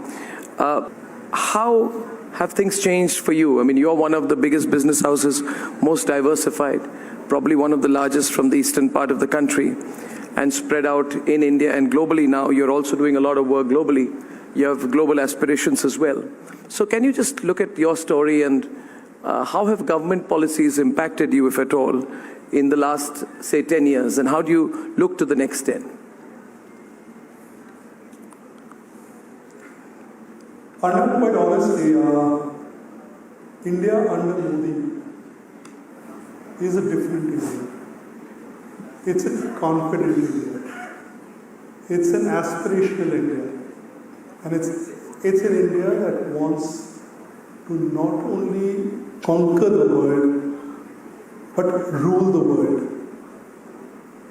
I think it's thanks to the Prime Minister and the policies of this government that every one of us in business has started thinking global, has started thinking scale, has started thinking of while you locate manufacturing in India, you manufacture for the world. The approach has changed. The scales have changed. The aspirations have changed. And of course, the policies have changed. It has become easy to do business in India. And very importantly, India is viewed with a huge degree of respect across the world, as indeed are Indians. And that is thanks to Modi. I am a firm believer in Modi hai to mumkin hai. Sanjeev, tell me, we've spoken about this and you're very keen to explore things globally. When we say we travel abroad now, we see a different level of respect. The relationships are different at a personal, professional and business level. Indian companies are thinking of going abroad. As one of the biggest business houses in the country, as one of the biggest business personalities of the country, Sanjeev, our theme is Dare to Scale. Are you looking at going global, and how do global players relate to you now? When you talk to your global partners and global investors and other stakeholders, how do they relate to you now? Can you give us anything anecdotal about this? You know, in the past, when you introduce yourself as an Indian company, if you were a Ratan Tata or a Mukesh Ambani or a Gautam Adani, it was different. But for most other companies originating out of India, you didn't even get an audience at the senior most level. Some middle level guy would see you. Today you get an audience at the senior most level. And that is the difference that Modi and his government has brought to the perception of India. Oh, that's huge. Now, you're taking risks. I'll take one more question and hand it over to you, Suesha. But I'm very keen to know, you see, people say, are people investing in India? Are Indian houses investing abroad? Are they parking their capital abroad? But you have done the opposite. You are going to acquire Aqua Farm Chemicals company for 3,800 crores. And congratulations, last month you acquired a 4,000 crore company in the chemicals business. So, you know, you're always making about 10,000 crores of investment between these two decisions. And obviously, when a businessman invests 10,000 crore rupees, he wants a return. And there is a mammoth amount of risk that is involved. Is this investment possible without a solid foundation, without what you would call a good climate? Can you talk about the climate in which things are happening which allow you to take these fearless decisions? You know, any of these decisions happen on the basis of policies, on the basis of the environment, on the basis of the confidence you have on the administration. And I think that confidence is so huge that people are actually becoming not only ambitious, but as you said, fearless in taking investment decisions. You're talking cautiously still, Sanjeev, but I just wanted you to make this point because, and I'll say this to the audience, you wouldn't be hearing this, that, you know, Sanjeev, if I can just take a detour and give my own. Sometimes we hear that, you know, things are difficult, the government wants a lot of compliance, taxes are being followed, businessmen are feeling insecure, Indian businesses are leaving India, people are leaving their Indian citizenship, more Indians want to stay in Dubai than in India, but Sanjeev Goenka still continues to do almost all his business in India. And if he's going abroad, it is for business reasons, for investment. So he's a classic example of a person. So don't believe the story if somebody tells you that businessmen don't want to be compliant. I think that's a living example of that story. Congratulations to you, Sanjeev, for that. That's a really good thing that you're doing. Suesha takes the next question. Suesha. In fact, Mr. Goenka, I want to make a point further to what Arnab just said about the acquisition of the 4,000 crore company in the chemicals business. You just spoke about favorable government policies. How do you manage to converge that with an astute group strategy? And how does this diversification complement the group's mission towards sustainability? What are your long-term plans on that? This company is actually producing something called green chelates in addition to phosphonates. Green chelates is the most green version of detergents that you can get. And Aquafarm is one of the 2 companies in the world which has this technology. It's very easy to scale up from here, and this is as green gets. I mean, we have the world majors who are our consumers and potential clients who are waiting to get this product. Right, and you take a lot of pride in Indian roots. You're also very high on Ayurveda and the ancient legacy of it. What are the company's plans to take Ayurveda to the international realm now? So we are going to launch Indian Ayurveda in a modified, easy to consume form towards the end of this calendar year in the US. So for example, a traditional kadha as we know it will not be sold as a kadha but will be sold as an infusion. The normal chavanprash, the normal shitopaladi will be sold in gummy form. So it's all easy to consume. It's the same formulation, but just made easy to consume. Can I take the next? Yes, please. Sanjeev, you are a 200-year-old group if you look at your whole history. And you have a big asset base. You have a $7 billion asset base. You have solid revenue flow. You have, I think, of over $4 billion annually revenue flow, 4.3 billion, I'm told. So you should be in a good position to be looking at areas where the growth will be. I'm sure you don't believe in sitting on capital. I'm sure you believe in investing, and you're investing, you're going into different areas. So I'm very curious to know, and many businessmen, entrepreneurs will be keen to know what are those areas which someone as savvy as Sanjeev Goenka will invest in. You're going into some areas, some element of FMCG. You've gone into a bit of media, and you've acquired an IPL team, which I don't think was a business decision. It was more an emotional decision. But having said that, what are the areas in which Bharat over the next decade will see exponential growth?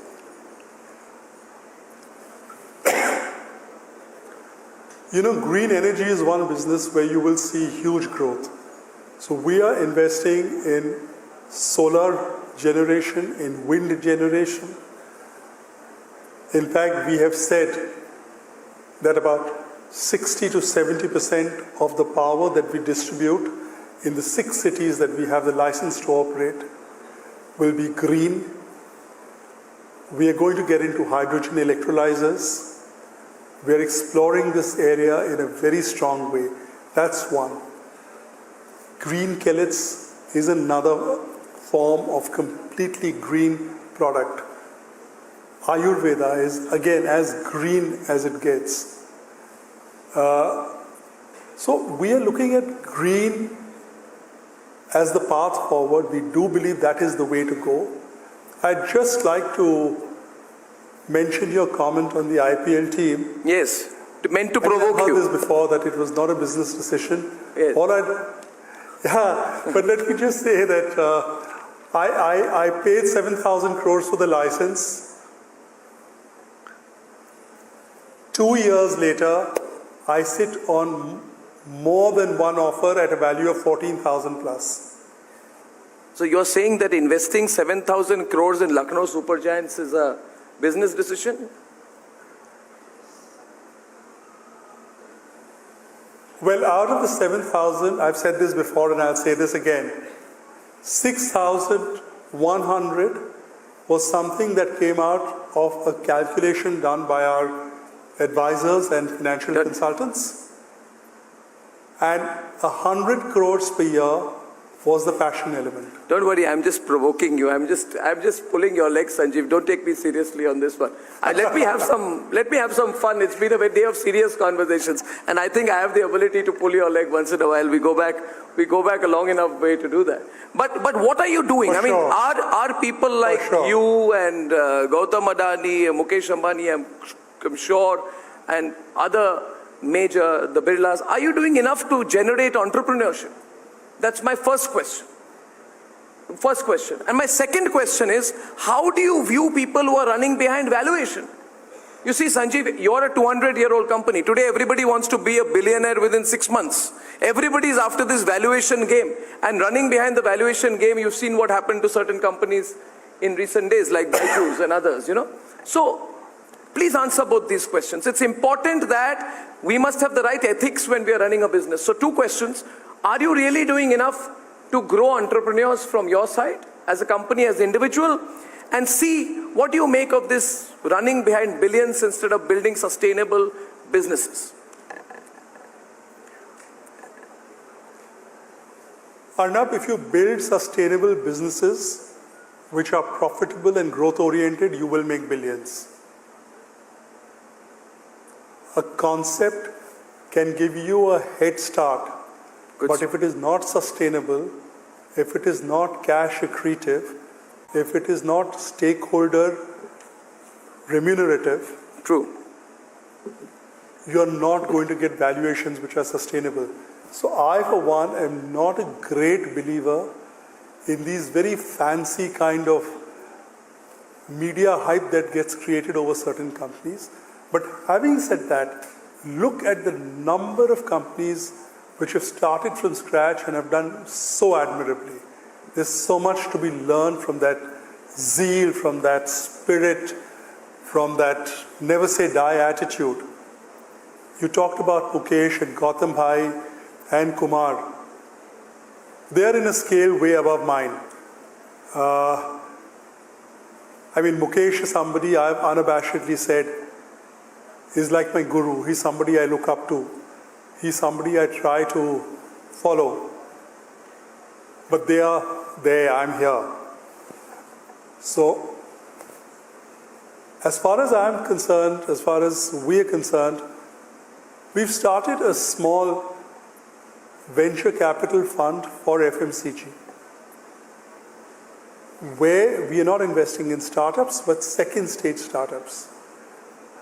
And we are not only putting capital, but we are giving management expertise, and we are helping these companies scale up. So it's a small thing, it's not enough, but it's a beginning. That's really good. And I think that's excellent. I think it's good that you're also investing in the media, because that's where commitment and impact investing is happening. So I think it's all good. We look up to you. I think you're a very grounded person. And I think, you represent traditional values. I think your next generation is going to take it to the next level. And we're always proud to be associated with you and to speak to you. So, Swesha, may you close, Absolutely. Please. And in fact, furthering this point, there are also businesses that are struggling to stay relevant. You have a 200-year-old legacy group. You've seen governments change one generation after the other. How do you manage to evolve, innovate at every step? We are talking about Bharat, the next decade. What is the game plan for RPSG in the decade to come? Frankly, I'm not thinking of a decade. It's the whole planning horizon has narrowed down. So over the next 3 years, we are investing about 55,000 crores, mostly towards green projects. That's committed, and that's at various stages of takeoff. And we'll take the next step. We'll start planning on that 12 months from now. So, 3 takeaways from this conversation, Swesha, that I carry. 1, invest in India. Big Indian businesses are investing in India. This theory that big Indian businesses and successful businesses want to leave India because of compliance issues is completely wrong. Absolutely wrong. Second big takeaway is invest in value creation, not valuation. And I think that's very important. And third is, from talking to him, remain grounded. Thank you very much. It's been an absolute pleasure, and look forward to seeing you soon, Sanjeev. Thank you, Sanjeev. Lots of love. Thank you. Thank you.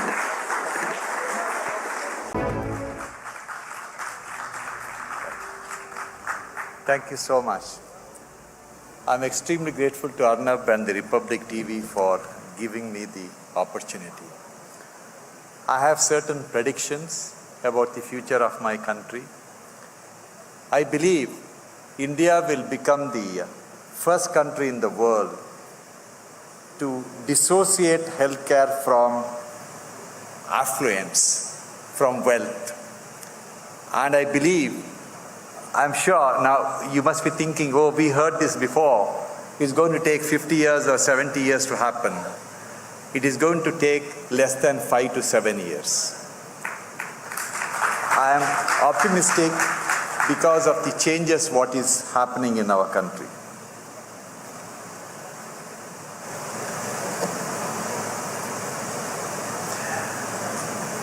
My suggestion or prediction what will happen is that the policymakers will change their thinking that the healthcare has to be given to people free of cost with the taxpayers' money. This has been the thinking across the world of all the developing countries. But we studied the countries which have successfully offered healthcare for free to the citizens with the taxpayers' money. There are three things common with these countries. First thing, all these countries are very small countries with a population of 500,000, 1 million, 2 million. There is no single country, large country in the world, even as big as United States and as rich as United States, is able to offer tax-free healthcare to the citizens free of cost with the taxpayers' money. So that is the first difference. Second difference, every country which is offering free healthcare has a very high tax to GDP ratio of 25% to 45%.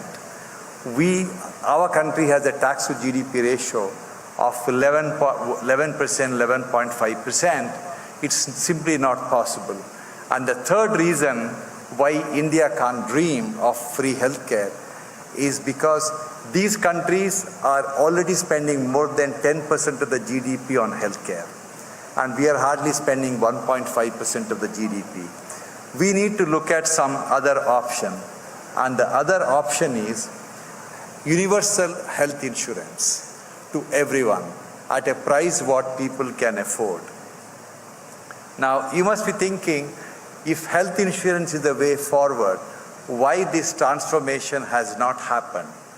This hasn't happened because of the trust deficit. People do not trust health insurance for three reasons. First, in the delivery of healthcare in India, there are three important stakeholders. First is the hospital, second stakeholder is the health insurance company, and the third important stakeholder is the patient. Hospitals do not trust the health insurance company. Health insurance company doesn't trust the hospitals. And the patient doesn't trust both parties. And these two parties don't trust the patient.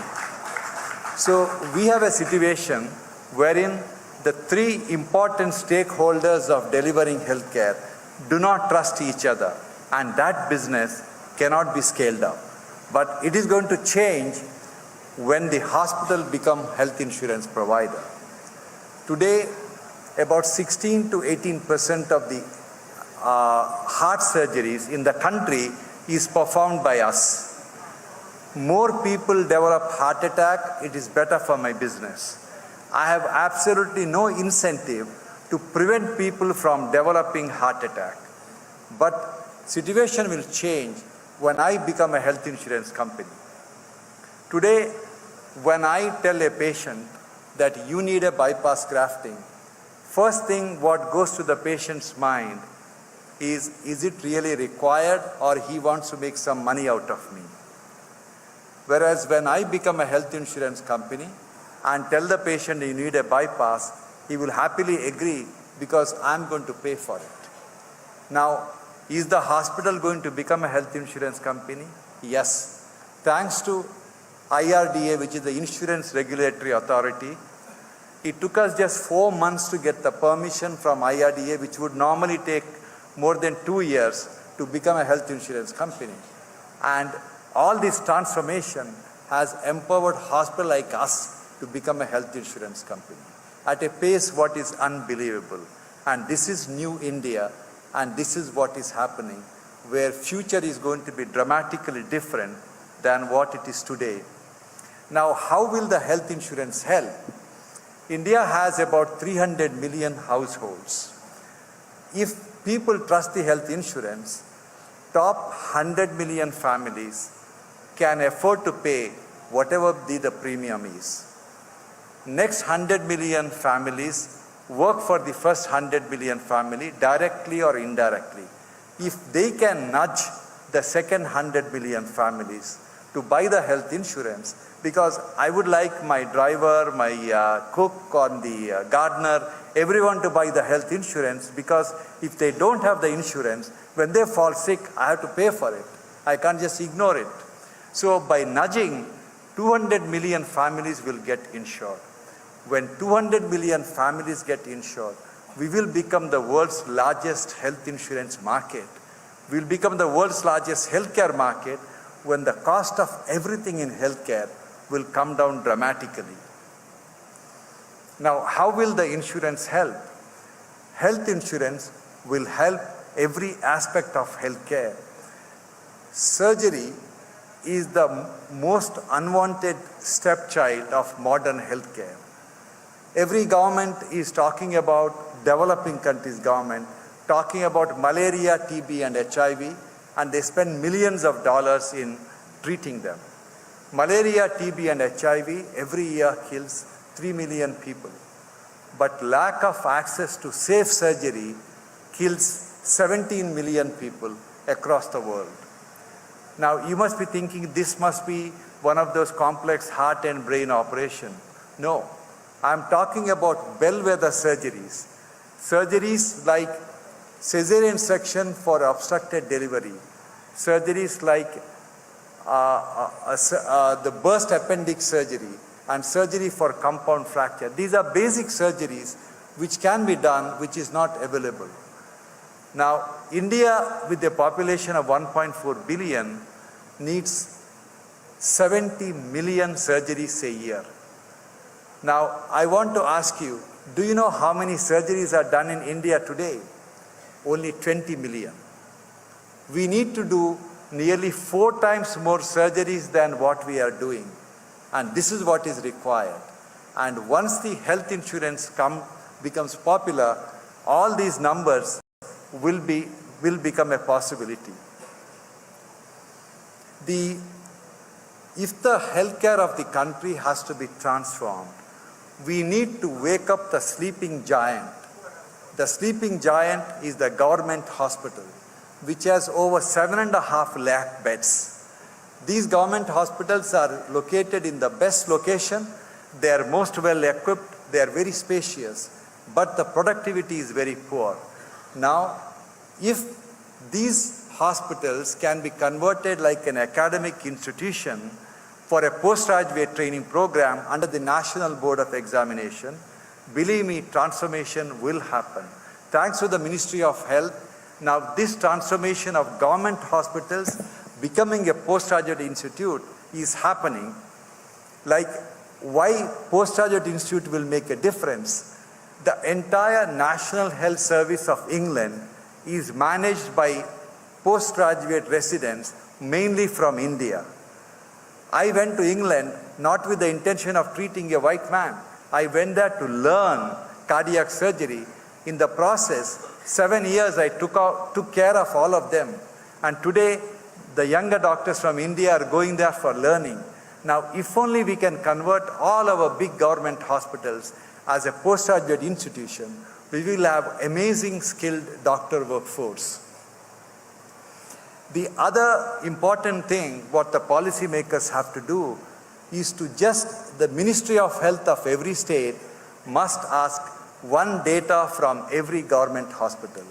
That is, number of surgeries done in those hospitals. If you monitor the number of, if a hospital is doing large number of surgeries, that means their outpatient is very efficient. That means their blood bank is working. That means their lab is working, nurses are working. Because if these things are not there, they can't do the operation. So, and the other thing what the government has to do, Ayushman Bharat spends thousands of crore rupees. If the good number of Ayushman Bharat are diverted to government hospitals and Ayushman Bharat pays the money, if this money is given to the staff as an incentive for doing the operation, like some amount of money for the doctors, nurses, technician, housekeeping staff, the money will come back to the government and this will transform the quality of care in a government hospital.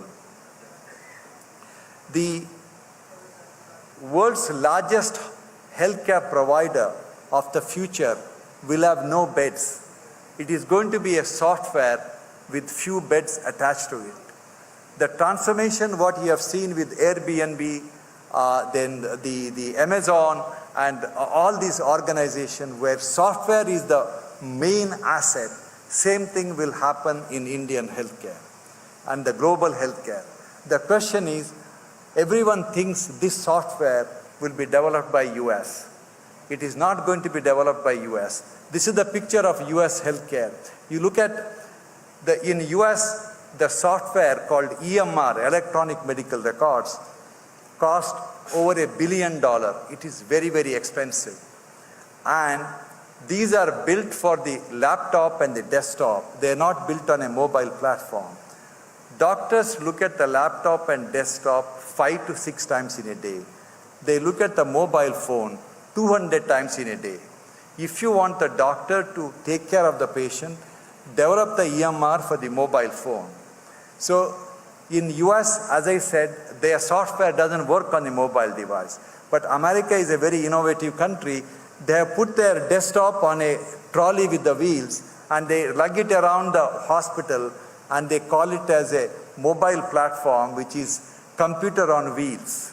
So the large number of American hospitals communicate with a pager.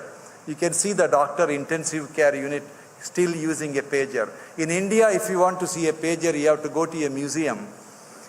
So this is the advantage we have. I am convinced that the most modern electronic medical record, which understand how the doctors work, linking the doctor's patient's machine, will be developed in India.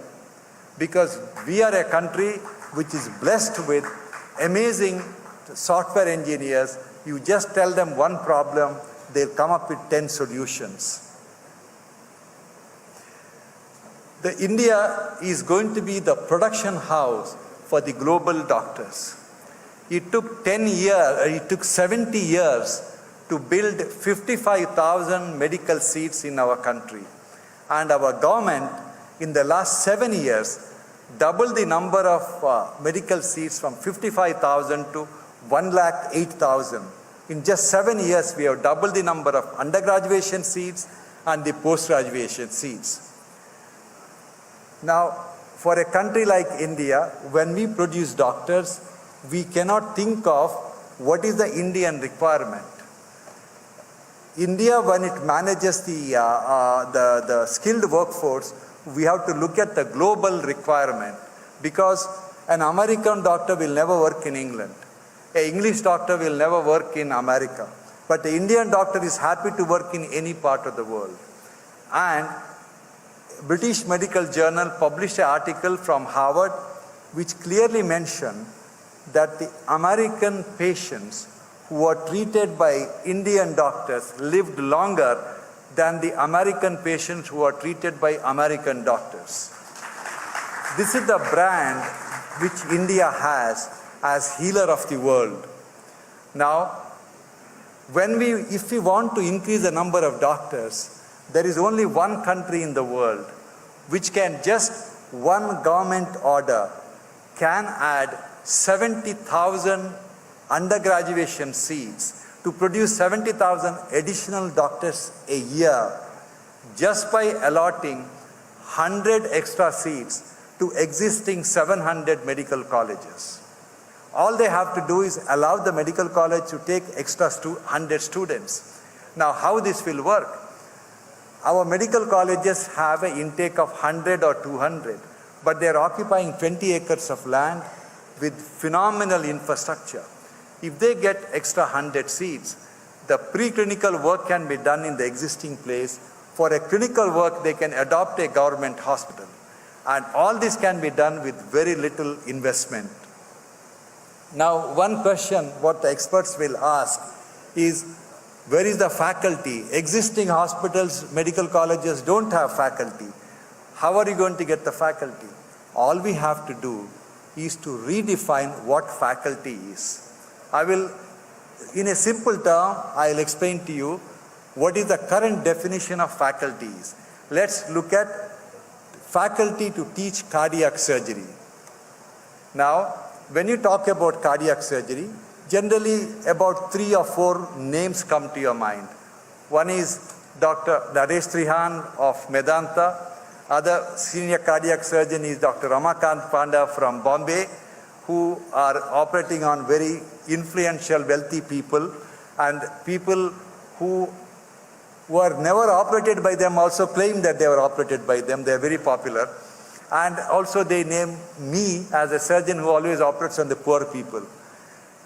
We do one of the largest number of surgeries, and all 3 of us, according to the current guidelines of the Medical Council, cannot teach cardiac surgery because we have never worked in a medical college of India. So if you are not allowing the top surgeons of the country to teach cardiac surgery, and that is a definition of faculty, there will be shortage of faculty. You change the definition, then you'll have enough faculty to run any number of medical colleges. So another important policy what the government has to look at is government should come up with an aggressive task of earning $100 billion of remittances every year from the healthcare workers. Now, we look at Satya Nadella from Microsoft, we look at Sundar Pichai of Google, and Arvind of IBM. We all think that they are the CEOs of these big American companies. Every American company CEOs are Indians. Why?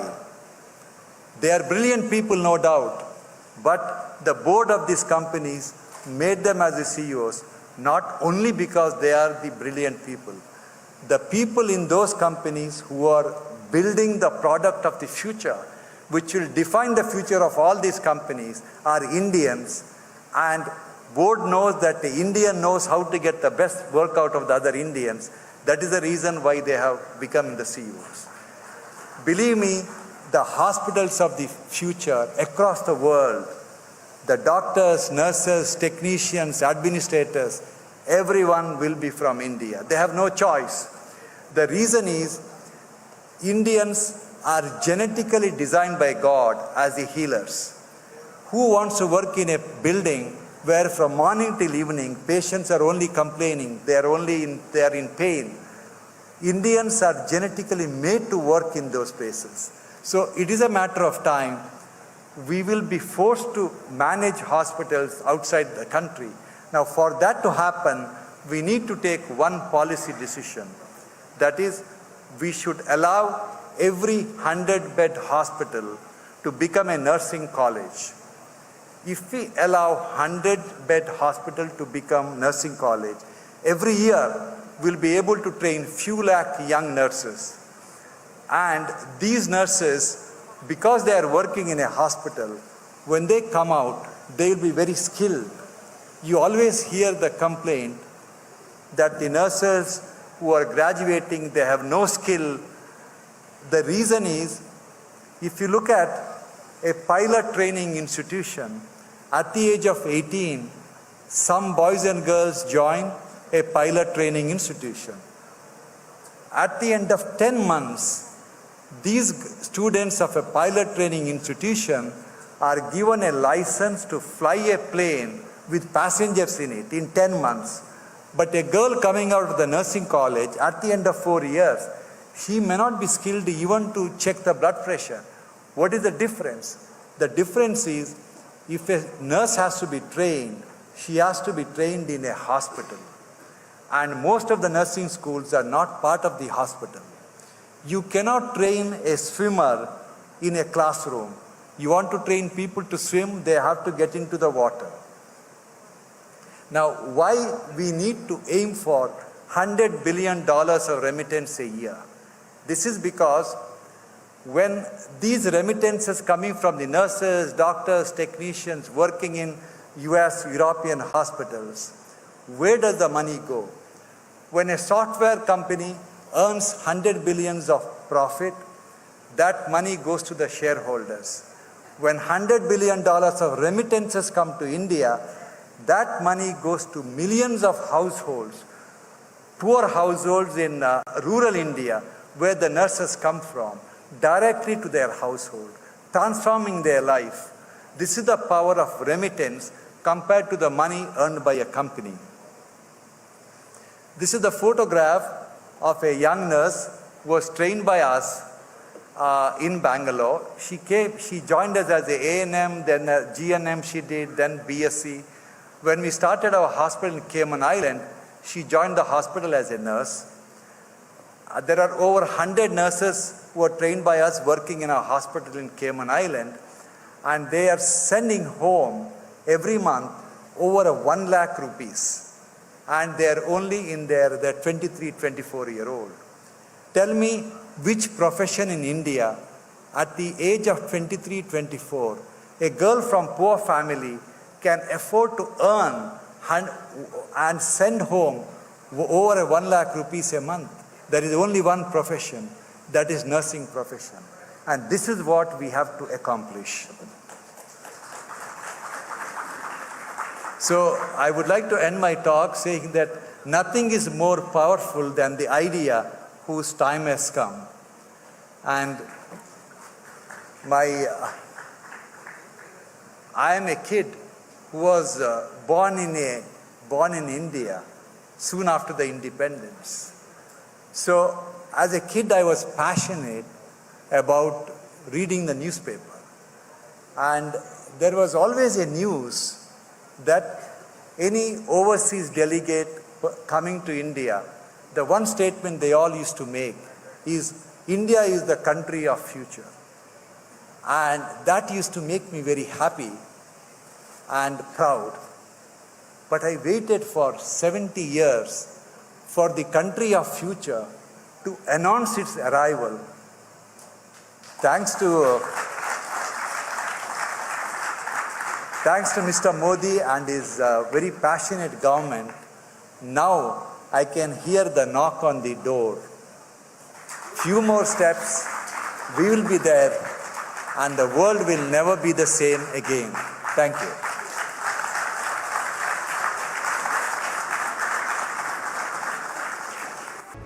Maruti Suzuki to present our perspective on the Indian auto industry and also what we believe India has the potential for the future. So before I delve into the next decade, let me also point out that automotive industry is one of the most important industries for our country. Not just for manufacturing, automotive is almost half the manufacturing industry in our country, half of the manufacturing GDP, but also of the overall GDP, almost 8%. So when we started, you saw some visuals there. Indian auto industry was just about 50,000 cars a year. There was no localization. The quality was not so good. There were no exports. And of course, there was hardly any rural penetration. The contribution of automobile during those days was just 1% of GDP. But today, and I think we should all be proud of it, India is the number one in production in two-wheelers, number one in three-wheelers, number 1 in tractors, and number 3 in passenger vehicles. Last year, we overtook Japan as the number 3 manufacturer in the world. And about 4 years back, we had overtaken Germany. It was then at number 5. Today, I am very proud to say that, in fact, this is the last month of the fiscal year, and we will be touching the all-time high in the industry of passenger vehicles at 4.2 million cars. That's, yeah. The target is, of course, to reach from 7.5% GDP to about 12%, as has been seen in the automotive policy paper.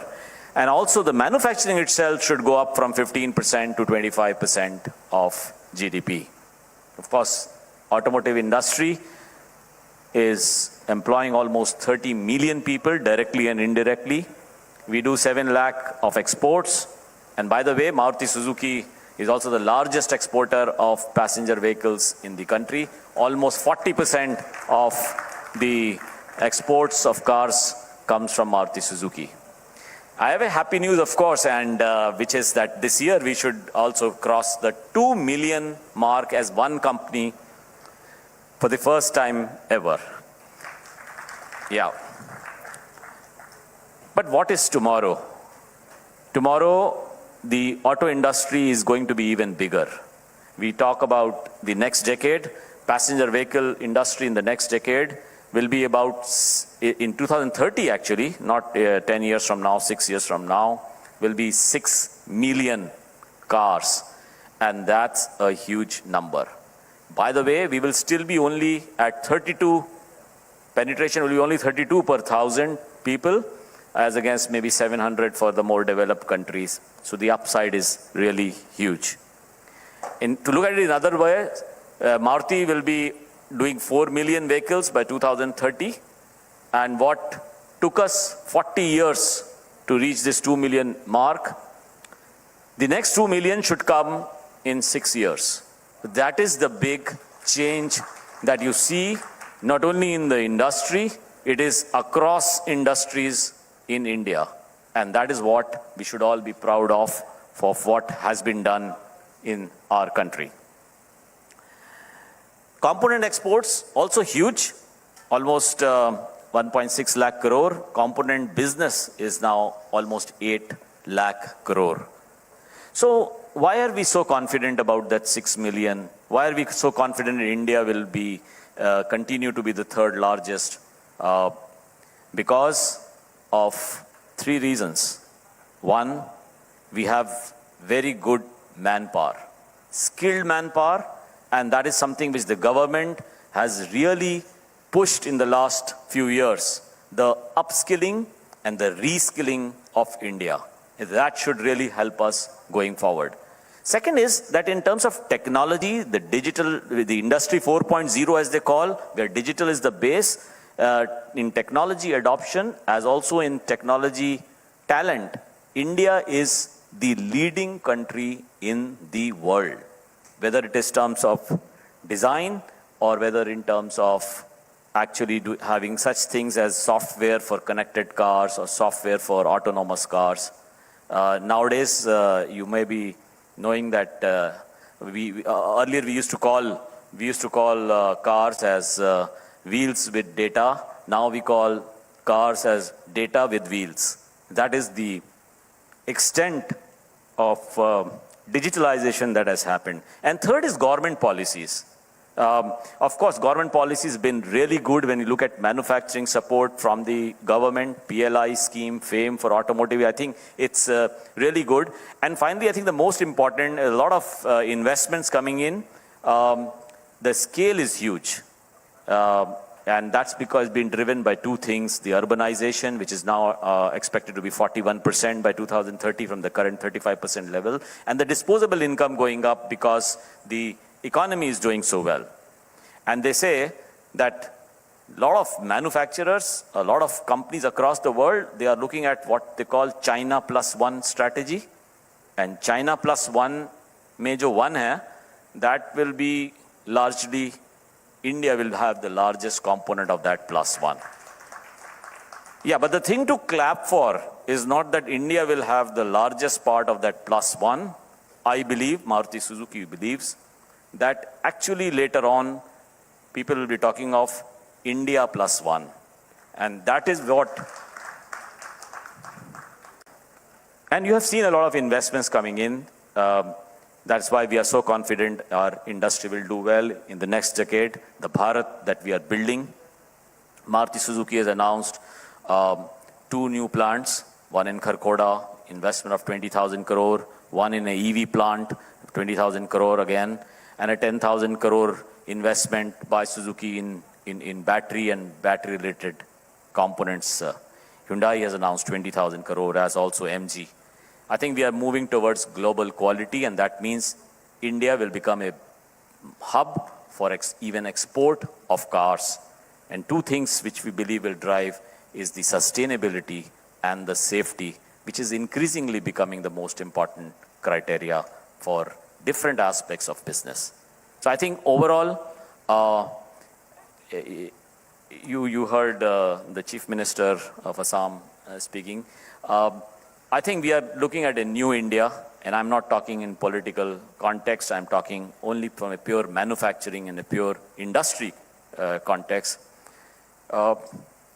We talked about scale, we talked about skill, we talked about speed, but I think the most important thing, and I will end my talk with that, the most important thing we believe at Maruti Suzuki, that is actually propelling the growth in industry, and whether it is politics, whether it is manufacturing, whether it is whatever, it is this new India is being propelled by this great self-belief and the spirit that we have had. The spirit has actually multiplied, it has actually grown in the last few years, and I think there will be no more stopping for us. I just came from a seminar where one person was saying that going forward we have to maintain that spirit, and of course we should now hunt across the world in packs and not just as individuals, and that will be the new India of the next decade. Thank you very much. Niranjan Narayan Swami.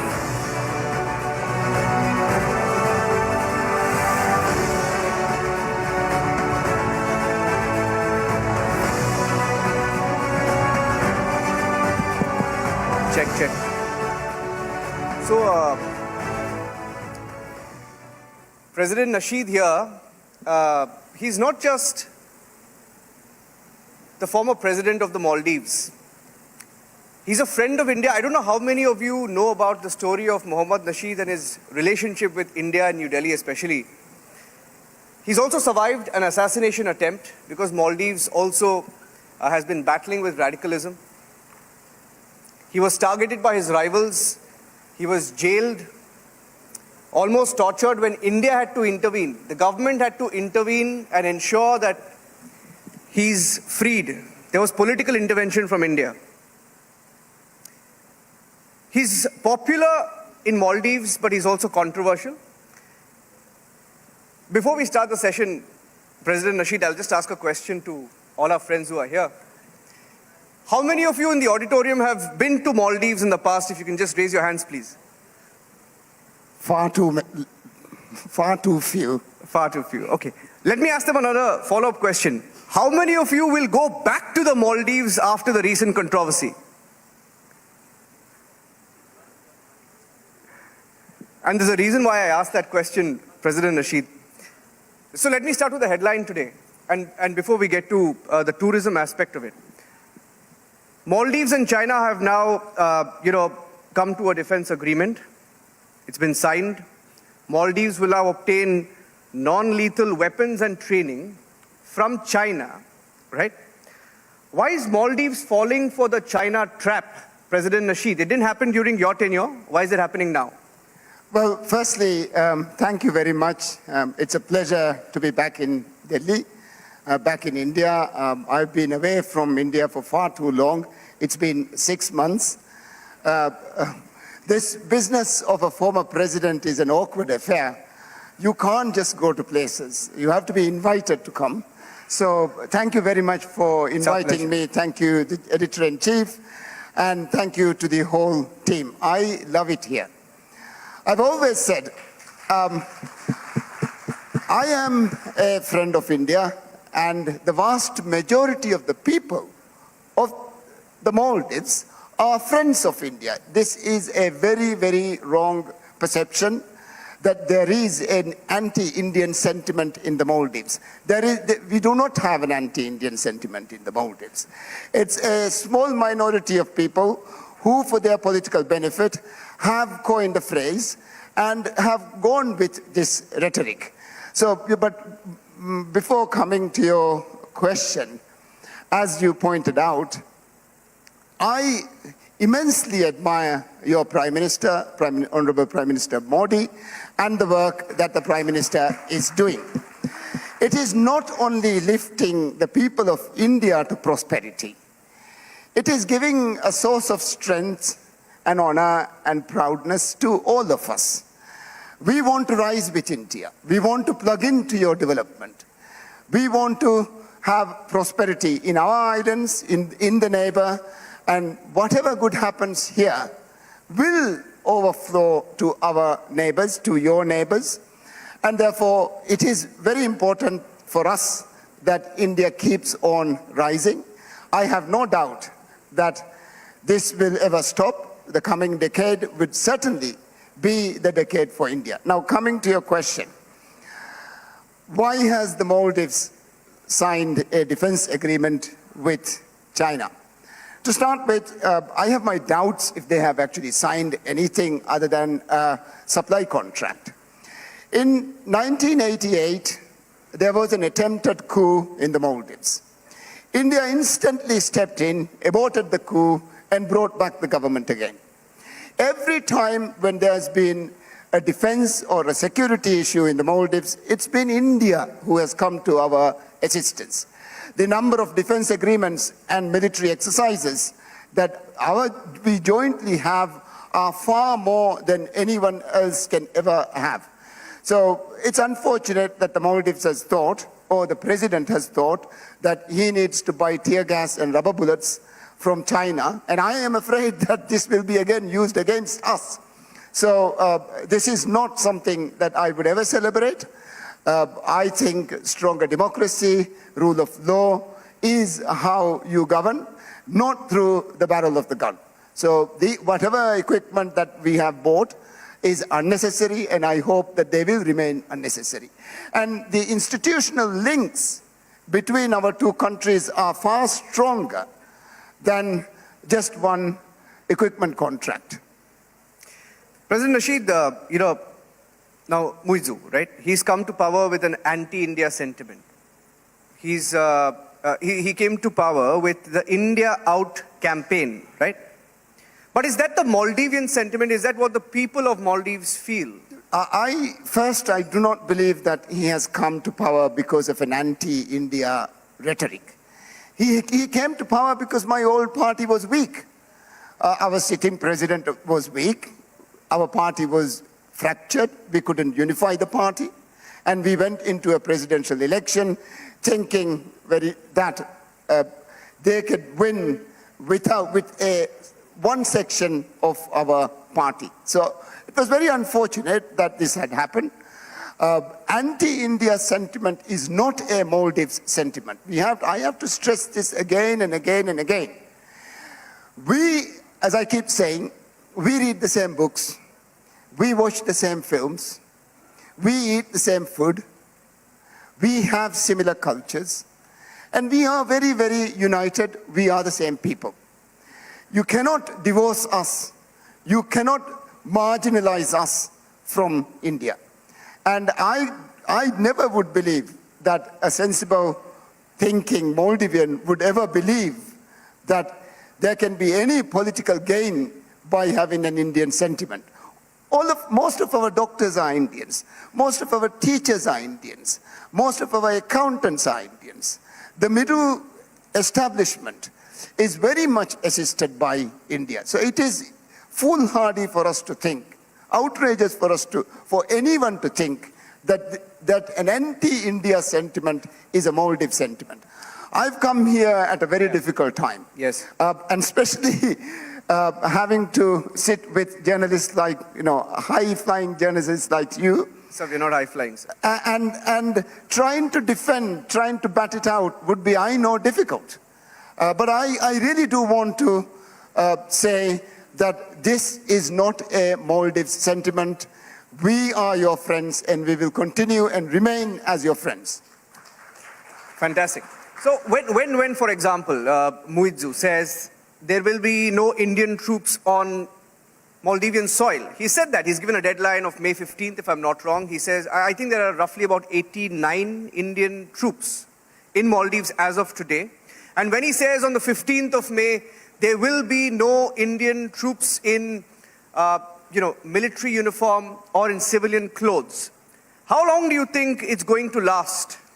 Well, we have 3 Indian helicopters and 1 Dornier flight. Will he return those helicopters? We still have 3 Indian helicopters. Yes. And 1 Dornier flight. These were brought for medical evacuation.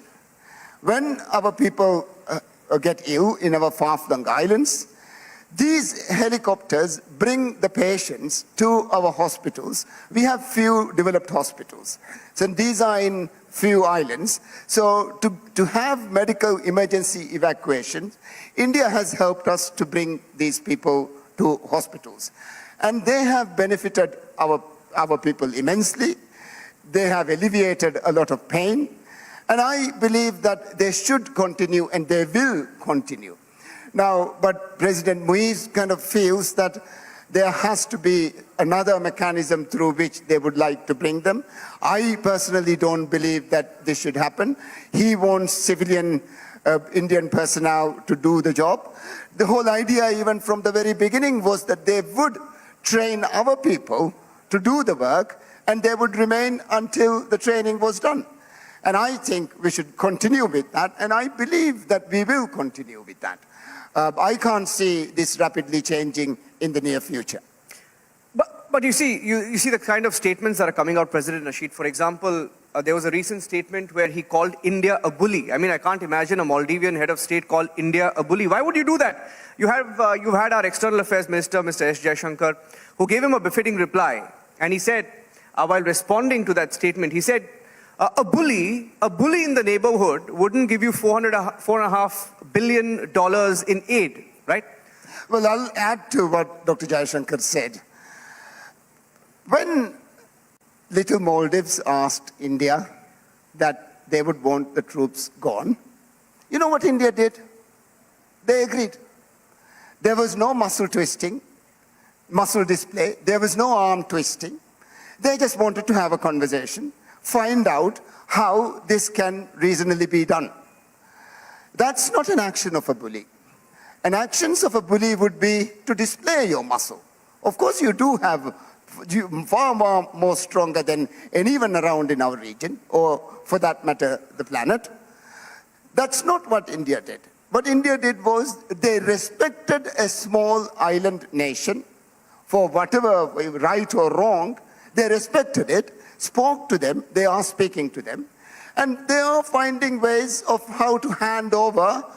And I believe these are actions of a responsible superpower. These are not actions of a bully.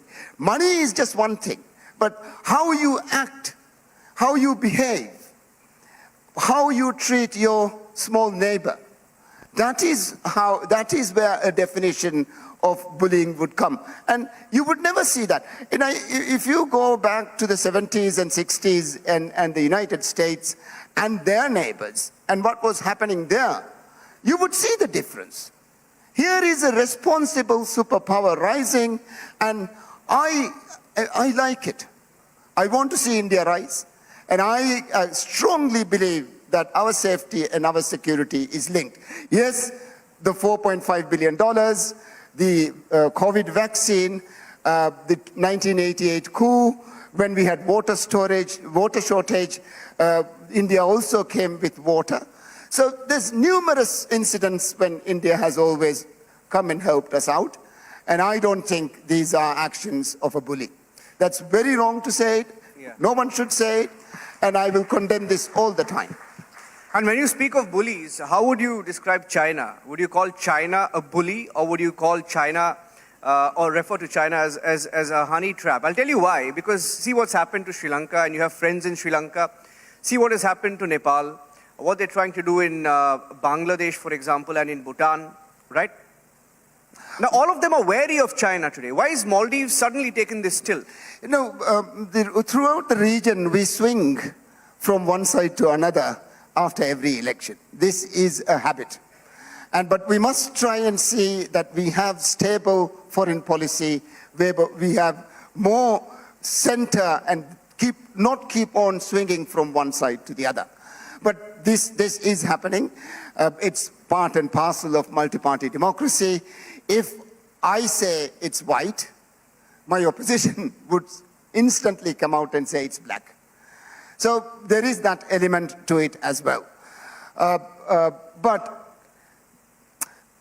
China has spent given a lot of aid, loans, not aid, loans, to our countries to build a lot of infrastructure.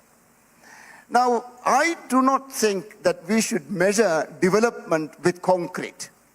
The more concrete, the more steel you have, the more glass you have, that doesn't necessarily mean you're developing more. They intentionally raise the price of the projects so that the business plan fails. When the business plan fails, you can't pay back your loan. So when you can't pay back the loan, then they ask for equity. And with equity, we lose more sovereignty. So I think this whole idea that development depends on huge amounts of infrastructure is very wrong. Development is what happens to you. It's your own prosperity and it's your own happiness. So I think when countries want to counter the Road and Belt Initiative, it's not another Road and Belt Initiative. It must be focused on small projects that have big impact on households, on people. And I think a lot of the Indian projects in the Maldives are driven in this way. I've had many conversations with your officials, and they do agree that this is the best way to go about assisting a neighboring country. And I believe that, you know, we are very heavily indebted. All of our countries are very, very heavily indebted. And this year, more than I am told, that more up to 25 to 30 countries would go into default. Poor countries, developing countries, have to pay over $500 billion in interest alone to all these loans. We don't have that money because none of these projects were actually financially viable. So it is going to be a difficult year. There will be more defaults and there will be more chaos all around us. So it's going to be sad, and I think we should be very, very mindful about where the money is coming from, how the money is spent, what are the terms of these investments. And I am very glad that, you know, Indian investments go through a tendering process. Yes. And we know what is coming to our country.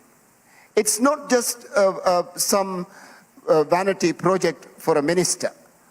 It's done through enough assessments, and it's going through a process. And the rates are very, very low. So these are development loans. And the price is the best price. So I think there is a marked difference between what we get from India and what we get from China. I would go for Indian assistance any day. Great. Well said. I mean, once Maldives default, I think the tide will change. And the tide will change. And we also know it's a fight for the Indian Ocean. Of course, India has a stake in the Indian Ocean, right? China has an interest in the Indian Ocean. Now, I wanted to ask you, because I was speaking to you just before this, and you mentioned that the current president of Maldives is running out of support. Is that true? Is he isolated? Is there a chance that the government could fall in the Maldives? Well, he won the elections, as I said, A, because our party got fractured and the president was very weak. B, because the former President Yamin, and the breakaway from the MDP also supported him. But now all of these people have left him. His own party is fractured where President Yamin has distanced himself from the new president, and no one is around him. So he is looking very, very isolated. We have parliamentary elections coming, and I think these elections would show how the political landscape would look like. And I am hopeful and I am very confident that we will be able to bring sanity to the Maldives. Sensible people will do sensible things, and we can't go along this trajectory and this pathway. It will change. Yeah. Now, about the Indian Ocean. Yes. The Maldives occupies the navigable parts of the Indian Ocean. We are a very big country. We are a big ocean state. We stretch 1,000 kilometers from north to south. Most of the trade routes and supply lines converge into our space and our country. So there is always people who want to dominate the Maldives. And we should always be mindful about that. And because of this, safety and security of the Indian Ocean is so important for all of us. India is very relevant for us. And we must have good relations with India. I believe these are the sensible paths that we should take, and I think it will continue. You know, we have our Prime Minister here is very popular, you know. He likes to dive, he likes to snorkel. And why was there such a meltdown in Maldives when our Prime Minister went to Lakshadweep? Why did your politicians lose it? At least a set of them. They lost it on social media. They put out posts, bordering on hate, right? Why did they go into a meltdown? Well, small minds do wrong things. Developing tourism in Lakshadweep would be for the benefit of the Maldives. It's complementary. It's never competitive. When Sri Lanka grows, when Sri Lankan tourism prospers, it's always a benefit to the Maldives. Someone who is going to Lakshadweep is more likely to come to the Maldives as well, because you've been there and there is another destination right next door. So very often people take these multiple destination tours.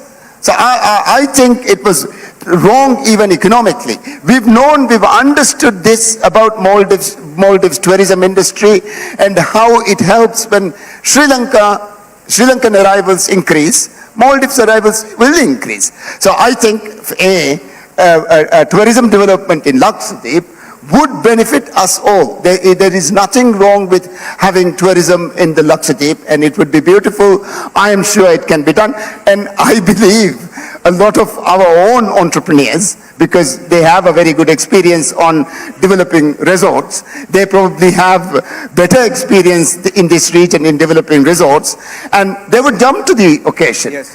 They already have resorts in Seychelles, they already have resorts in Zanzibar, so I am sure our entrepreneurs would jump to the occasion.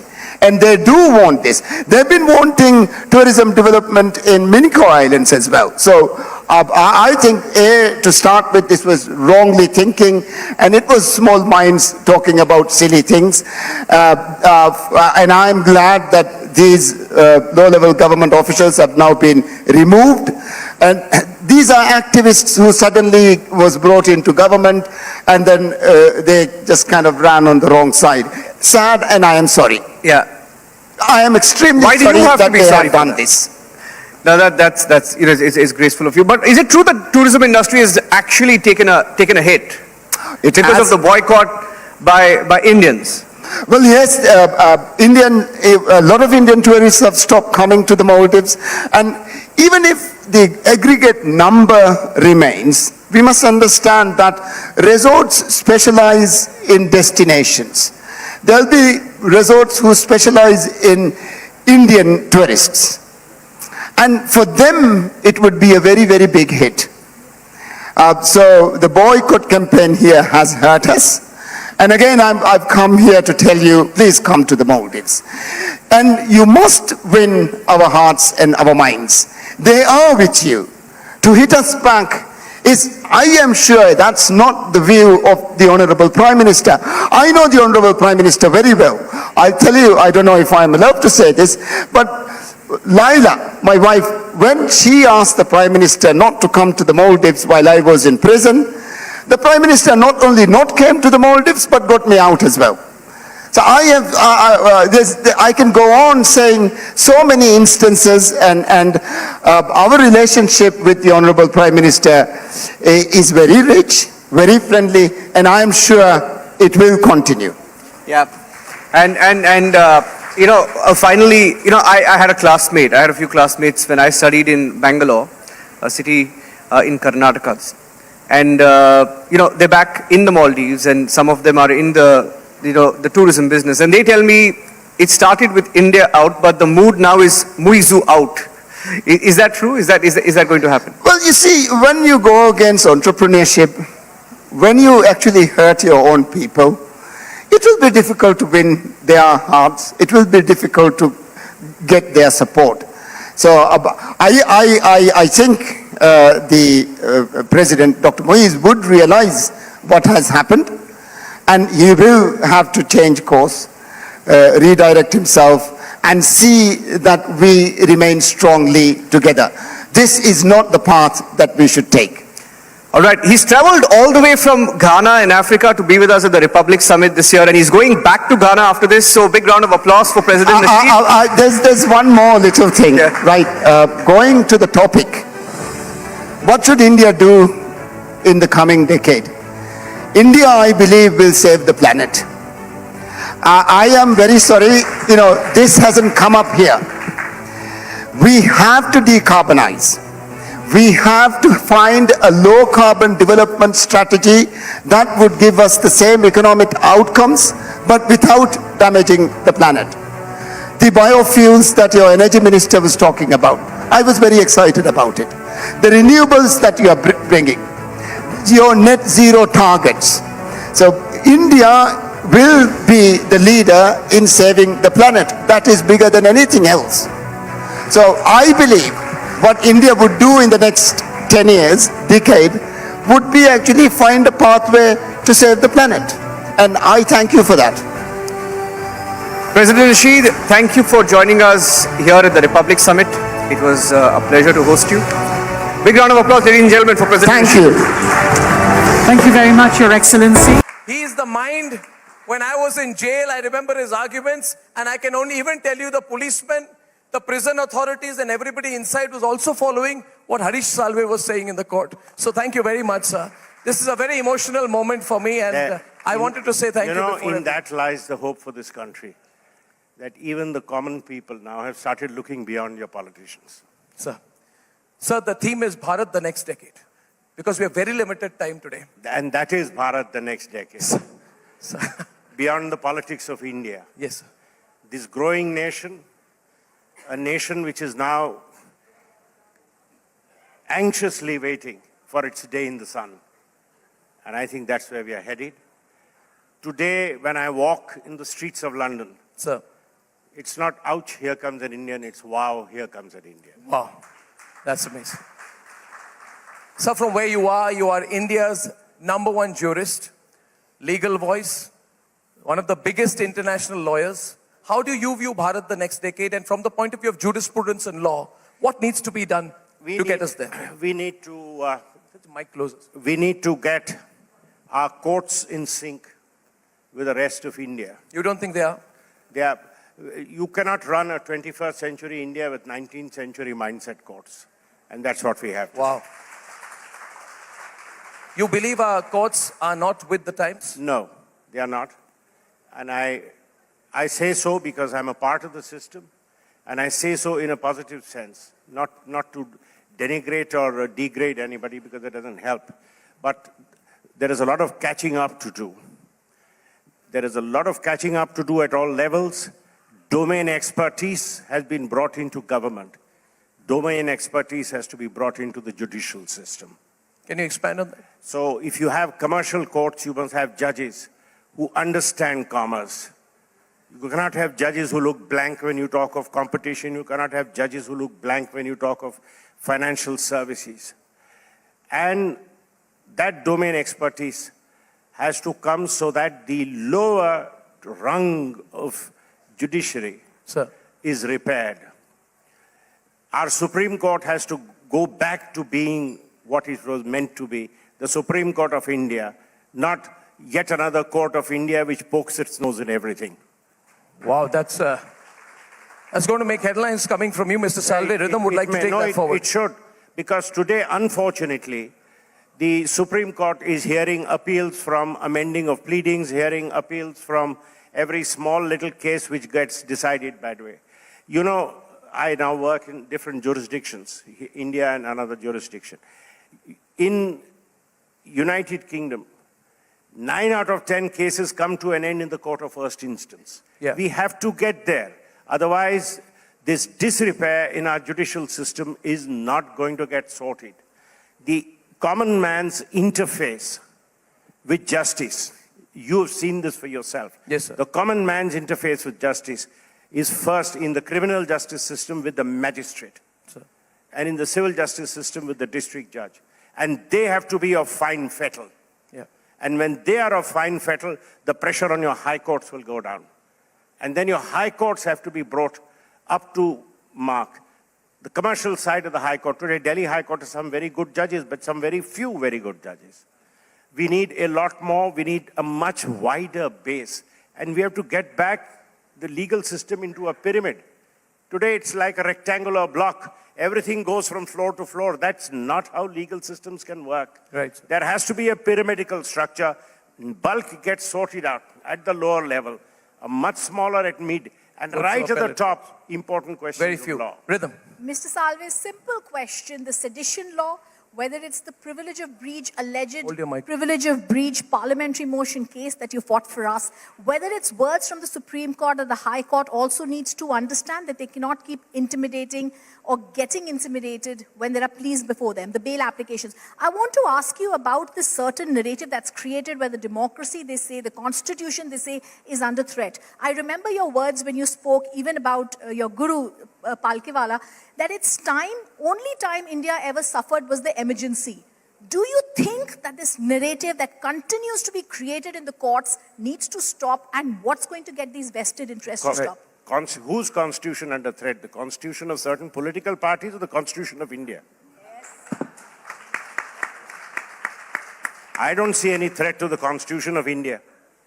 Till constitution of India lives in our hearts, nobody can kill it, not the politicians, not the judges. It is India which is spirited. Who brought India out of emergency? Not the courts. The courts succumbed. It's the people of India who brought India out of emergency. Mrs. Gandhi realized she cannot continue this nonsense anymore. And that spirit has to continue till we have democracy in our heart. Today, I have seen the change in the political system. You have seen it, I have seen it. India has transitioned from and I don't mean this derisively, India has transitioned from an English-speaking public school culture to sons of the soil running the country, and running it very differently. Well said, sir. I say something. Speaking for myself, I would not be able to work if the courts went into Hindi. But should it be done? I don't see any reason why not. So, and I'm not being populist. The point is, India has to be run by Indians. People respect us now because they feel India is being run by Indians. Yes, sir. Sir, just one question before I ask Arnab to ask you a question. You've spoken about the word nepotism. You've spoken about your father was in the Congress and yet you chose to be a Solicitor General in the Vajpayee government. How did that work? One question. Second, diplomatically, we've seen the Jadhav case that you won.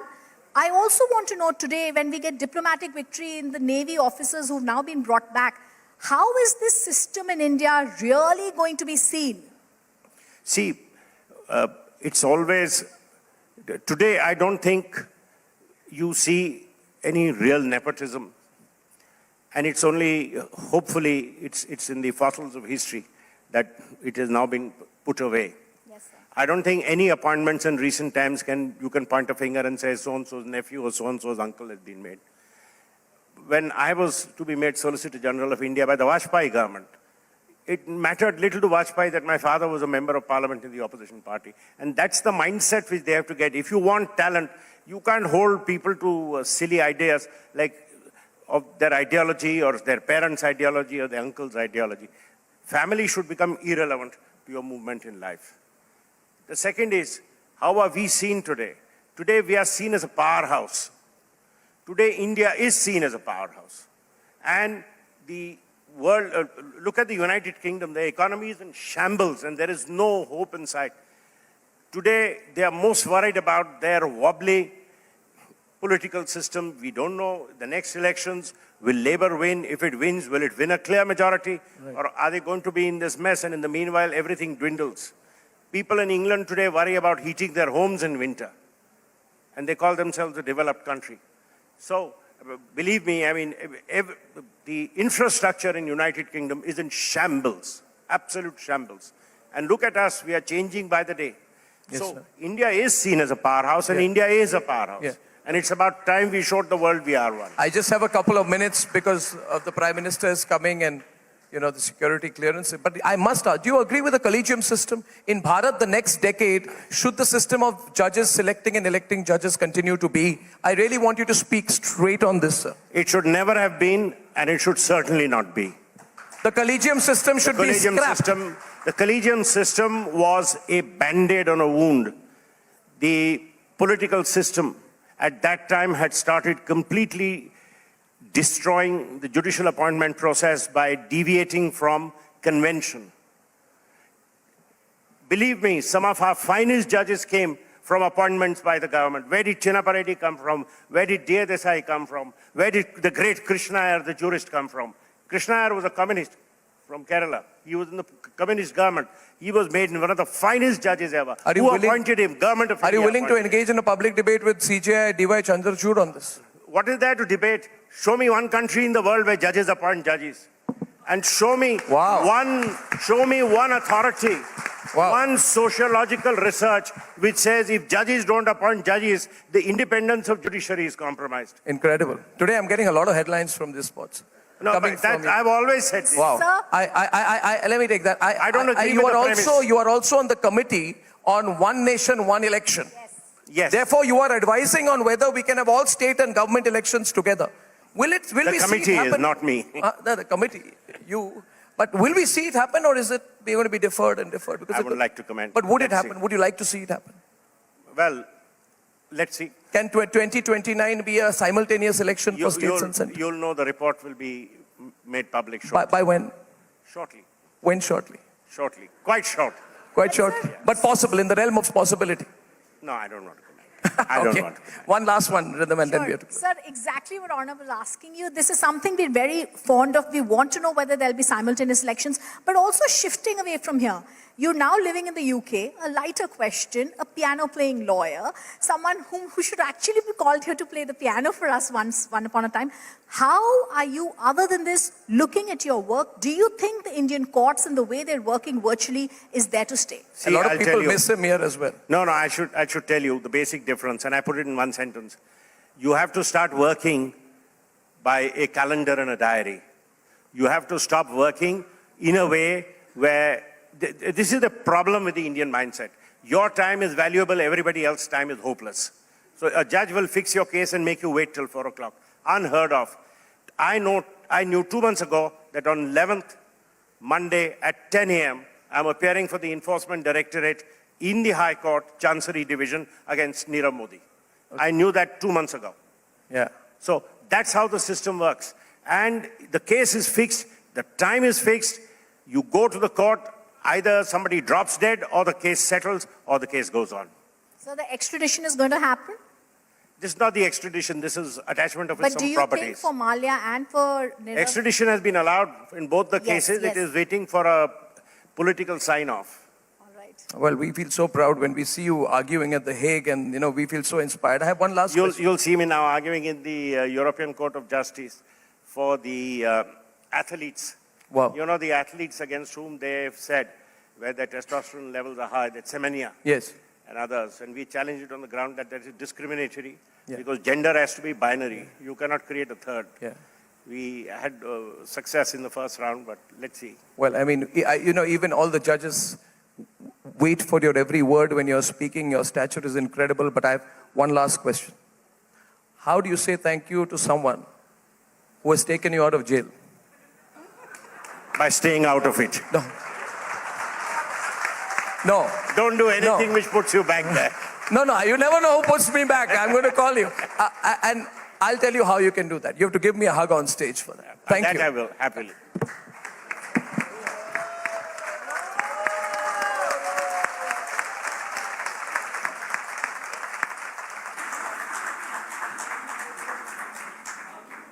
Thank you very much, Mr. Harish Salve. Thank you, Arnab, and thank you, Rhythm. Yes, ladies and gentlemen, it's time now to vacate the hall. I request you all to please move outside. Warm welcome on behalf of the Republic Media Network to His Excellency, Honorable Prime Minister Narendra Modi.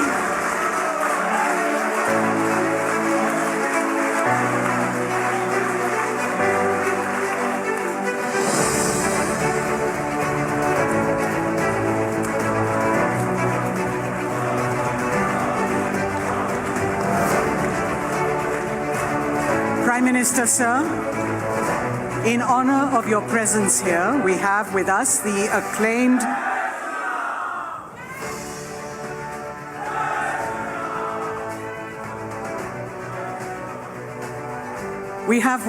acclaimed Hindustani classical vocalist and author on Indian music and culture, Dr. Subhadra Desai. Performing at home and abroad for more than 2 decades, Dr. Desai is at present the Chair Professor of the Department of Hindustani Music at the University of Silicon Andhra, based in California. Today she is accompanied by Chetan Nigam on the harmonium, Gurbej Singh on tabla, Nirav Desai on manjira, while Rekha Pandey and Swati Bhagat are on tanpura and vocal support. Dr. Desai will now perform a rendition of Swagatam, Shubha Swagatam.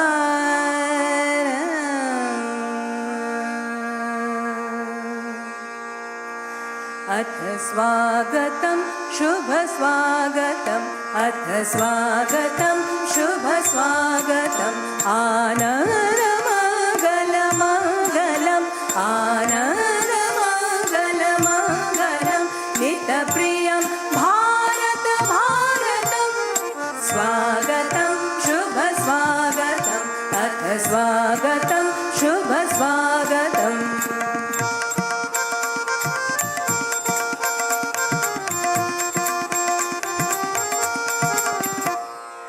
नित्य निरन्तरता नवता मानवता समता ममता नित्य निरन्तरता नवता मानवता समता ममता सारथि साथ मनोरथ का जो अनिवार्य नहीं थमता संकल्प अविजित अभिमतम् संकल्प अविजित अभिमतम् आनन्दमङ्गलमङ्गलम् आनन्दमङ्गलमङ्गलं नितप्रियं भारत भारतं स्वागतं शुभ स्वागतम्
Thank you, Dr. Subhadra Desai, and accompanying artists for that reverent and spiritually uplifting rendition of Swagatam, Shubha Swagatam.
May I now request Republic Media Network's Chairman and Editor-in-Chief, Arnab Goswami, to please accompany the Honorable Prime Minister up onto the stage.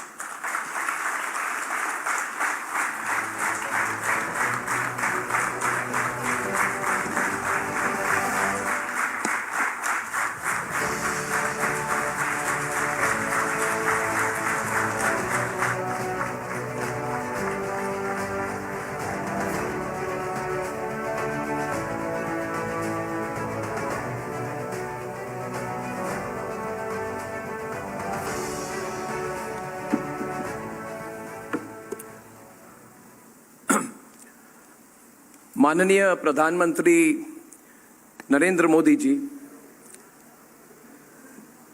आपका Republic network के summit में आपका स्वागत है। आज मैं आपके सामने फिर एक बार अपनी दिल की बात रखना चाहता हूं, अनुमति हो तो। प्रधानमंत्री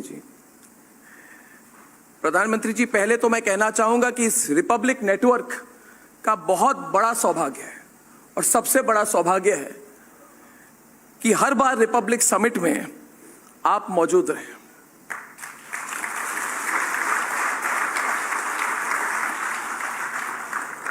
तीन 315 दिन पहले रिपब्लिक समिट के इसी मंच पर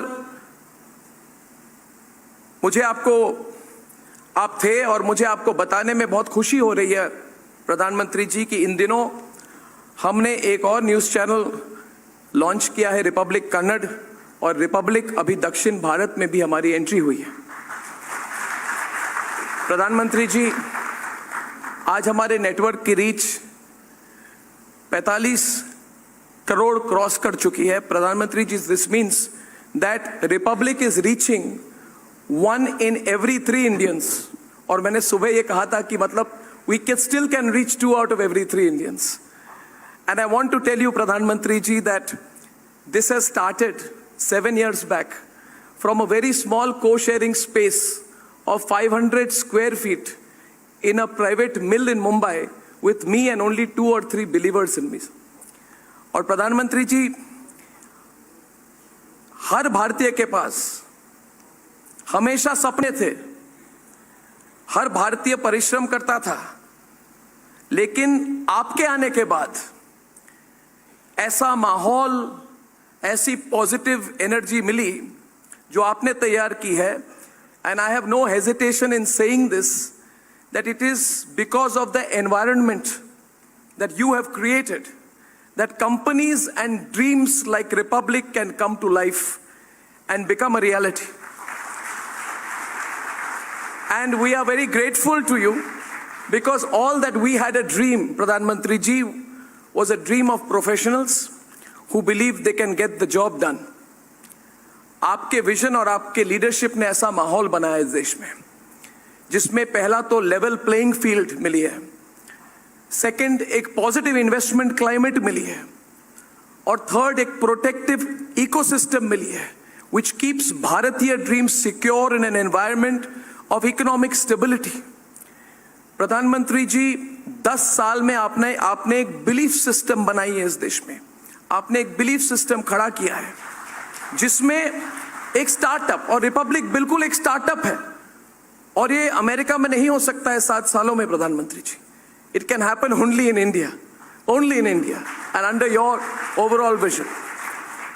And Pradhan Mantri ji, the most important thing about your belief system, which matters to me personally, matters to everybody at Republic and everybody here, जिसके बारे में ज़्यादा बात नहीं होती, it is because your belief system is based on high ethics, naitikta, which is at the core of it. And I remember that in India, people used to say, कि people with ethics, people with ideals, and idealism can never get far.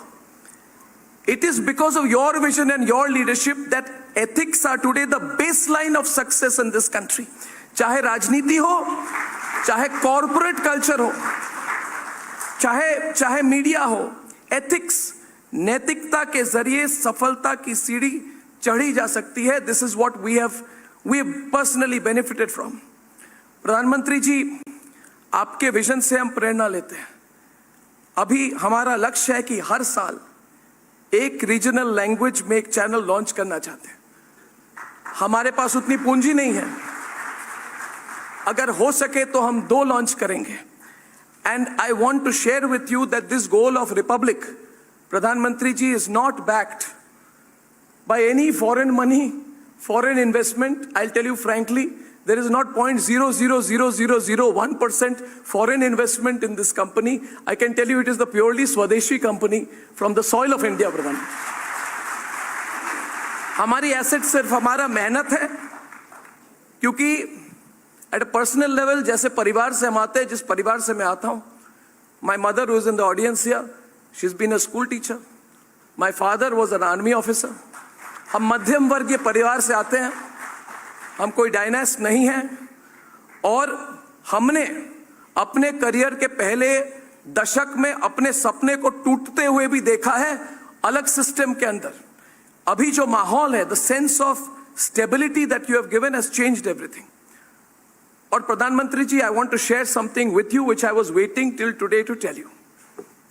आपने कहा क्या हो रहा है, तो मैं उस समय बोल नहीं पाया, तो मैं आपको स्टेज से कह रहा हूं, प्रधानमंत्री जी, जितना संघर्ष हुआ रिपब्लिक का, जितनी कठिनाई से हम आए, आप सब जानते हैं, मगर सच्चाई के साथ हम बढ़ रहे हैं, मुश्किलें हम पार कर रहे हैं.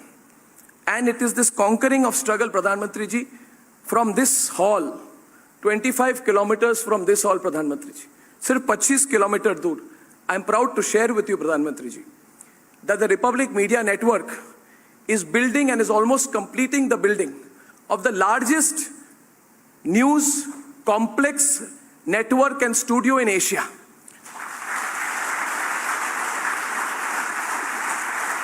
And I have no hesitation in saying I am inspired by you, because you may not remember, Pradhan Mantri ji, but 7-8 years back you said that India needs a global media. और आपने कहा था ये सिर्फ सरकार का काम नहीं है, कोई एंटरप्रेन्योर इंडिया से करे, and we have taken upon the challenge. That center, I hope and pray that one day you will visit our news center. My dream is to set up within 1 year, 1.5 years, Pradhan Mantri ji, the first global news organization from the soil of India, operating from New Delhi, from the National Capital Region.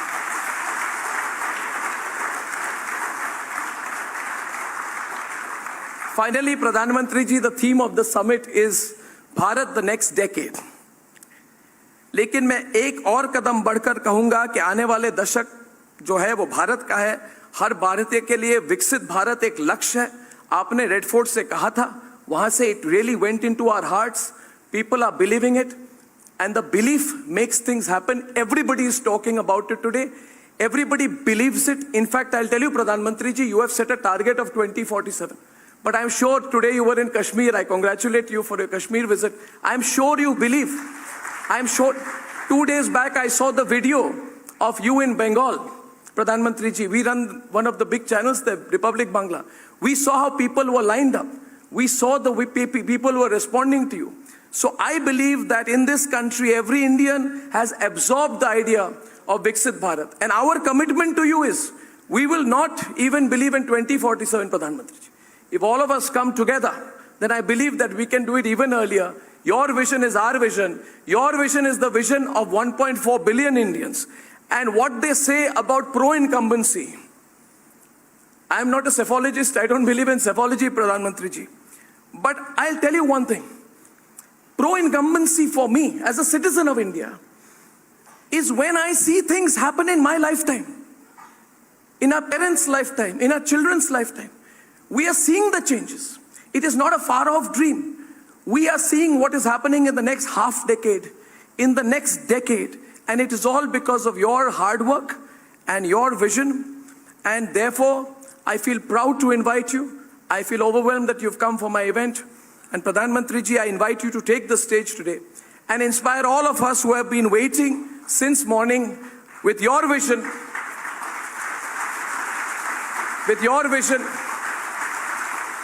so that this message goes out to every Indian. I am again very grateful to you that you have come. Thank you, Pradhan Mantri. Thank you. Thank you.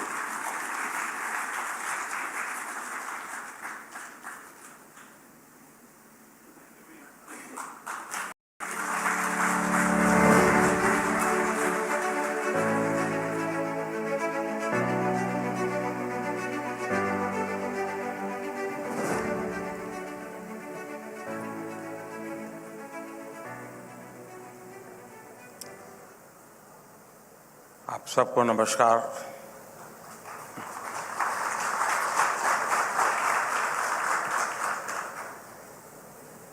Republic team के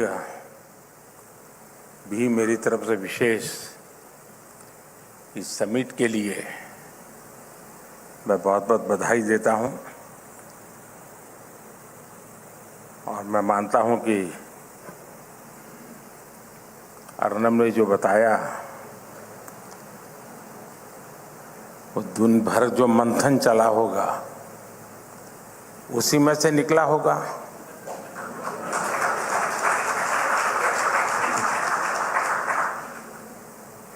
और मैं आने से पहले पानी इसलिए पिया, इतना सारा मैं पचा पाऊंगा कि नहीं पचा पाऊंगा।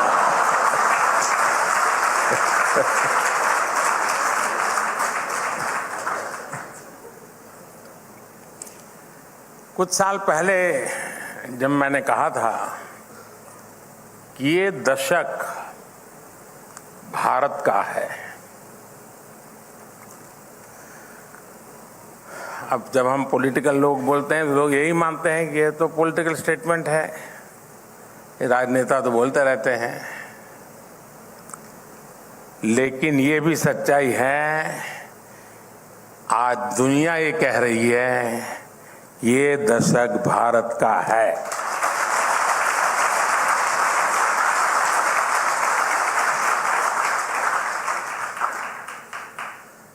और मुझे खुशी है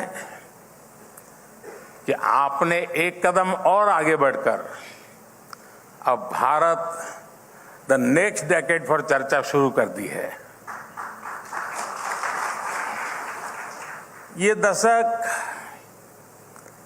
विकसित भारत के सपनों को पूरा करने का एक अहम दशक है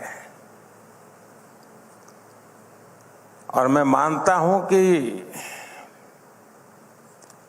जो भी जिसको इन्फ्लुएंस कर सकता है, कोई भी पॉलिटिकल आइडियोलॉजी हो, कितने ही ऑपोजिशन ख्याल रखते हो, लेकिन ये कहने में क्या जाता है कि भाई ये 10 साल काम करने जैसे हैं, उसमें क्या जाता है।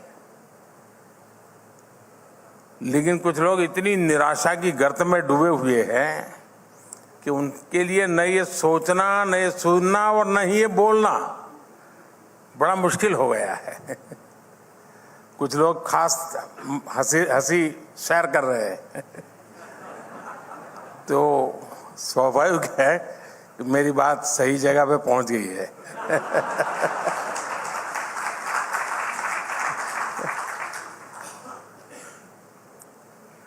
लेकिन मैं मानता हूं कि ऐसे विषयों पर चर्चा भी बहुत आवश्यक है, मंथन भी बहुत आवश्यक है। लेकिन साथियों, जिस दशक में हम अभी हैं, जो दशक अभी गुजर रहा है, मैं समझता हूं वो आजाद भारत का अब तक का सबसे इम्पोर्टेंट डेकेड है। और इसलिए ही लाल किले से मैंने कहा था, यही समय है, सही समय है।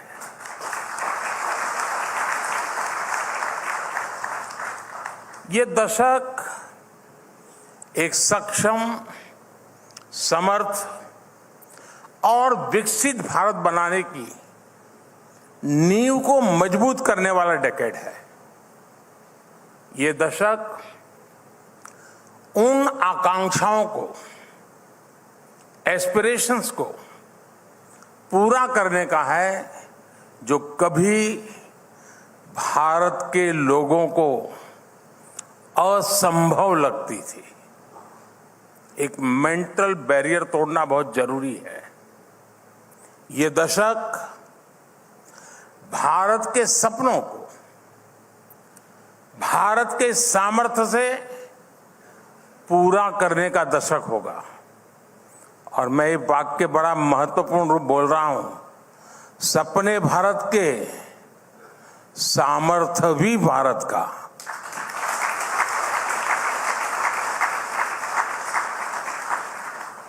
अगला दशक शुरू होने से पहले हम भारत को विश्व की तीसरी सबसे बड़ी इकोनॉमी बनते देखेंगे।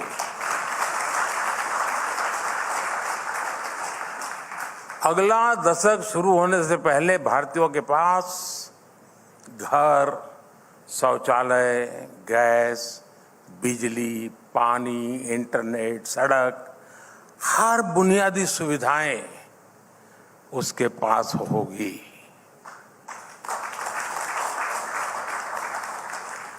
ये दशक भारत में world class expressway, high speed train,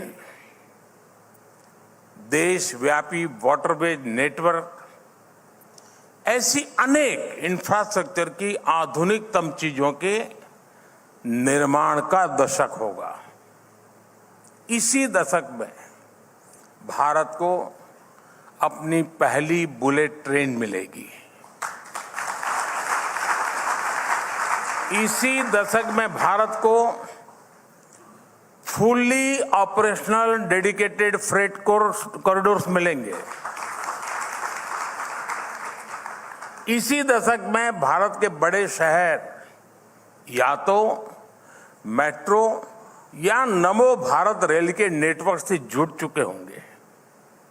यानी ये दशक भारत की high speed connectivity, high speed mobility और हाई स्पीड प्रॉस्पेरिटी का दशक होगा।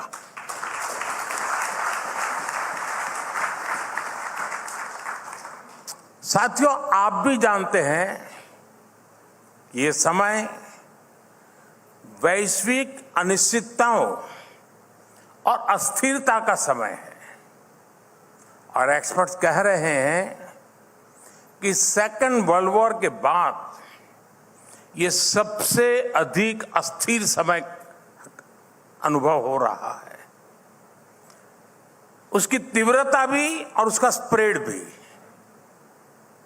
पूरी दुनिया में कई सरकारों को सत्ता विरोधी लहर का सामना करना पड़ रहा है, लेकिन इन सब के बीच भारत एक सशक्त लोकतंत्र के रूप में विश्वास की किरण बना हुआ है। मैं आशा की किरण नहीं कह रहा हूं, मैं विश्वास की किरण बहुत जिम्मेवारी के साथ बोल रहा हूं। और ये स्थितियां तब है जब हमने देश में बहुत सारे रिफॉर्म्स भी किए हैं। भारत ने ये साबित किया है कि गुड इकोनॉमिक्स के साथ ही गुड पॉलिटिक्स भी हो सकती है। साथियों, आज एक वैश्विक जिज्ञासा, ग्लोबल क्यूरियोसिटी है कि भारत ने ये कैसे किया। ये इसलिए हुआ क्योंकि हमेशा सिक्के के किसी भी पहलू को नजरअंदाज नहीं किया। ये इसलिए हुआ क्योंकि हमने देश की जरूरतें भी पूरी की और सपने भी पूरे किए। ये इसलिए हुआ क्योंकि हमने समृद्धि पर भी ध्यान दिया और सशक्तिकरण पर भी काम किया। जैसे हमने कॉरपोरेट टैक्स में रिकॉर्ड कमी की, लेकिन हमने ये भी सुनिश्चित किया कि पर्सनल इनकम पर भी टैक्स कम से कम हो। आज हम हाईवे, रेलवे, एयरवे, वाटरवे के निर्माण पर रिकॉर्ड इन्वेस्ट कर रहे हैं, लेकिन साथ ही हम गरीबों के लिए करोड़ों घर भी बनवा रहे हैं, उन्हें मुफ्त इलाज, मुफ्त राशन की सुविधा दे रहे हैं। हमने मेक इन इंडिया की पीएलआई स्कीम्स में छूट दी तो किसानों को बीमा से सुरक्षा और आय बढ़ाने के साधन भी दिए हैं। हम टेक्नोलॉजी और इनोवेशन पर बड़ा इन्वेस्ट कर रहे हैं, लेकिन इसके साथ हमने युवाओं के स्किल डेवलपमेंट पर भी हजारों करोड़ रुपए खर्च किए हैं। साथियों, आजादी के बाद के दशकों में भारत का बहुत समय उसे गलत दिशा में ले जाने में गंवा दिया गया। एक ही परिवार पर फोकस की वजह से देश का विकास डिफोकस हो गया।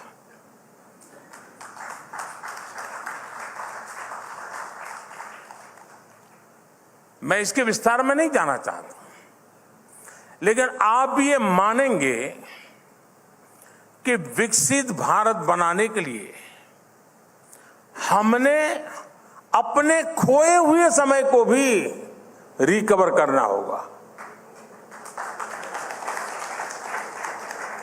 इसके लिए अभूतपूर्व स्केल और अभूतपूर्व स्पीड पर काम करना होगा। आज आप भारत में हर तरफ यही होता देख रहे होंगे। मैं जब गुजरात में था तो मैं उस समय पब्लिकली चुनौती देता था कि किसी भी दिशा में 25 किलोमीटर जाइए, आपको कोई न कोई डेवलपमेंट का, इंफ्रास्ट्रक्चर का काम चलता हुआ नजर आएगा। किसी भी दिशा में 25 किलोमीटर कहीं से भी शुरू करो। मैं आज किलोमीटर की भाषा नहीं बोल रहा हूं, लेकिन मैं आज कह सकता हूं कि आप हिंदुस्तान के किसी भी क्षेत्र में आप अगर नजर करेंगे, कुछ न कुछ पहले से अच्छा हो रहा है।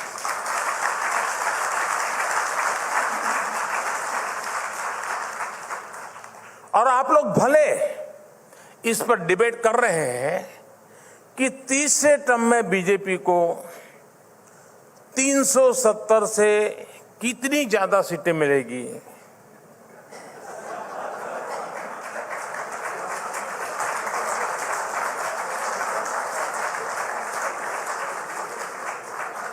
मैं भी तो आप लोगों के बीच में रहता हूं ना।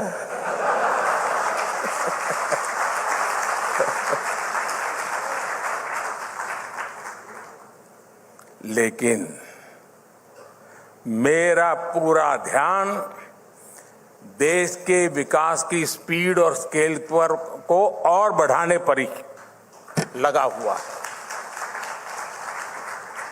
अगर मैं सिर्फ 75 दिन का हिसाब दूं आपको,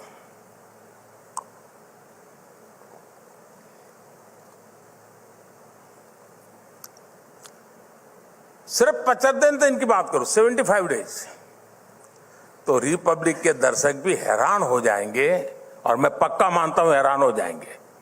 यहां कुछ लोग नहीं होंगे। देश में किस स्पीड पर काम हो रहा है।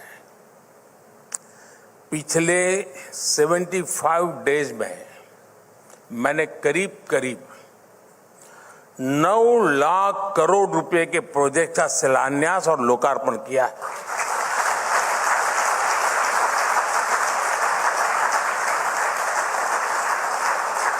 ये $110 बिलियन से भी ज्यादा होता है।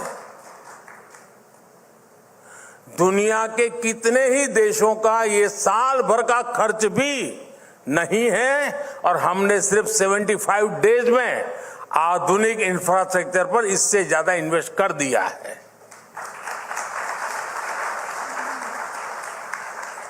पिछले 75 दिन में देश में 7 नए एम्स का लोकार्पण हुआ है, 4 मेडिकल और nursing college, 6 national research lab शुरू हुई है, 3 IIM, 10 IIT, 5 NIT के परमानेंट कैंपस या उनसे जुड़ी सुविधाओं का शिलान्यास और लोकार्पण हुआ है, 3 ट्रिपल IT, 2 ICR और 10 सेंट्रल इंस्टीट्यूट का शिलान्यास और लोकार्पण हुआ है। स्पेस इंफ्रास्ट्रक्चर से जुड़ी 1800 करोड़ रुपए की परियोजनाओं का लोकार्पण किया गया है। इन्हीं 75 दिनों में 55 पावर प्रोजेक्ट्स का उद्घाटन या शिलान्यास हुआ है। काकरा पार परमाणु ऊर्जा प्लांट के 2 नए रिएक्टर राष्ट्र को समर्पित किए गए हैं। कल्पकम में स्वदेशी फास्ट ब्रीडर रिएक्टर की कोर लोडिंग की शुरुआत हुई है, और ये एक बहुत बड़ा रिवॉल्यूशनरी काम है। तेलंगाना में 1600 मेगावाट के थर्मल पावर प्लांट का लोकार्पण हुआ है। झारखंड में 1300 मेगावाट के थर्मल पावर प्लांट का लोकार्पण हुआ है। यूपी में 1600 मेगावाट के थर्मल पावर प्लांट का शिलान्यास हुआ है। यूपी में ही 300 मेगावाट के सोलर पावर प्लांट का शिलान्यास हुआ है। इसी कालखंड में यूपी में ही अल्ट्रा मेगा रिन्यूएबल पार्क का भी शिलान्यास हुआ है। हिमाचल में हाइड्रो पावर प्रोजेक्ट का शिलान्यास हुआ है। तमिलनाडु में देश के पहले green hydrogen fuel cell vessel को लॉन्च किया गया है। यूपी के मेरठ सिंभावली ट्रांसमिशन लाइन का उद्घाटन हुआ है। कर्नाटका के कोप्पल में विंड एनर्जी जोन के ट्रांसमिशन लाइसेंस का उद्घाटन किया गया है। इन्हीं 75 दिनों में भारत के सबसे लंबे केबल आधारित ब्रिज का लोकार्पण हुआ है। लक्षद्वीप तक अंडर सी ऑप्टिकल केबल के काम को लोकार्पण करके पूरा करके लोकार्पण किया गया है। देश के 550 से ज्यादा रेलवे स्टेशनों को आधुनिक बनाने का काम शुरू हुआ है। 33 नई ट्रेनों को हरी झंडी दिखाई गई है। रोड ओवरब्रिज अंडरपास की 1500 से ज्यादा परियोजनाओं का शुभारंभ हुआ है। देश के 4 शहरों में मेट्रो से जुड़ी 7 परियोजनाओं का लोकार्पण किया गया है। कोलकाता को देश के पहले अंडर वाटर मेट्रो की सौगात मिली है। पोर्ट डेवलपमेंट की 10,000 करोड़ रुपए की 30 परियोजनाओं का लोकार्पण और शिलान्यास हुआ है। पिछले 75 दिनों में ही किसानों के लिए दुनिया की सबसे बड़ी स्टोरेज स्कीम शुरू हुई है। 18,000 कोऑपरेटिव के कंप्यूटराइजेशन के काम को पूरा कर दिया गया है। किसानों के बैंक खातों में 21,000 करोड़ रुपए से ज्यादा ट्रांसफर हुए हैं। और रिपब्लिक टीवी के दर्शकों को मैं याद दिला दूं कि ये वो प्रोजेक्ट हैं जिसमें मैं शामिल रहा हूं।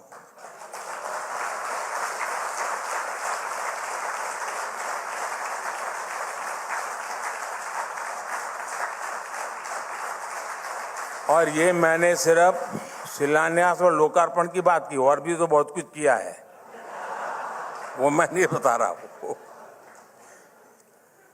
इसके अलावा मेरे सरकार के बाकी मंत्री, बीजेपी एनडीए की दूसरी सरकारों की लिस्ट अगर मैं बोलता जाऊंगा तो मैं नहीं मानता हूं आप सुबह की चाय का इंतजाम किया है कि नहीं किया है।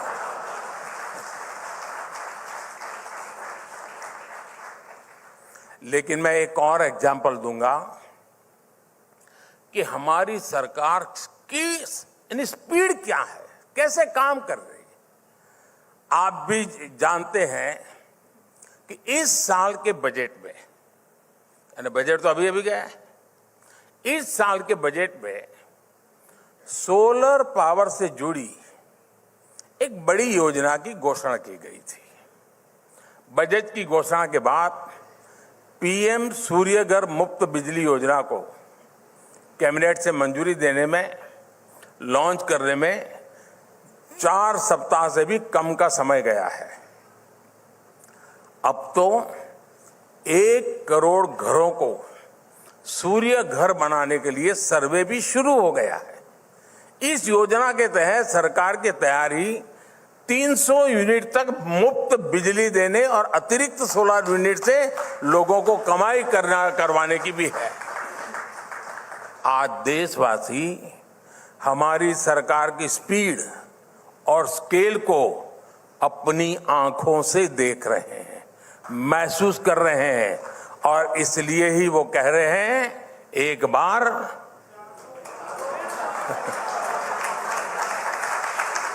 फिर एक बार। साथियों, अक्सर लोग मुझसे पूछते हैं कि आपके खिलाफ इतनी नेगेटिव कैंपेन चलाई जाती है, इतने हमले होते हैं, आपको फर्क नहीं पड़ता क्या? मैं उनको यही बोलता हूं कि अगर मैं इस नेगेटिव कैंपेन पर ध्यान देने लग गया तो फिर मुझे जो काम करने हो रह जाएंगे।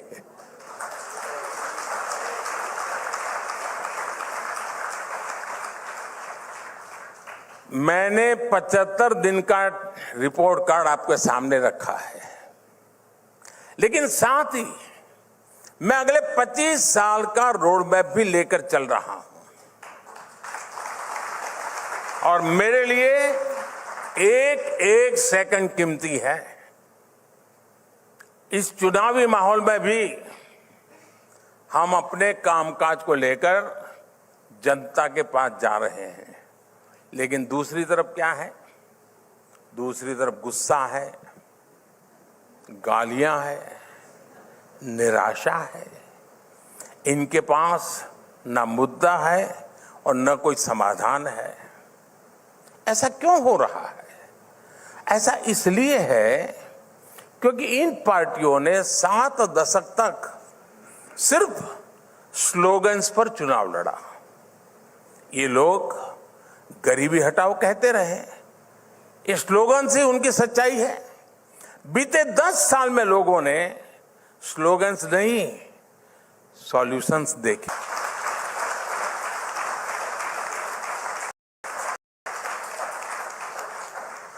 खाद्य सुरक्षा हो या खाद कारखानों को फिर से शुरू करना हो, लोगों को बिजली देनी हो या बॉर्डर इंफ्रास्ट्रक्चर को मजबूत करना हो, लोगों के लिए आवास योजना बनाने से लेकर आर्टिकल 370 को हटाने तक हमारी सरकार ने सारी प्राथमिकताओं को एक साथ लेकर काम किया है।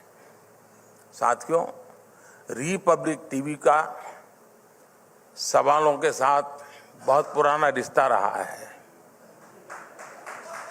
Nation wants to no.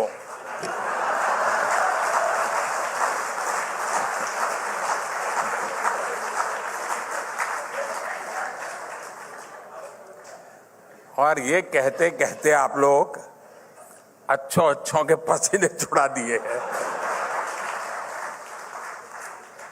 पहले देश में सवाल होता था कि आज देश कहां है, देश किस हालत में है। लेकिन देखिए, बीते 10 वर्षों में ये सवाल कैसे बदल गए हैं। 10 साल पहले लोग बोलते थे, हमारी इकोनॉमी का अब क्या होगा।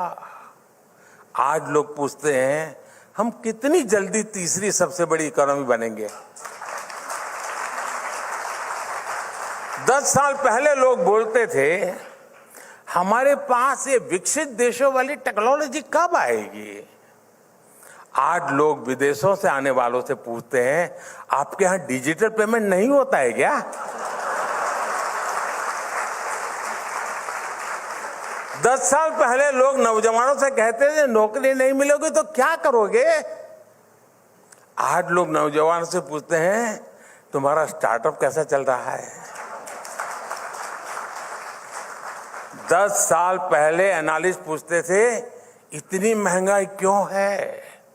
आज यही लोग पूछते हैं पूरी दुनिया के संकट के बाद भी भारत में महंगाई नियंत्रण कैसे है। 10 साल पहले पूछा जाता था विकास क्यों नहीं हो रहा, आज पूछा जाता है आखिर हम इतनी तेजी से विकास कर कैसे रहे हैं। पहले लोग पूछते थे अब कौन सा घोटाला निकला, आज पूछा जाता है अब कौन से घोटालेबाज पर कार्रवाई हुई।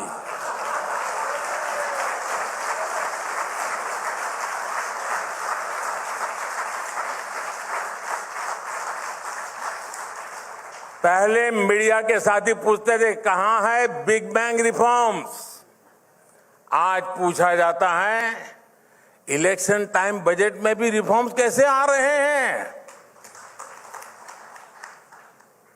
10 साल पहले लोग पूछते थे जम्मू कश्मीर से आर्टिकल 370 कभी खत्म होगा क्या, आज पूछा जाता है कश्मीर में कितने पर्यटक आए, कश्मीर में कितना निवेश आया।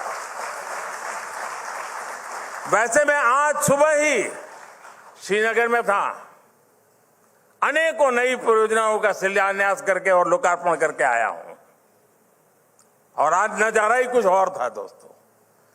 40 साल से मेरा उस धरती से नाता रहा है। आज मैंने अलग मिजाज देखा, अलग रूप देखा, सपने देखे, आत्मविश्वास से भरे हुए लोग देखे मैंने। साथियों, दशकों तक सरकारों ने जिन्हें कमजोर मानकर, लायबिलिटी मानकर छोड़ दिया, इन 10 वर्षों में हमने उनकी जिम्मेदारी लेने का काम किया है। इसलिए मैं कहता हूं जिसका कोई नहीं, मोदी उसके साथ खड़ा है।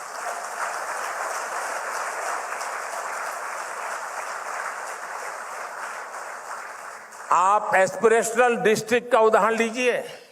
वर्षों तक इन जिलों को, यहां रहने वाले करोड़ों देशवासियों को पिछड़ा बताकर भाग्य के भरोसे छोड़ दिया गया था। ये पिछड़ा इलाका है। हमारी सरकार ने ना सिर्फ सोच बदली बल्कि अप्रोच भी बदला और साथ साथ उनका भाग्य भी बदला। इसी तरह हमारे बॉर्डर किनारे के जिले और वहां के रहने वालों की भी जिंदगी थी। पहले की सरकारों की नीति थी कि सीमा से सटे इलाकों का विकास ना हो, ऑफिशियल कहते थे विकास ना हो। इस नीति के कारण वहां रहने वाले लोगों को भी परेशानी होती थी, पलायन होता था। हमने वाइब्रेंट विलेजेस प्रोग्राम शुरू किया जिससे कि लोग सशक्त हो और इलाकों की स्थितियां बदले।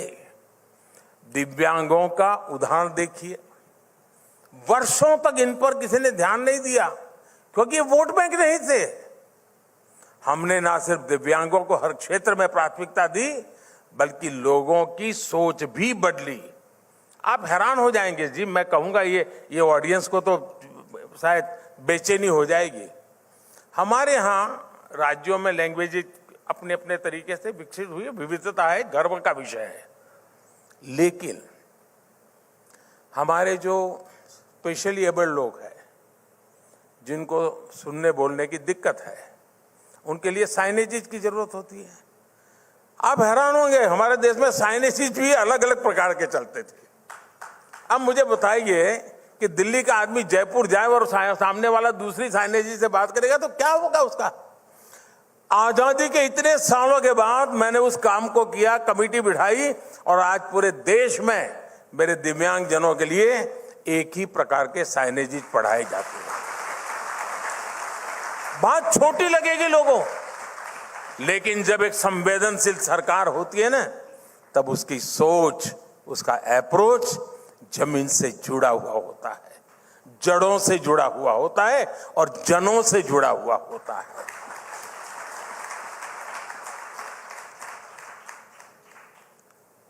और देखिए दिव्यांगों के प्रति आज समाज का नजरिया बदला है। पब्लिक इंफ्रास्ट्रक्चर का निर्माण तक दिव्यांगों के हिसाब से अब बनना, आर्किटेक्चर जो होते हैं वो भी डिजाइन करते समय दिव्यांग के लिए बना करके ले आ रहा है। ऐसे कितने ही स्पेशल ग्रुप और कम्युनिटीज है जिन्हें आजादी के बाद से कोई महत्व नहीं दिया गया। हमने ऐसी गुमंतु जनजातियों के लिए स्पेशल वेलफेयर बोर्ड बनाया। किसी ने भी हमारे लाखों रेडी पटरी वाले दुकानदारों के बारे में नहीं सोचा, लेकिन कोरोना के समय हमारी सरकार ने इनके लिए पीएम स्वनिधि योजना बनाई। किसी ने भी हमारे उन स्किल्ड कलाकारों की परवाह नहीं की जिन्हें आज हम विश्वकर्मा कहते हैं। हमने ये सुनिश्चित किया कि इस वर्ग को स्किलिंग से फंडिंग तक किसी चीज की दिक्कत ना आए। इस पर केंद्र सरकार अब 13,000 करोड़ रुपए खर्च कर रही है। साथियों, रिपब्लिक टीवी की टीम जानती है कि हर उपलब्धि के पीछे मेहनत, विजन और संकल्पों की एक लंबी यात्रा होती है, जो अभी अर्नब ने भी थोड़ा बहुत ट्रेलर दिखाया हमको। भारत भी अपनी इस यात्रा में तेज गति से आगे बढ़ रहा है। अगले डेकेड में भारत जिस ऊंचाई पर होगा वो अभूतपूर्व होगी, अकल्पनीय होगी। और ये भी मोदी की गारंटी है।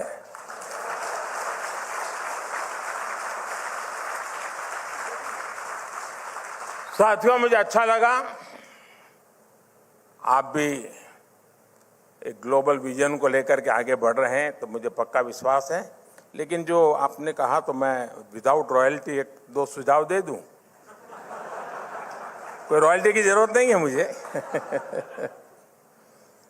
देखिए, आप राज्यों की जो चैनल बनाने के लिए सोच रहे हैं, एक के बाद एक करने जाएंगे तो मिल नहीं बैठेगा साहब।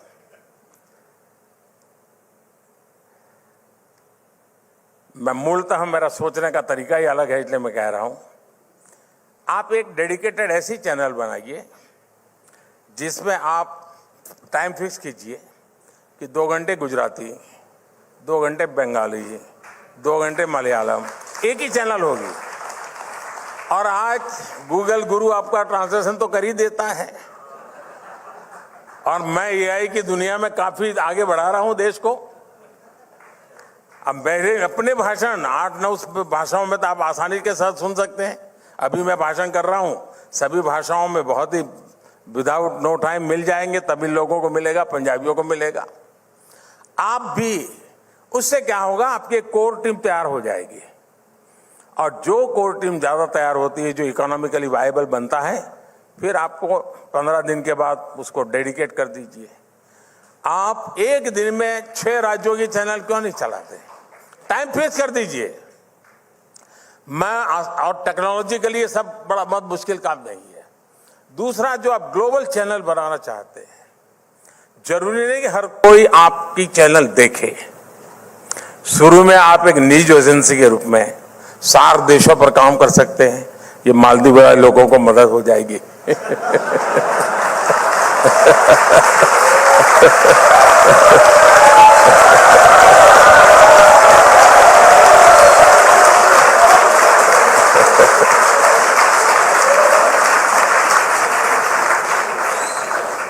नसीब मेरा बहुत पुराना दोस्त है तो मैं उसे कुछ भी कह सकता हूं।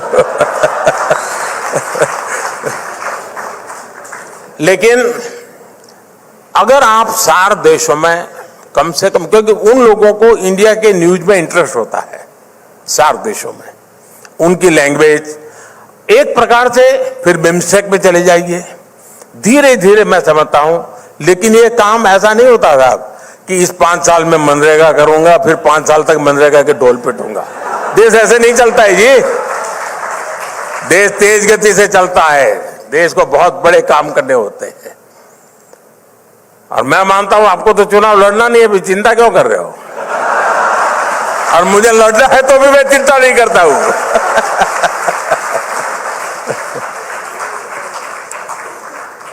चलिए, बहुत बहुत शुभकामनाएं, बहुत बहुत धन्यवाद।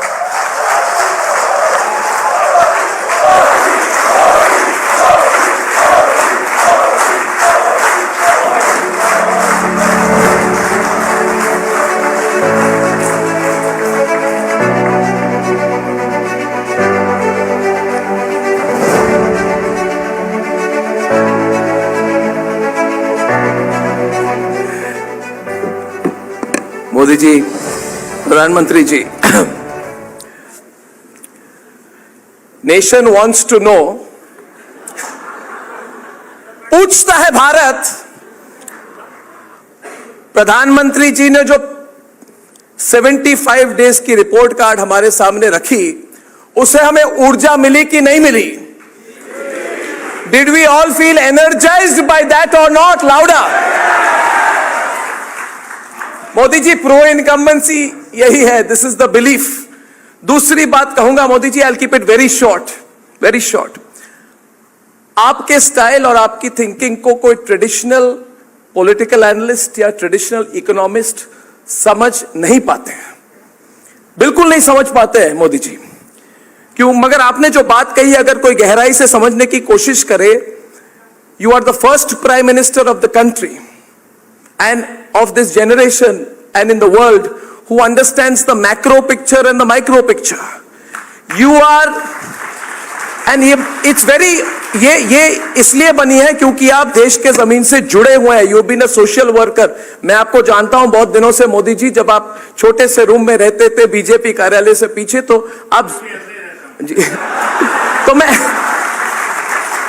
और Modi ji have been very kind to me. मुझे पता है आपको बहुत तकलीफ देता था तब भी मैं, मगर मैक्रो और माइक्रो समझना बहुत मुश्किल है। आप गगनयान और जीएसटी के बारे में भी सोचते हैं, मगर आपने जो दिव्यांगों के बारे में जो ये साइनेज सिस्टम की बात कही, इससे आपकी एम्पैथी और अंडरस्टैंडिंग भी दिखती है। This is very important for a leader and that's why people believe in it. ये कोई स्ट्रक्चरल इकोनॉमिक्स की बात नहीं है मोदी जी। और आपने एक और बात कही जिससे मतलब हम पे बहुत प्रभाव पड़ा, सब पे प्रभाव पड़ा, और पिछले 5 दिन से ट्रेंडिंग है मोदी का परिवार। और कोई आर्टिफिशियल ट्रेंडिंग नहीं है, इनऑर्गेनिक नहीं है, ये लोग कह रहे हैं ऑल ओवर। जब से किसी ने कहा कि मोदी जी का परिवार ही नहीं है, तो it is non stop trending, हम मोदी के परिवार है। हमारे न्यूज रूम में छोटे बच्चे भी वीडियो मैसेज भेजते हैं, आपको मैं भेज दूंगा, मोदी का परिवार हैशटैग करके। और आपने कहा कि जिनको लायबिलिटी मानकर छोड़ दिया गया था, उनके साथ आप खड़े हैं। This is absolutely true. और यही मतलब स्ट्रक्चरल इकोनॉमिक्स से तो इकोनॉमिक नींव बनती है, आपने देश की सोशल नींव बनाई है। You have brought back respect, you have given respect to every Indian, respect to every Indian Modi ji. Finally Modi ji, nation looks forward to your leadership. The nation looks forward to your leadership for many years and many decades to come. We wish you good health. The way you are working and the way you are traveling, we wish you absolutely the very best. And in 2 months, you are going to start your 3rd term.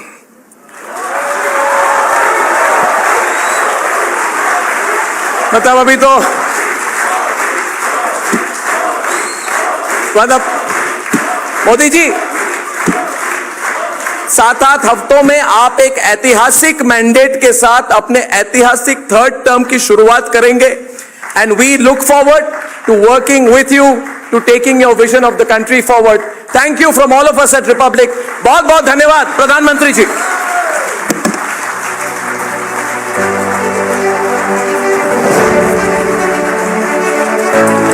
Ladies and gentlemen, kindly remain in your places until the Honorable Prime Minister has left the hall. With that invigorating and inspirational vision, the Honorable Prime Minister